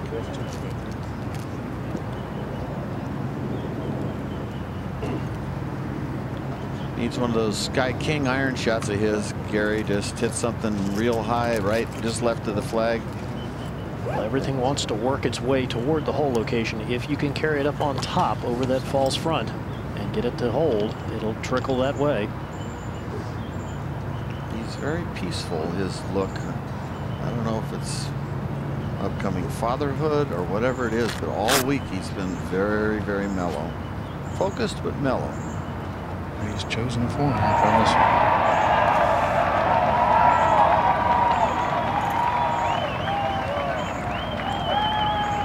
The little roar you just heard was Furyk's drive at 18, so obviously it was a good one. Well, I'm looking out the back here, and there's one right in the middle of the fairway. Actually got a standing ovation from the people in the grandstand by the tee.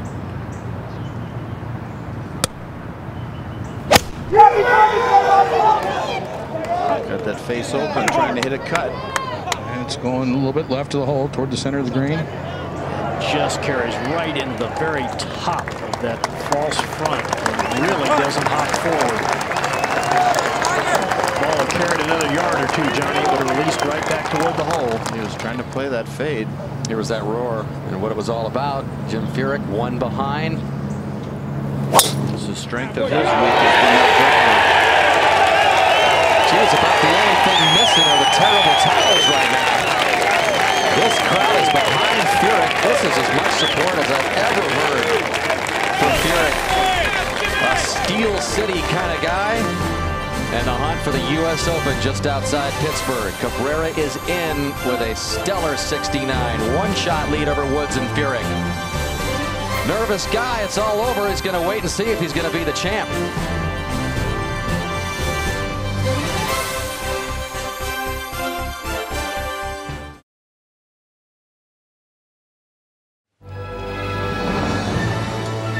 Cabrera's in at +5. Furyk's in good shape at 18. Tiger with a little more time left to try and make something happen, but they both need to play 1 under golf to match the +5 and try and catch Angel Cabrera.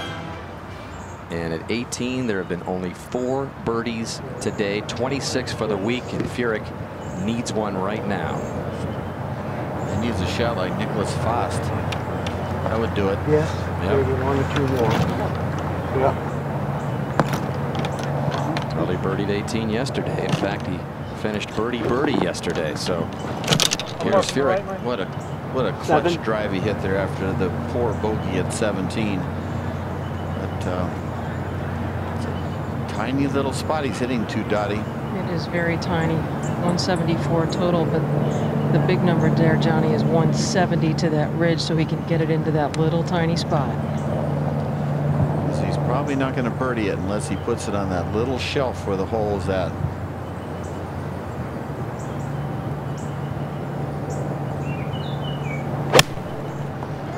Kicked it left.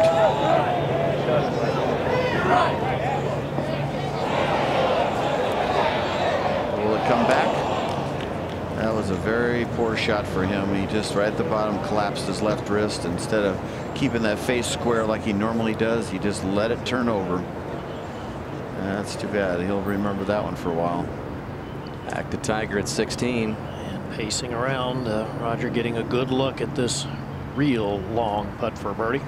Well, his ball and Aaron Baddeley's came to rest right next to each other, and his was away by about a ½ an inch. I'm sure he would have liked it to been the other way around. That's about 50 feet running away from him, and will move to his right. What's the tendency? Well, very few players have read enough of the left to right break in this putt. I would say many, Johnny, have actually misread it by 2 or 3 feet and missed it down low. And once it gets turning to the right, it wants to run away from the hole. You're saying the average guy here is doing more than a 2-putt? More than a 2-putt today, yes. That doesn't happen too often. No.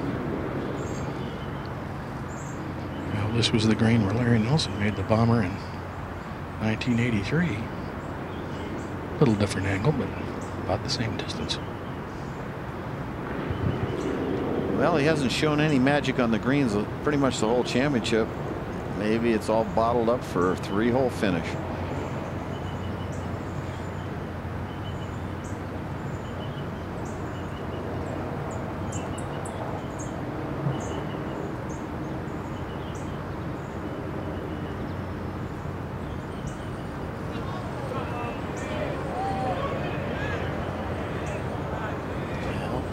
The tendency and to read the break does leave an uphill putt.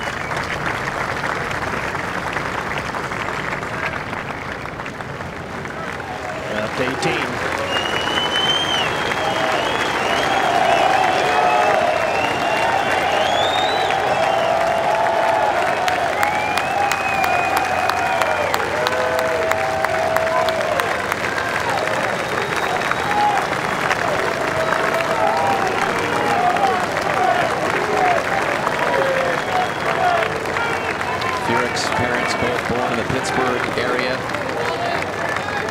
His dad Mike once worked as a golf pro in Uniontown, and he's the guy responsible for never changing Jim Furyk's swing. And Furyk would have liked to have walked up with more of a realistic birdie chance, but he's still alive. 17. Just a moment ago, Bubba Watson's second shot here at the short par 4, and again that thick rough just grabs the club. Sort of quit on that. Well, and surprisingly, he hit iron off the tee, but Johnny, I guess he thought the driver was too much. No doubt about it. He doesn't carry any fairway woods, and now this one not very good either. So this little 17th hole at 306 yards is giving these guys fits. Johnny, I have to remember last year on the final hole of the U.S. Open, Furyk hit the exact same iron shot, kicked it way left. Remember, put it in the bunker and then played down. So exactly his tendency under pressure, obviously. Yeah, he keeps normally the face square longer than anybody on tour, and that one he did because he comes in with a funny little action he has with his body. He's got to keep that elbow in and his knees together and keep it going square, and he just turned it right over. Big difference is he needed par last year. He needs birdie this year, and as he was coming up, he was looking at the scoreboard thinking, gosh darn it, I knew I needed a birdie here to catch Cabrera. Well, he's got a putt that is in between that ridge there. I'm not sure if he's going to catch that, the little brow that sticks out. You can see the light brown part of it, or if you can just sneak it just inside that, because it's not far from the fall line if you can get a track in the last 10 feet. Well, should kick right though off that brown spot. The immaculate reception by Franco Harris. We need a similar. This is a very miracle here for Furyk. Yeah, this he's leaving the flagstick in. At least want to get it to the hole.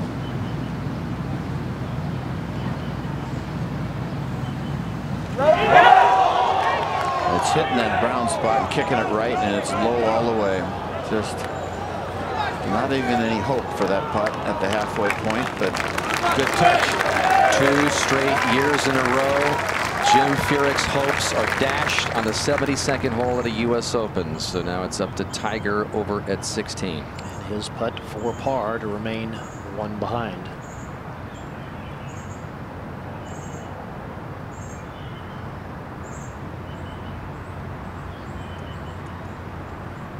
Good stroke. So Tiger Woods has the 306-yard par for 17th next in his sights. 1 off the lead. Cabrera in at 5 over.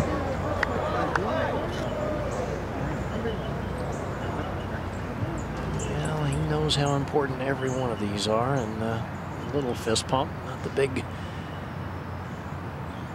A little sigh of relief as well.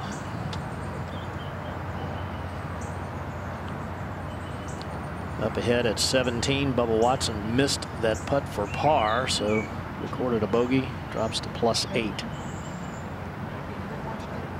The disappointment on Furyk's face for the 2nd year in a row.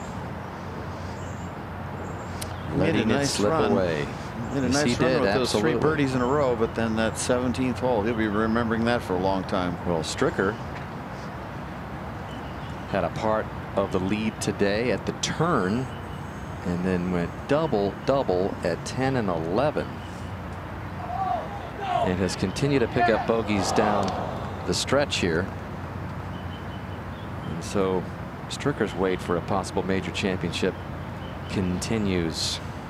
And now Furyk for his par. It's hard to concentrate right now. Such a deflating feeling.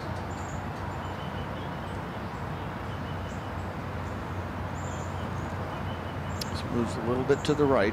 I want to watch these putts. Tiger might have to make one of these to force a playoff or win outright.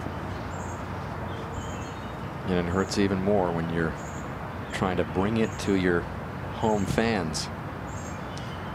Yeah, he's having some yeah, he is anguish here, no doubt about it. Yeah, that's backing away twice. Yeah, it's a little resembles last year at Winged Foot when he had a chance to win it. He's a great player. He's always right there. Just you don't want too many open finishes like the last 2. 6 out of 4.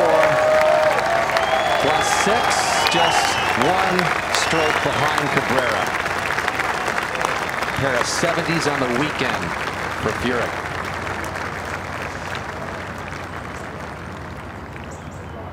Inside, Angel Cabrera watching the proceedings on television. It's Father's Day also back in Argentina, and his father Miguel Angel is watching back in Argentina as they've got full coverage of this championship. Argentina 5,000 miles away, a couple of hours ahead of our time right now, so close to 9 p.m. 5,000 miles away in Argentina, hoping that I think Cabrera can hold off this guy. I think Tiger's got a perfect club with that 3-wood. I don't know if he'll do it, but he's got the club for it.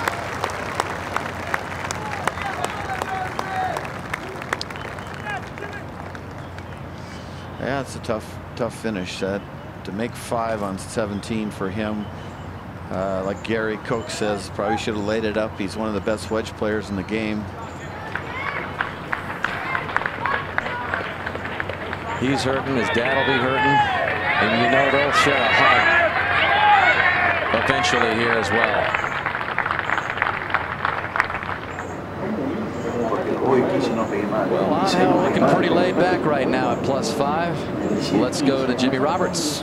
Dan, thanks very much. And they call him El Pato, the duck. And like water off a duck's back, Angel Cabrera has shed the pressure of this entire week. It's a good thing he doesn't speak much English, because really, how many people around here were talking about his game and his chances, even after he held the halfway lead at even par? You could make a case that Argentina's greatest legacy in American golf is a gaffe: Roberto Di Vincenzo's epic scoring mistake at the 1968 Masters. And if Cabrera goes on to win, he will certainly be among the biggest surprise champions the Open has ever had. None of that seemed to register with El Pato this week, as he walloped his way down the fairways, apparently even oblivious to the whispers about his inability to close, given a big chance. In the end, what did it all mean? Not much. In the end, it all just seems to be water off a duck's back. We'll see if he ends up with a trophy, Jimmy. That's a great shot right there with Tiger saying, what do I do? What do I do here? Do I hit that 3-wood? Frank have any ideas for him? Frank's brain dead. Frank is like, I'm exhausted. Tiger, what a decision he's got to make. I think he needs Steve Williams' advice here. Well, if you were Steve Williams, what would you tell him? I'd say, hey, go for it. You got a perfect 3-wood. Go for it. Gary, what do you say? Oh, same thing. The front bunker, the big mouth bunker, the very deep bunker, is not that bad a place to be today, because the hole is cut all the way in the back portion of the green, up against the back of the green. So I've seen players get the ball up and down from that front right bunker. And Johnny, he's got the 3-wood. It's a perfect club for him, and as long as he doesn't miss it left, anything left is toast. Got to keep it right. The left bunkers are no good either, are they, Gary? No. The left bunker is very close to where the hole is cut, and it is also quite deep. And the wind is doing what now? Well, Roger, it's pretty much straight behind him, isn't it? I think it's almost dead downwind, yes. Not a lot of it, but what there is helping. So you got the flag here. Oops, I'm a little late there, but want to aim pretty much at that tower, I would think, huh, Roger? Just inside of it? Just inside edge of that, I think, John. Here it is. I got the flag stick here, and maybe aim there, right between that field goal, between those two marks.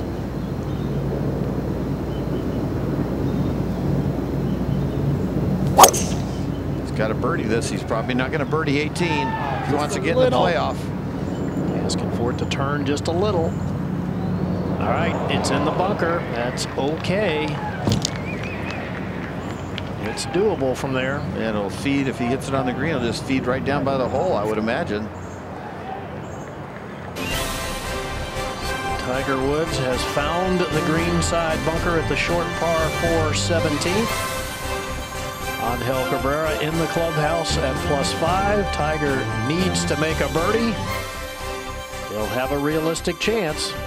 to try to catch that man right there, Angel Cabrera. We'll be right back.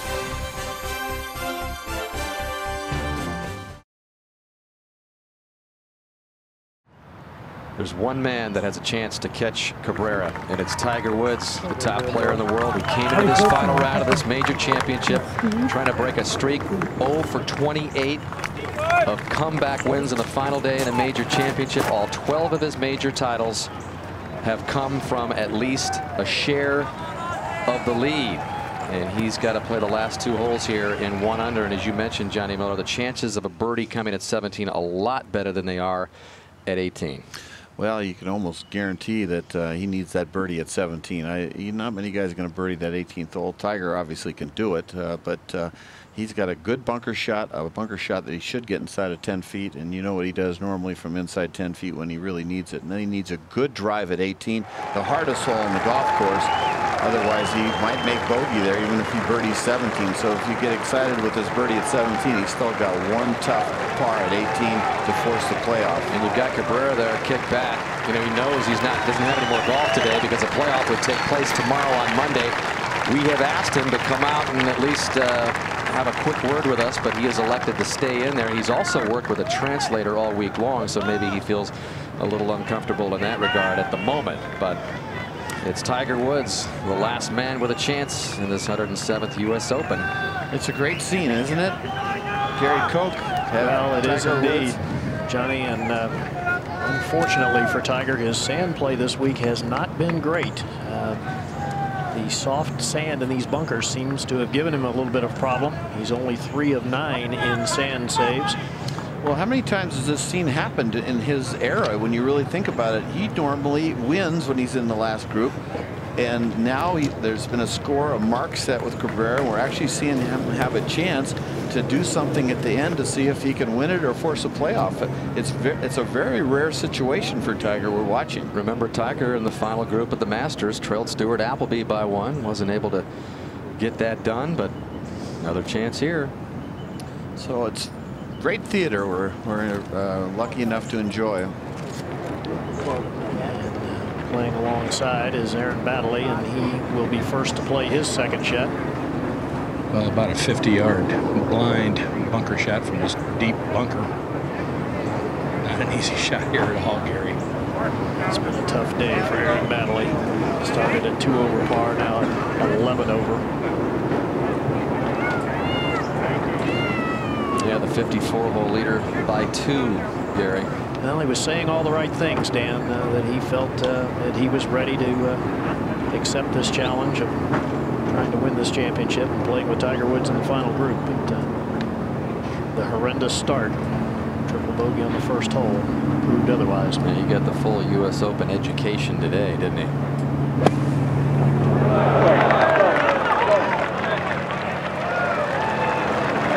Never easy to play with Tiger either. Executed shot, and I'm sure Tiger was up there observing when that ball landed on the green just how firm it was, and it does tend to roll away toward the back of the green. Roger, you had a chance to look at the lie. Yeah, it's a very good lie. The lie's not the issue. Can't see the surface of the green. That's an issue. Hey, hold up, but has plenty of green to work with, which is to his benefit. A famous bunker, Gary, and he's in it. The members call it Big Mouth. It's about 10, 11, maybe even 12 feet deep. It's downwind, which doesn't help necessarily. We get a look from bunker cam.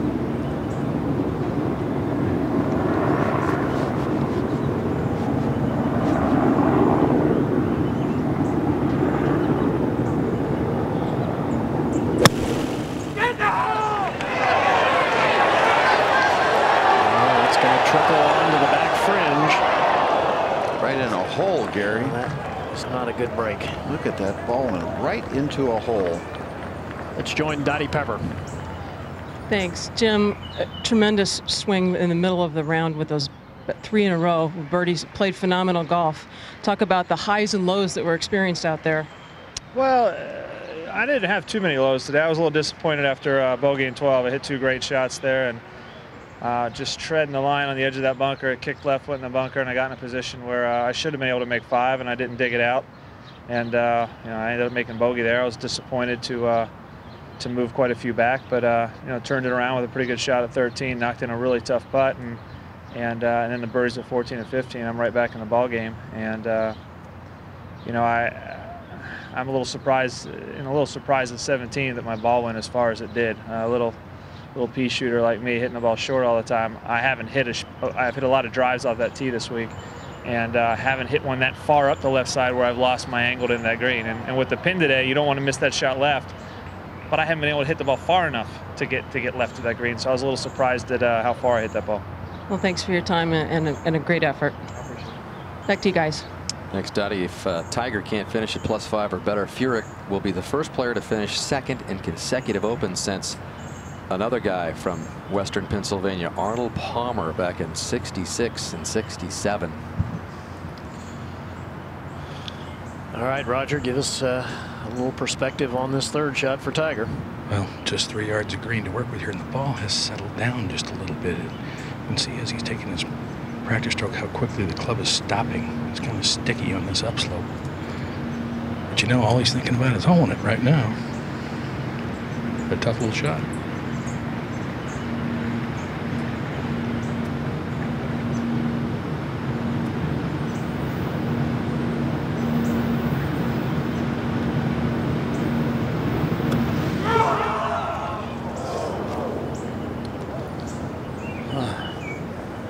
Roger, were you surprised that Tiger couldn't keep that ball on the green out of the big deep bunker?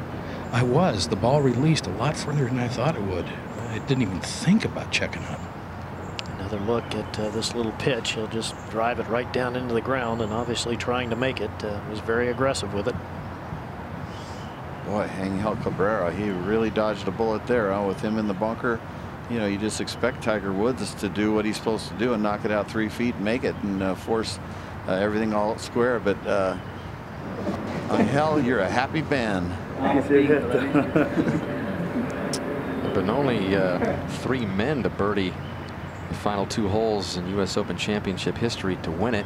Ben Hogan, Jack Nicklaus, and Tom Watson. And had Tiger been able to birdie the 17th, he would have had a chance to join those guys. But this hole is just taking its toll, Gary, and it looks like it's right there for the taking. Well, it is a difficult hole location, no question about it. Just goes to show you they don't have to be 490 yards long in a par 4 to give the best players in the world fits. Well, Tiger knows he needs to grind this one in there and see if he can birdie the toughest hole in the golf course.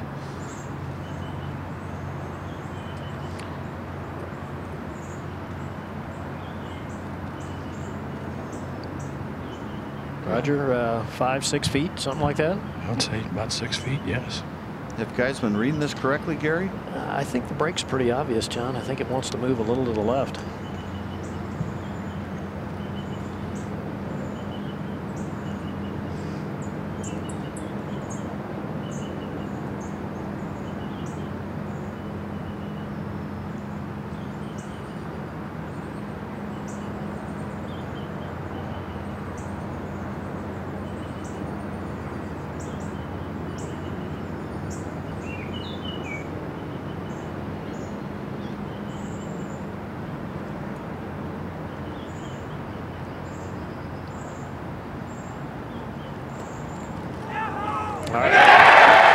Still has a chance.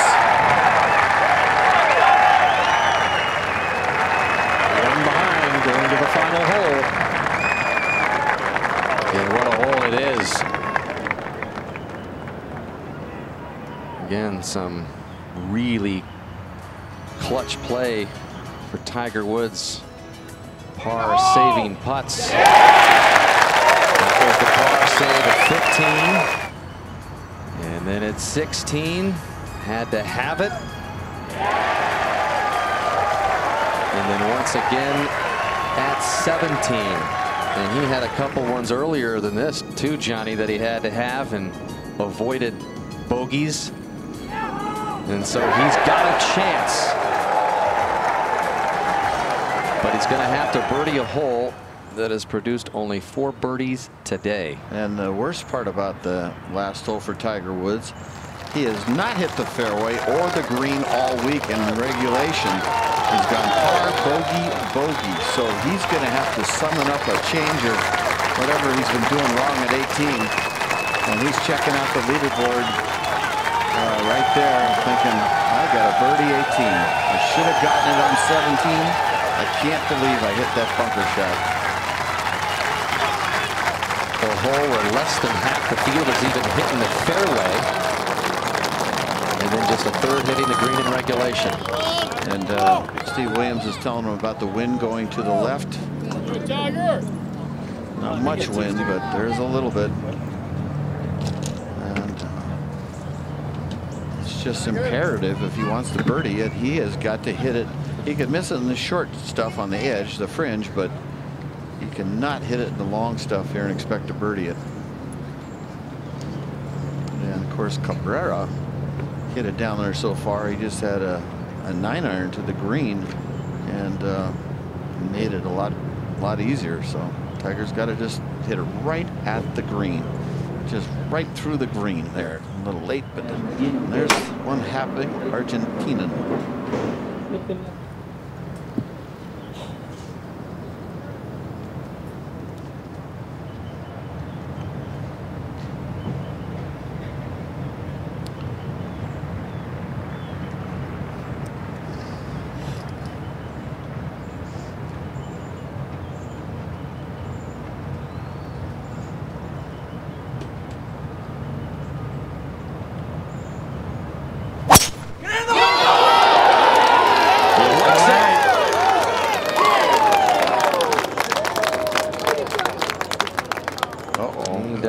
Side, just on the edge.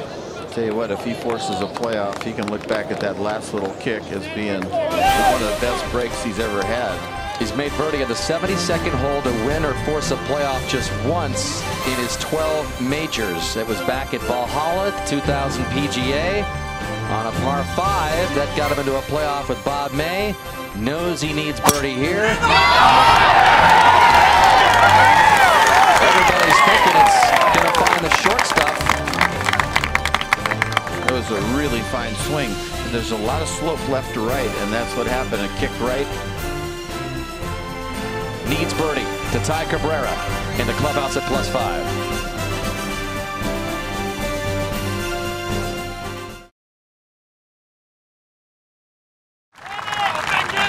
Tiger Woods approaching his ball just on the edge of the thick rough in the first cut.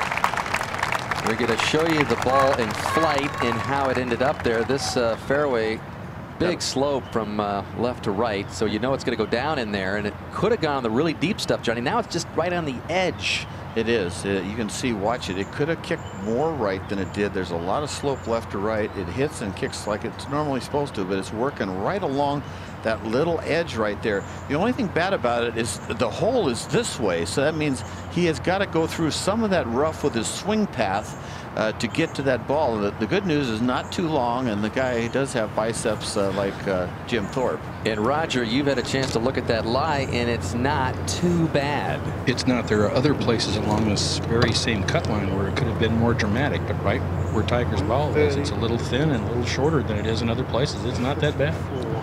Four on top, obviously. You can see the angle to the green from the angle of the rough. He's got to go through. The toe is going to get more action than the heel.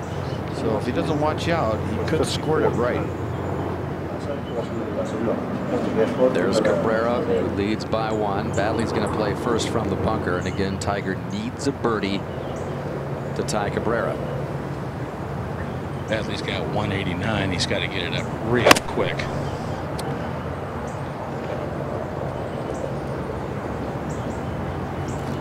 Wasn't that all that bad from that deep bunker? Yeah, it would have been pretty unrealistic to think he would reach the green, Johnny. Yeah. And Tiger hasn't been in this position too many times in his career. Last man standing.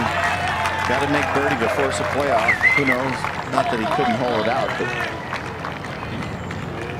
what club is he probably going to hit, Roger? Do you think? Well, he's got 154, John, uphill. I would think it would be a 9-iron. Just sweep it a little bit. Yeah, I just put that over. Yeah. Just throw it straight up in the air and let the wind help out. Yeah, but you got to hit it hard. Yeah, I agree. If you, as hard as you hit it, it won't fly. I mean, You don't have to worry about flying. Just hit it as hard as you can. I'll take that back. I would think maybe a wedge now. He's going to hit it as hard as he can, wouldn't you?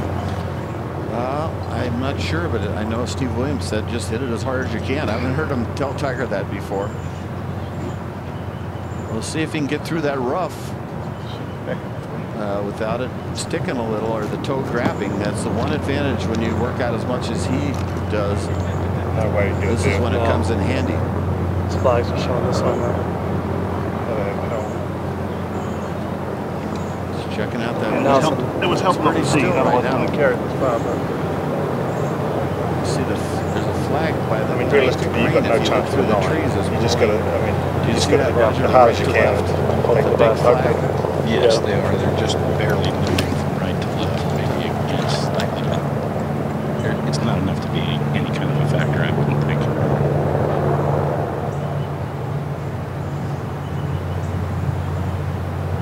It's very exciting.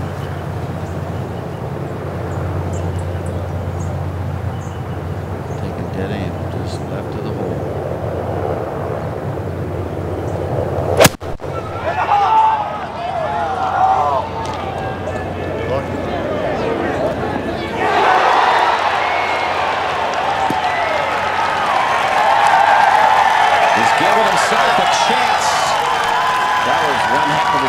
Just didn't stick. If it had landed 2 feet shorter, it would have caught some of the upslope and it would have been 10 feet from the hole. But I think he's pretty excited about that shot he just pulled off.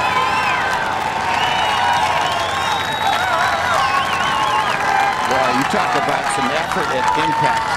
Watch this. Interlocking grip. This is going to be 100% effort here. Oh man, look at the explosion and the power this guy puts into that short iron. And it's looking good. It was tracking right at the hole, just drifted a little right. He's just sort of begging right now. Be right.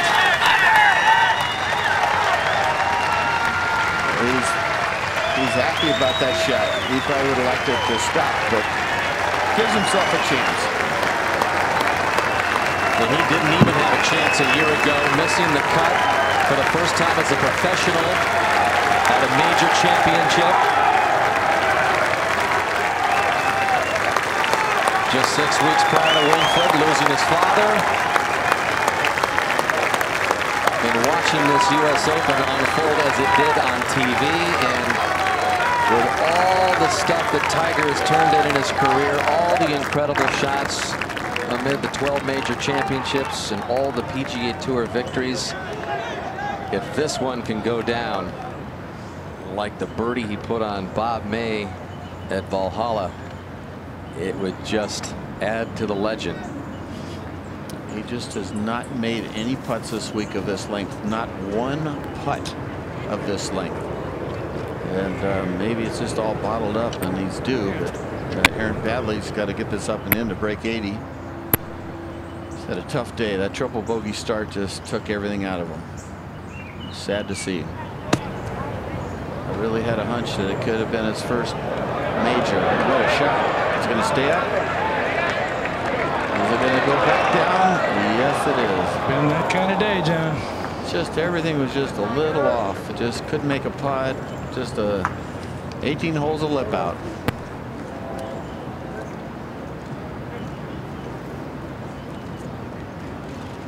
So, Roger, where are you? You right by the green? I am, Johnny, and I'm sure Aaron Baddeley would like to go first, and I think that's what's going to happen. The scene is absolutely electric right now, isn't it? It is. And everybody is believing that Tiger is going to hold this putt. I truly believe that. Well, this wave that he has in front of him is the real problem to try to negotiate that and get the break right, because he had one of these at number 9, but that's one of the tricky parts of this 18th green is this last wave he has to putt over and get the break right.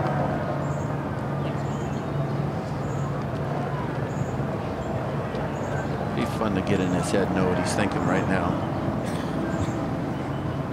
I think every athlete that's ever played any sport would like to know what's inside that guy's head.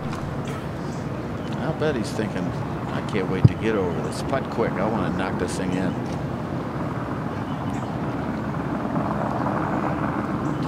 Badley, of course, putt quickly. Is Badley going to putt or Tiger? No, Badley's first. I'm sure he wants to clear the stage and get out of the way.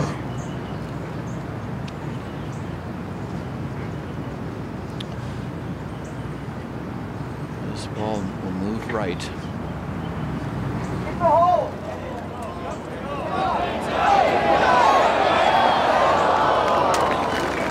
end of a very long day for Aaron Badley.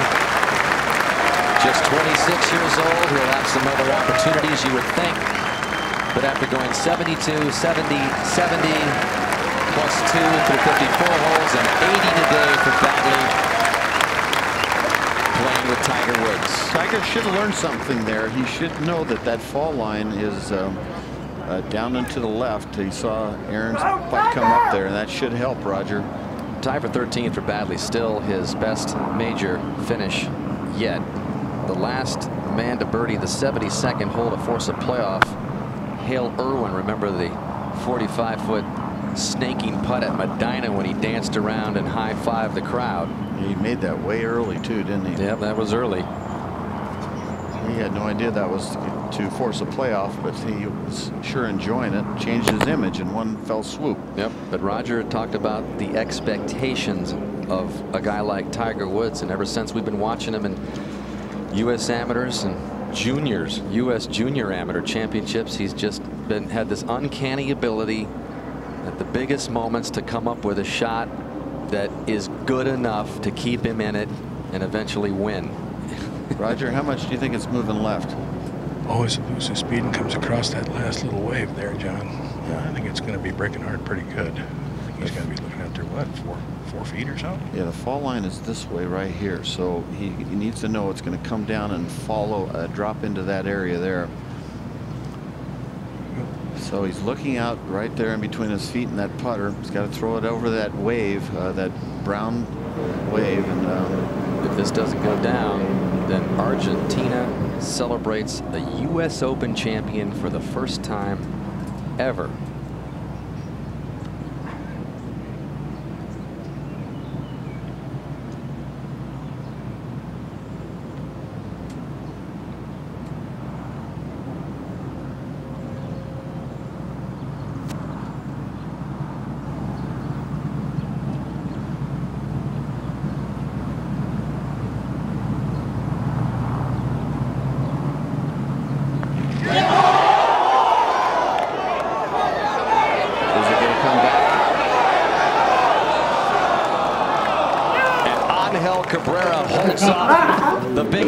In the game, Tiger Woods, and wins the first U.S. Open title for Argentina.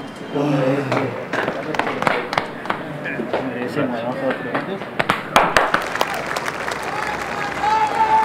for Tiger, and a tie for second at +6 with Furyk.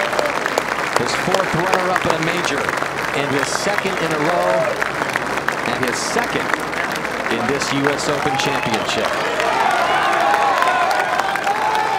Well, that was really exciting. Cabrera holds off the #1 and #3 players in the world to put it away. It's a great story, really. I mean, Cabrera did some great things down the stretch.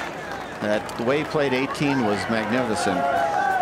Yeah, it's too bad for Aaron Badley and Pete Bender, but Tiger Woods just never made one of those putts we talked about. The whole week never made a putt that I saw over 12 feet.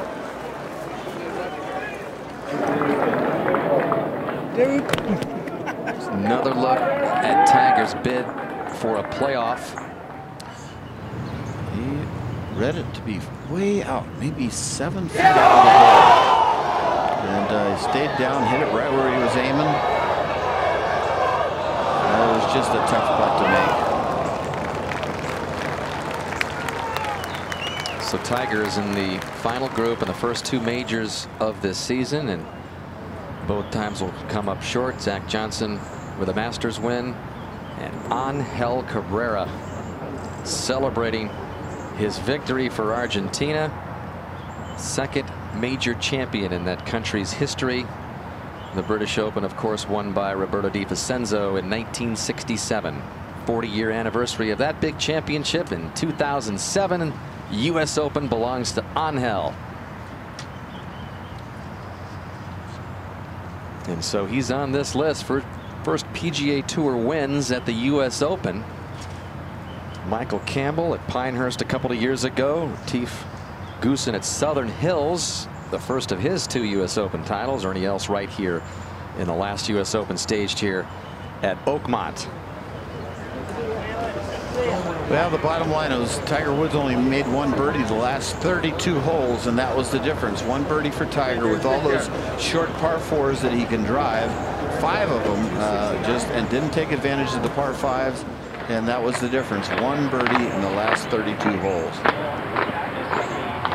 And again, Cabrera was, not that we had forgotten about him, but a lot of people had written him off, especially with the recent history and his last start at the big tournament at Wentworth, the BMW Championship. He double bogeyed the 15th hole, let that one get away from him, and we've seen him at major championships in the past, but he just hadn't been able to get it done down the stretch, and he was like a nervous cat out there for most of his day. Boy, was he. But he just kept plugging away. Oh, I thought the difference was that shot at 15. I mean, that was just sensational, that birdie that he put at the long par 4 there. And the sneaky 2 shots that I thought won it for him was 10. He hits in the bunker. Nobody hits the green from 10. He hits it just over the green for the uphill putt. And then again, remember at number 14, he lays it up in the bunker up near the face and somehow knocks it on the green there. And then the great shot at 15. Of course, he did bogey 16 and 17, but the way he played 18, he hit the longest drive that I saw all day there, and just a short iron.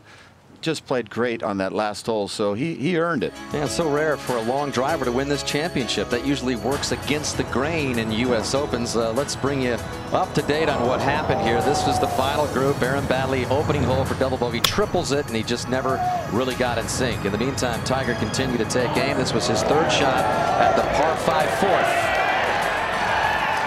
And that would give Tiger's first birdie of the day. That came off of a double bogey, Johnny, at the 3rd hole. So Tiger was coming back a little bit. And this was Cabrera's birdie try at the long par 3 8th. And look at this, too. Oh, man, a 300-yard 2, folks.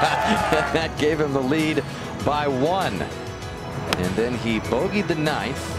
He parred the 10th, and then liked the looks of this shot at the par 4 11th.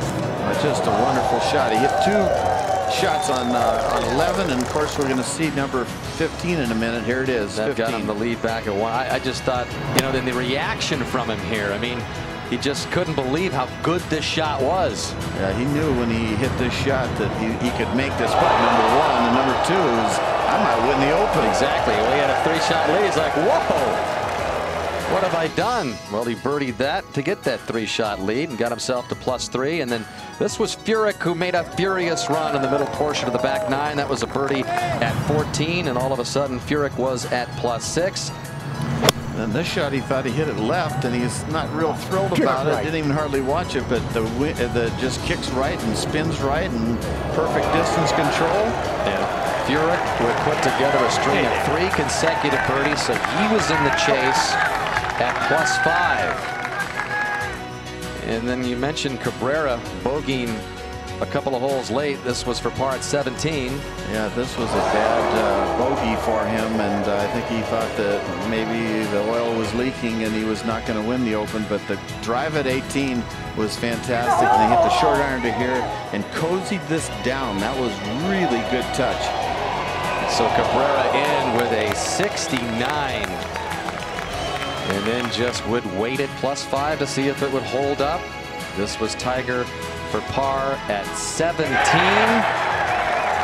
When he was really thinking, well, I could get it up and down from that bunker, and I wouldn't have to make birdie at 18, but that ended up being the case. His ball on the edge of the rough, the 2nd shot here. And he pays the price on this shot for being in that light rough, because normally with a wedge, hitting that hard, it would have hit and stuck and been 4 feet from the hole. And instead, it runs to the back over that wave, and it's very difficult to make that putt from there. And he had to have it. And again, trying to come back in the final round of a major for the very first time in his career. Tiger would come up short again now. 0 for 29 in that department.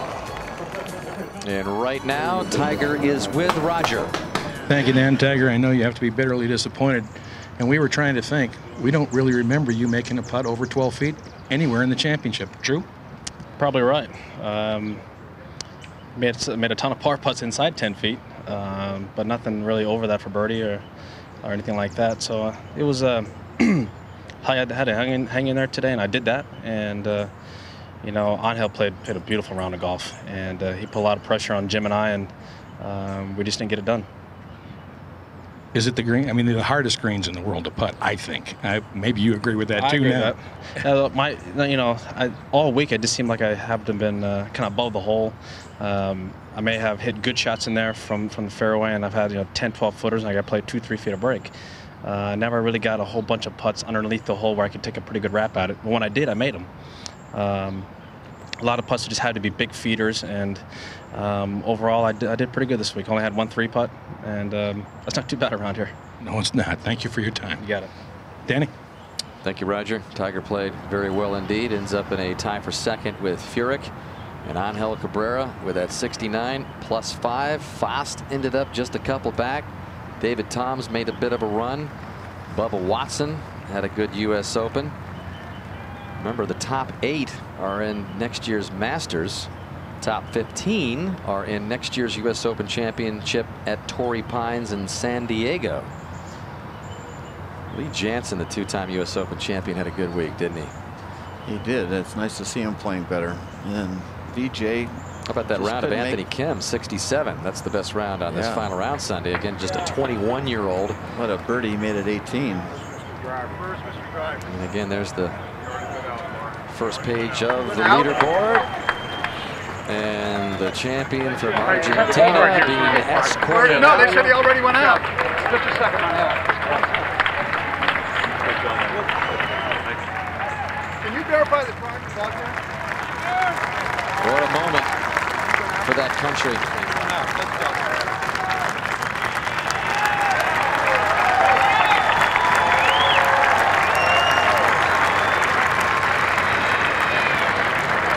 Where golf really is not the main game. Right up here with Mr. Driver.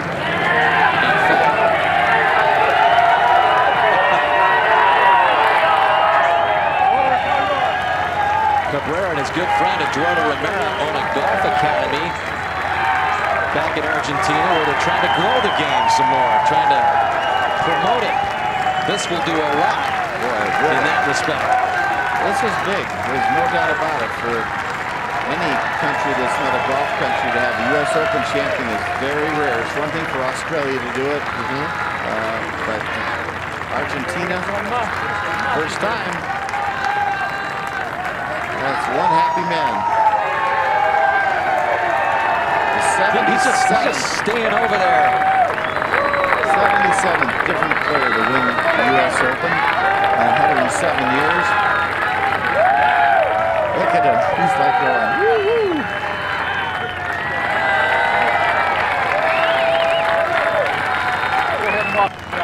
His distance was a big difference this week. He was able to just power holes like number 9 and 12. Remember, he hit it almost 400 yards on the 12th hole today.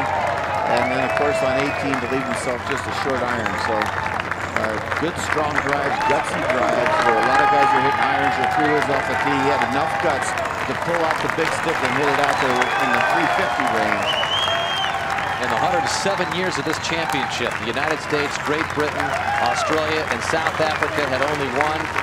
New Zealand, and now you can add Argentina to the list thanks to Angel.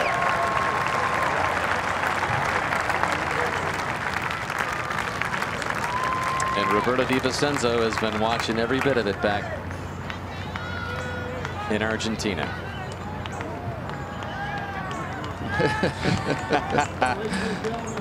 Oh, he's a happy, happy guy, and I don't blame him. Please join me in welcoming the 107th United States Open Championship champion, Angel Cabrera.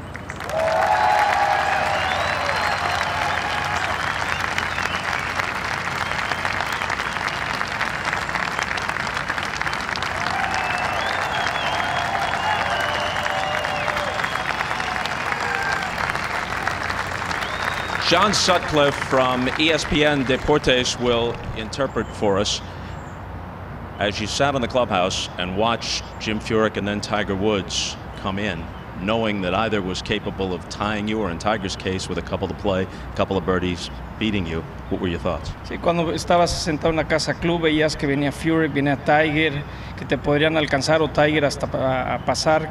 ¿Qué estaba pasando por tu mente, Ángel, en ese momento? No, bueno, yo lo único que pensaba que no hicieran birdies. I was just thinking that they didn't make any birdies. I was hoping. How did you bounce back from the 76 when you faltered with the lead yesterday? ¿Cómo respondes después del 76 cuando tenías la ventaja entrando a la ronda? Bueno, la verdad que el día de ayer ya había pasado, ¿no? Esta era otra vuelta. Yo sabía que tenía que hacer par o por debajo del par para tener chances. Yesterday's round was yesterday. I knew I had to shoot par or under to have a chance. Who's the bigger star in Argentina right now? Manu Ginóbili of the NBA champion Spurs or Angel Cabrera, the U.S. Open champion? Ginóbili. A modest man, he says Ginóbili. This is also Father's Day in Argentina. Would he like to say anything to his own dad watching and to his children? Hoy también en Argentina es el Día del Padre. ¿Qué le dices a tu viejo, a tus hijos? Bueno, simplemente mandarles saludos, que la pasen bien y que también lo disfruten porque se lo merecen, ¿no? To have a nice time, to enjoy it because they also deserve it. All right, thank you and congratulations, Angel. Angel Cabrera, the U.S. Open champion. Let's go back to Dan. Thank you, Bob, and we make history in more ways than one today. This is the first time that a translator has been used in the presentation of the championship trophy in the history of this championship. It's kind of neat. It is. It's a great champ. We've had a great championship. The course played perfectly at par 70 +5, second year in a row. +5 has won the Open. And I just think that the theater was wonderful. Furyk had a great chance. Woods had a great chance, but Cabrera, you know, the guy, he played great. He hit some super shots, some stiff irons, and hit that great drive at 18 and the well-played par, and I think he earned it. Yeah, not everybody out there thought he had it in it, but he did. He did. And he got it done. And the toughest championship to put away. One final look at the leaderboard. Argentina's flag stands atop the United States Open leaderboard. Don't forget to join us in a couple of weeks as we continue our USGA Championship Summer, the U.S. Women's Open down in Pine Needles Lodge and Golf Club in Southern Pines, North Carolina. Our coverage begins June 30th. And for a full wrap-up of the day at Oakmont, you can watch the Lexus U.S. Open wrap-up live on NBCSports.com immediately after our telecast. Coming up next, an all-new Dateline NBC, followed by Last Comic Standing. I'd like to thank everybody who helped bring the pictures and telecast to you this week, all the hardworking men and women, and for all of us at NBC, Bob Costas, Johnny Miller, Gary Koch, Bob Murphy, Roger Maltby, Mark Rolfing, Dottie Pepper, Jimmy Roberts, and our entire NBC production team, Dan Hicks saying so long from Oakmont Country Club. You've been watching the U.S. Open Championship on NBC. Argentina holds the U.S. Open Championship trophy for the very first time. It's sweet.